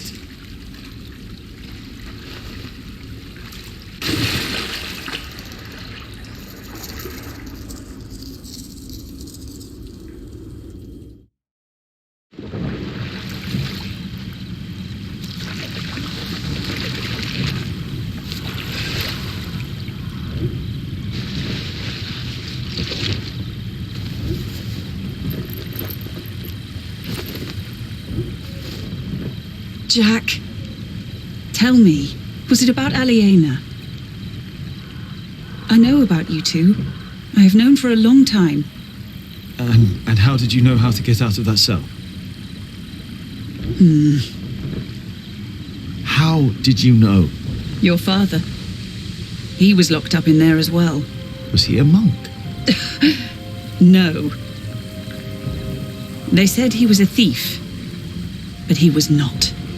Is it true then? What they say, that he was hanged in Shiring? Yes, but he was innocent. How? How did it happen? Someone here in Kingsbridge gave him a jeweled cup and told him he could go. A mile down the road, he was arrested and accused of theft. It was like a game to them.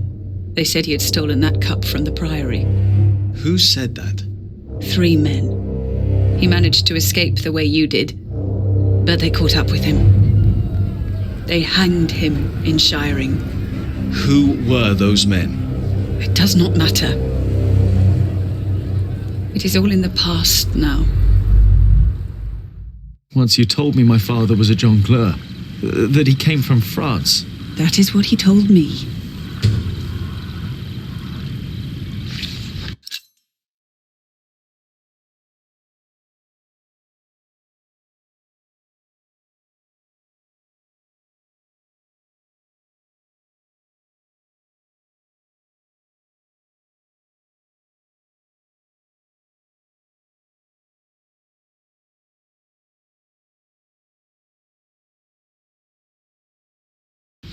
You want to leave?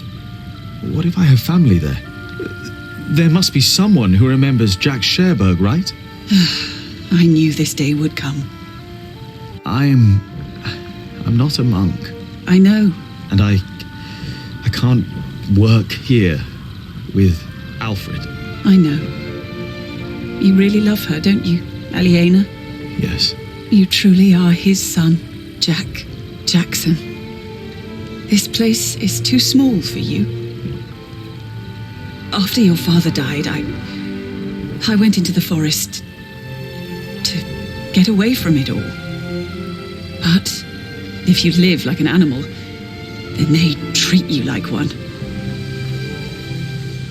Do not let them ever find your way in the world. And when it leads you back to me, I want to hear lots of new tales. Of course.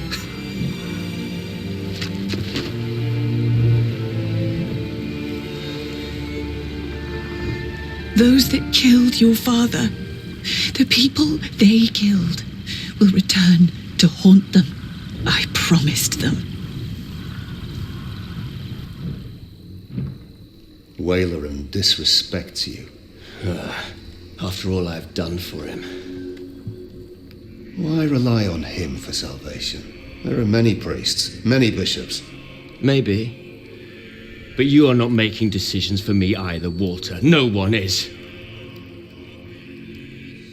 If the Lord wants me to support Waleran, he will let me know.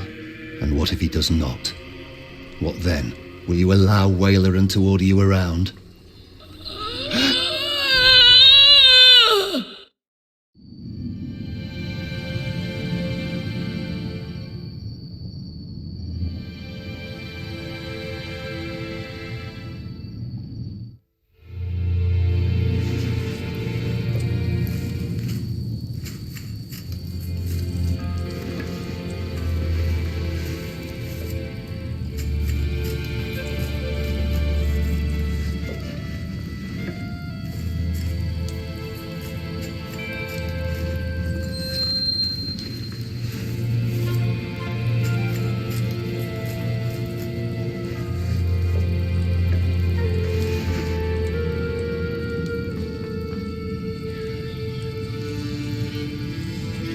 I shouldn't weave with the door open. The draft will kill me. Whew, it's getting cold.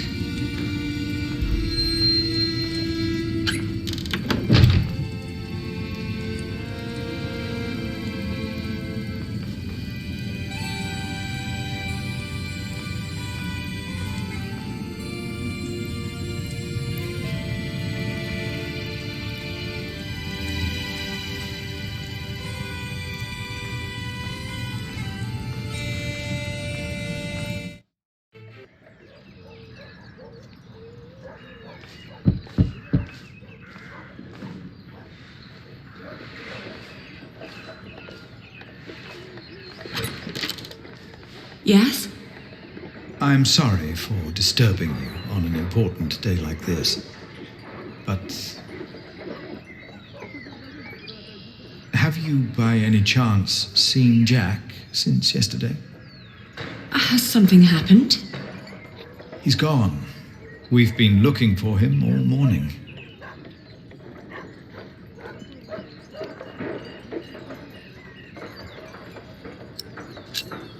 No, I haven't seen him. Does anyone know why he left? Well, yes, and I'm afraid it is my fault. I had him locked away. But in the end, I just punished anger with wrath.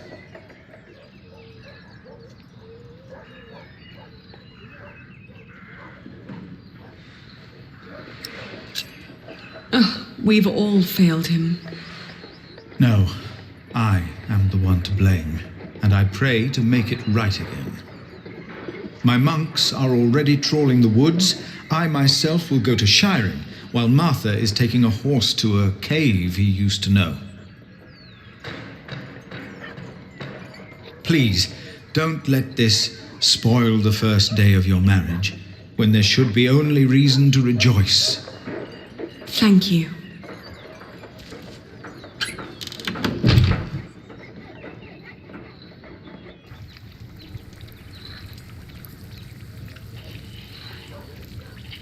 They still haven't found him?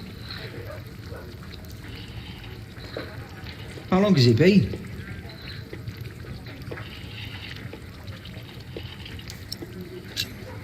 I haven't been counting. Well, I think he's gone for good. Never made it easy for anyone, that bastard. Then he runs off. Woody and his family's sick. Are you hungry? I think I'll prepare some food. Great. I'm starving.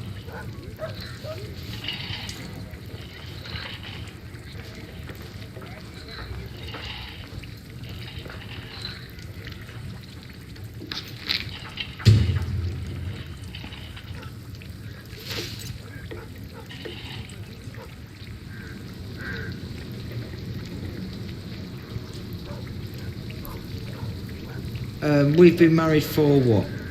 A week?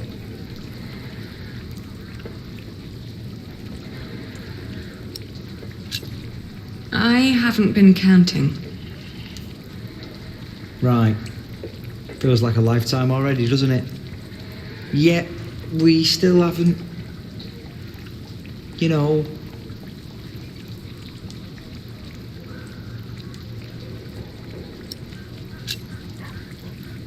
Oh, I'm sorry. I want this to work, but I need time. He won't come back, you know. You're my wife now. Sometimes you look at me like you think your husband isn't a good man. But I am a good man. You'll see.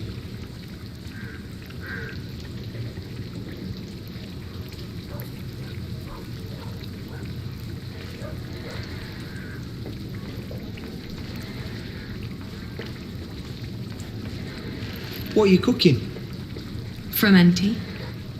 What's going in it? Wheaten ale with milk, spices, venison and eggs. Well, as long as it tastes good.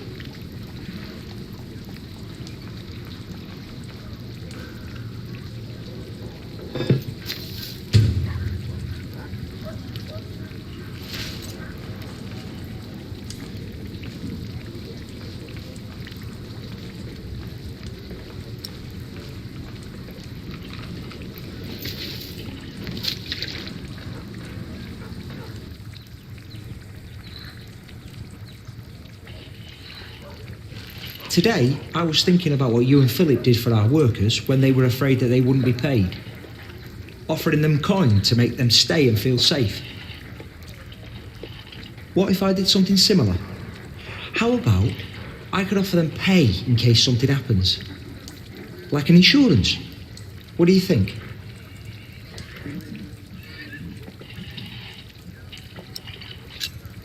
Could you afford it? That's up to the prior to decide. He said he'd come over around noon tomorrow. Maybe he could eat with us. And you could help me explain the idea. If you want. I think it would be good for you. To do something other than cooking and weaving. You haven't left the house in 2 weeks.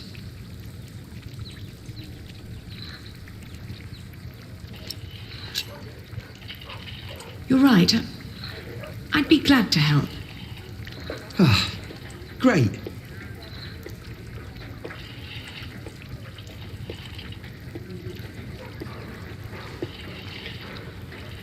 It still needs eggs.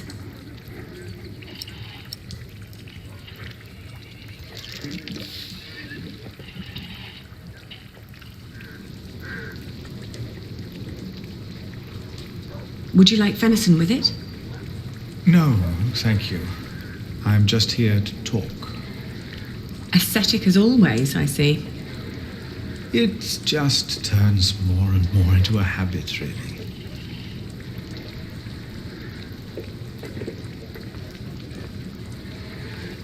So, you are suggesting that we promise the workers money if the construction is not completed? Yes, as an insurance. Since the Fleece Fair, they've been quite worried. It would ease their minds a bit. Yes, especially since they know they don't have to finish the cathedral in order to get rich. It sounds to me like we would be tempting them to fail deliberately. I hadn't thought about that.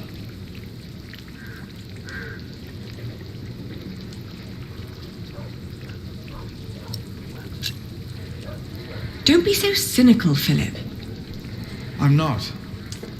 It's just so hard to encourage goodness these days. We tried so hard in the last few years, yet all we reaped is death and misery. The alternative would be to do nothing at all.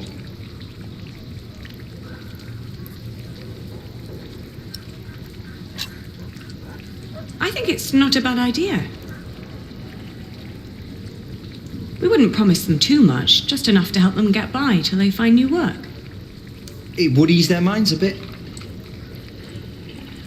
Yes, you said that.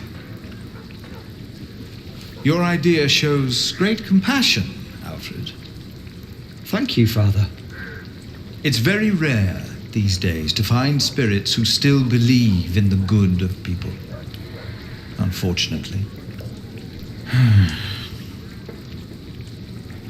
I could never promise them coin. because one cannot give what one does not have. Ever since the market collapsed, Kingsbridge is losing more than it earns. We may even run out before we complete the cathedral. What? He's right. It won't be finished. But what about Mother? We wanted to build it for her.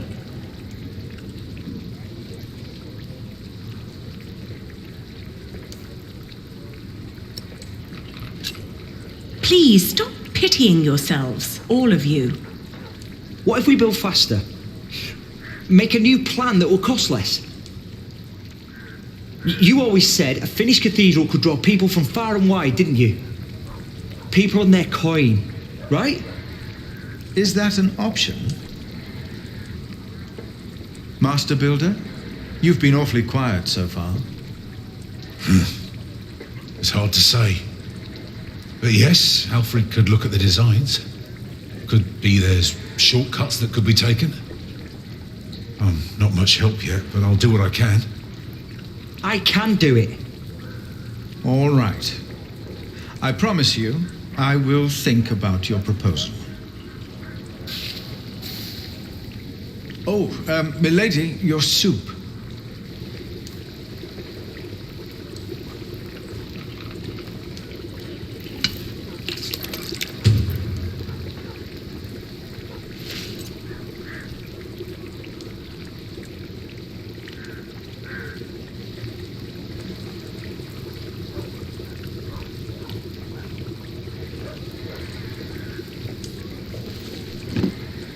Thank you.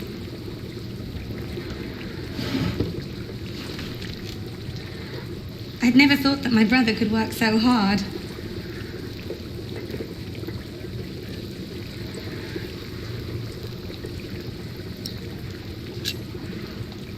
He just wants to be better than Jack.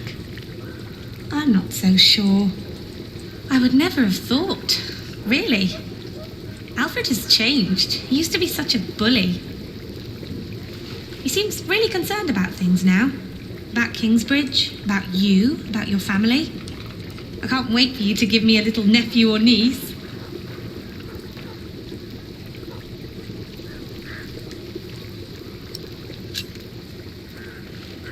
That won't happen. No? No. Oh. By the way, I got the blue dye you've been asking for. It's from a woad merchant in Winchester. Took me some time to find him. Oh, thank you so much, Martha. I guess now I finally have to finish my weaving. How's it going?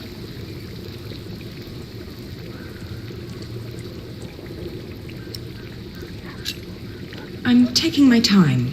I'm not in a rush. What does Sir Richard think of the idea? I haven't told him yet.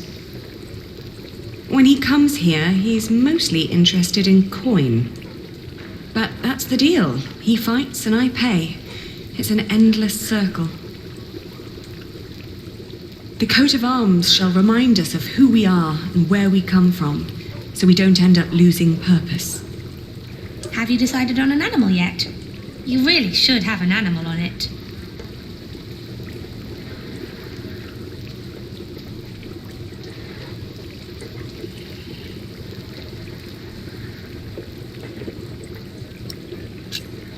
It will sport an eagle.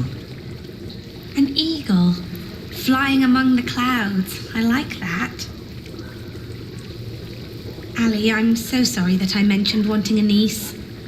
I just thought, in the last month, that you were, well, growing a bit. Oh, I'm just getting fat. You're not getting fat? You forget that there's not a lot for me to do other than sit around and eat. Then we should take a hike soon. Stretch your legs and get some sunshine. I'd like that. I would like that a lot. But not today. I need to finish the coat of arms first. Get it done while I still can.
don't know what to do anymore.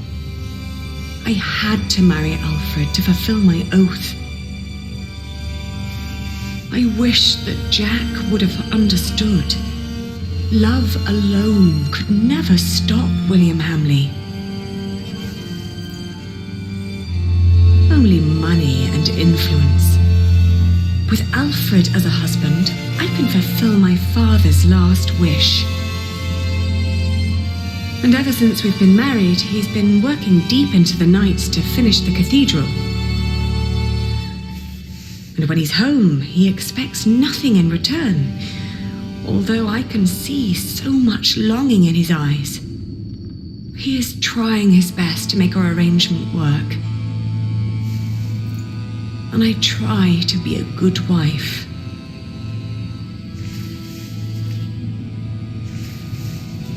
I did what I had to do when I married him. But what I didn't know back then was that I am pregnant with your grandchild. You brought this on yourself. You had the love of your life, and you threw it away.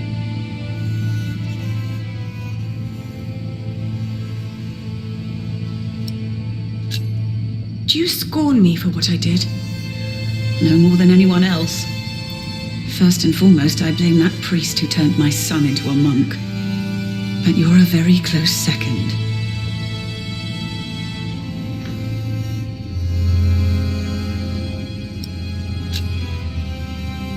What if I brought Jack back? Oh, Aliena. Jack has left England. There's no possible way to find out where he went. I want you to know one thing. Jack loved you. For me, that makes you still family. If you can't have his baby, give it to me. I will raise it far away from this crooked world that had no room for my son. I don't want to give our child away. Then you cannot stay here. You cannot go on like this. But I have to. Don't you understand?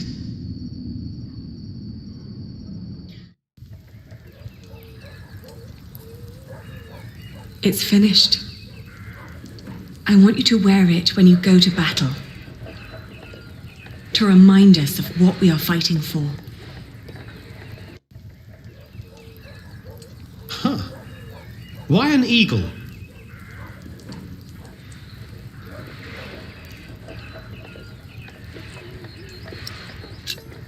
Because it's a beautiful and elegant beast. We must never forget our noble cause, and that we have to be an example for the people who look up to us. You hear that, Alfred? I'm an eagle. Grow up, Richard. This is important. Sorry. How's the war going, by the way?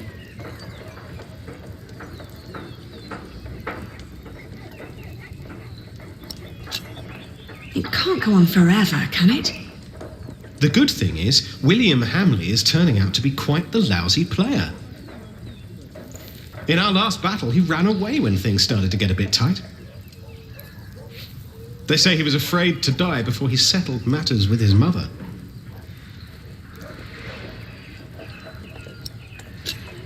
His mother? No one's seen her in years, not since her husband died. But rumour has it she's still alive and joyfully pulling his strings. Mention her to William, and he goes as pale as a sheep. Ali, we are so close, but we need to be careful. We mustn't let our guard down. Is there anything you need from me, Richard? Well, a new saddle would be nice. I'll see to it. And a horse to put it on, of course. The last one caught quite a few arrows. Right. I'll be out for a while. I've got some business at the market with Martha. All right.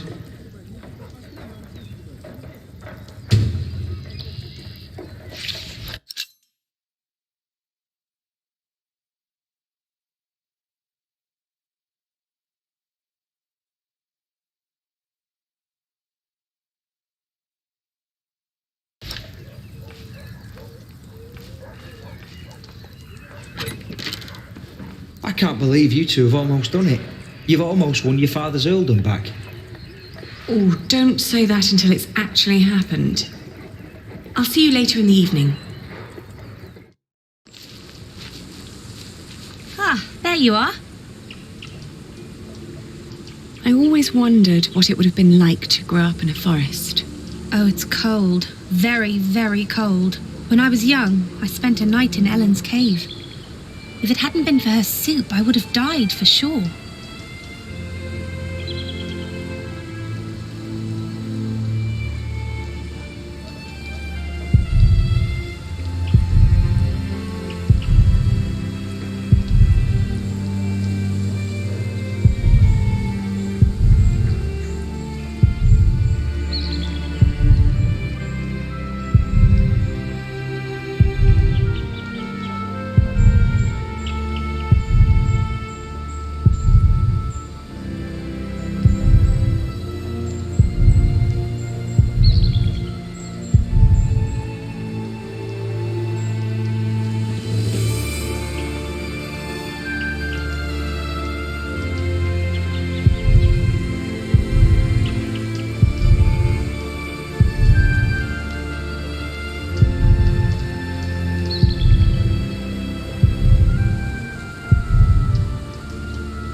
What kind of soup? I think it had deer in it. Deer? Yes. Jack had caught it before we met him. I think it was the only one he ever caught. But hunting deer is... I know. It's punishable by death. Jack never was one for rules and laws. Right.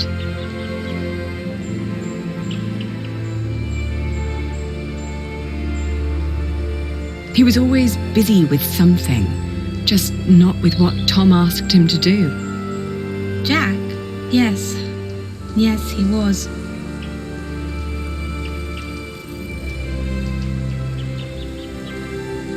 You will be an aunt soon. What? But don't tell Alfred. I haven't told him yet. You still think marrying him was a mistake? I do. I do too. But you did it for very good reasons. So, maybe it wasn't a mistake after all. Maybe it will work. Not in a loving way, but more like a partnership. You two seeing eye to eye to each other. Maybe. But the baby is not... What was that?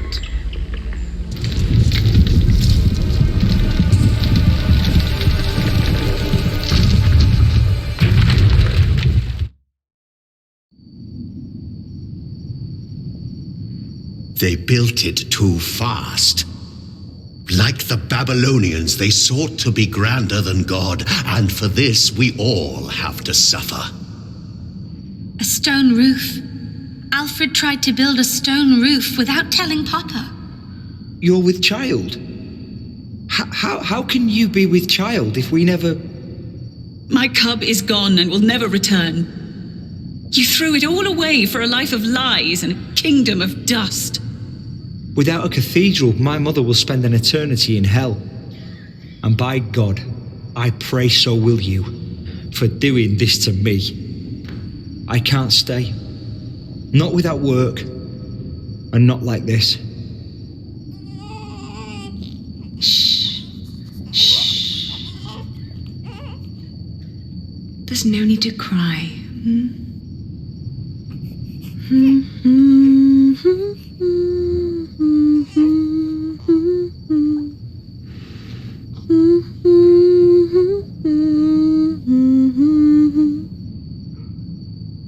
There. We've been crying for far too long now.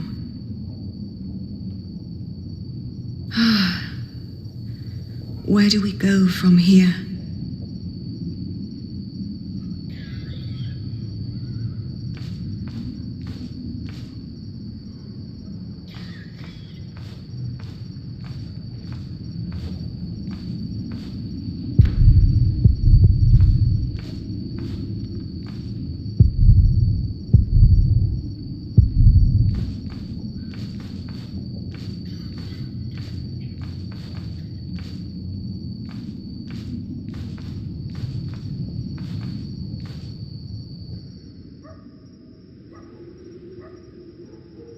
We will build a cathedral right here, towering high above Shiring. But it will not be a cheap undertaking. Money is no object. I shall build it for our Lord and my mother, so that the Lord will heal her. I am sure he will. Ah, yes, there he is. Who? We will need a master builder. My bishop, I think I have the right man.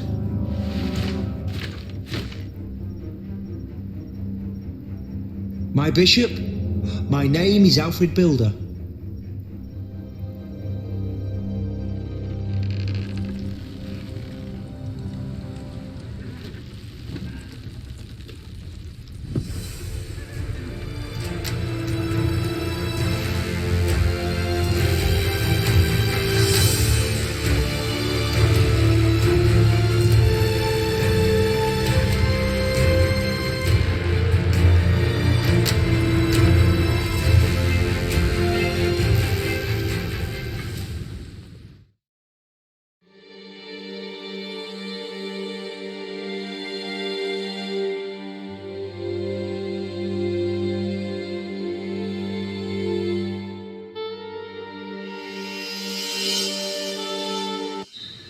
Next time on The Pillars of the Earth, witness the climactic final part of the series.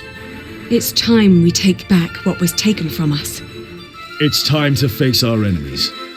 It is time to make a stand for what we believe in. The Pillars of the Earth, Book 3, The Eye of the Storm.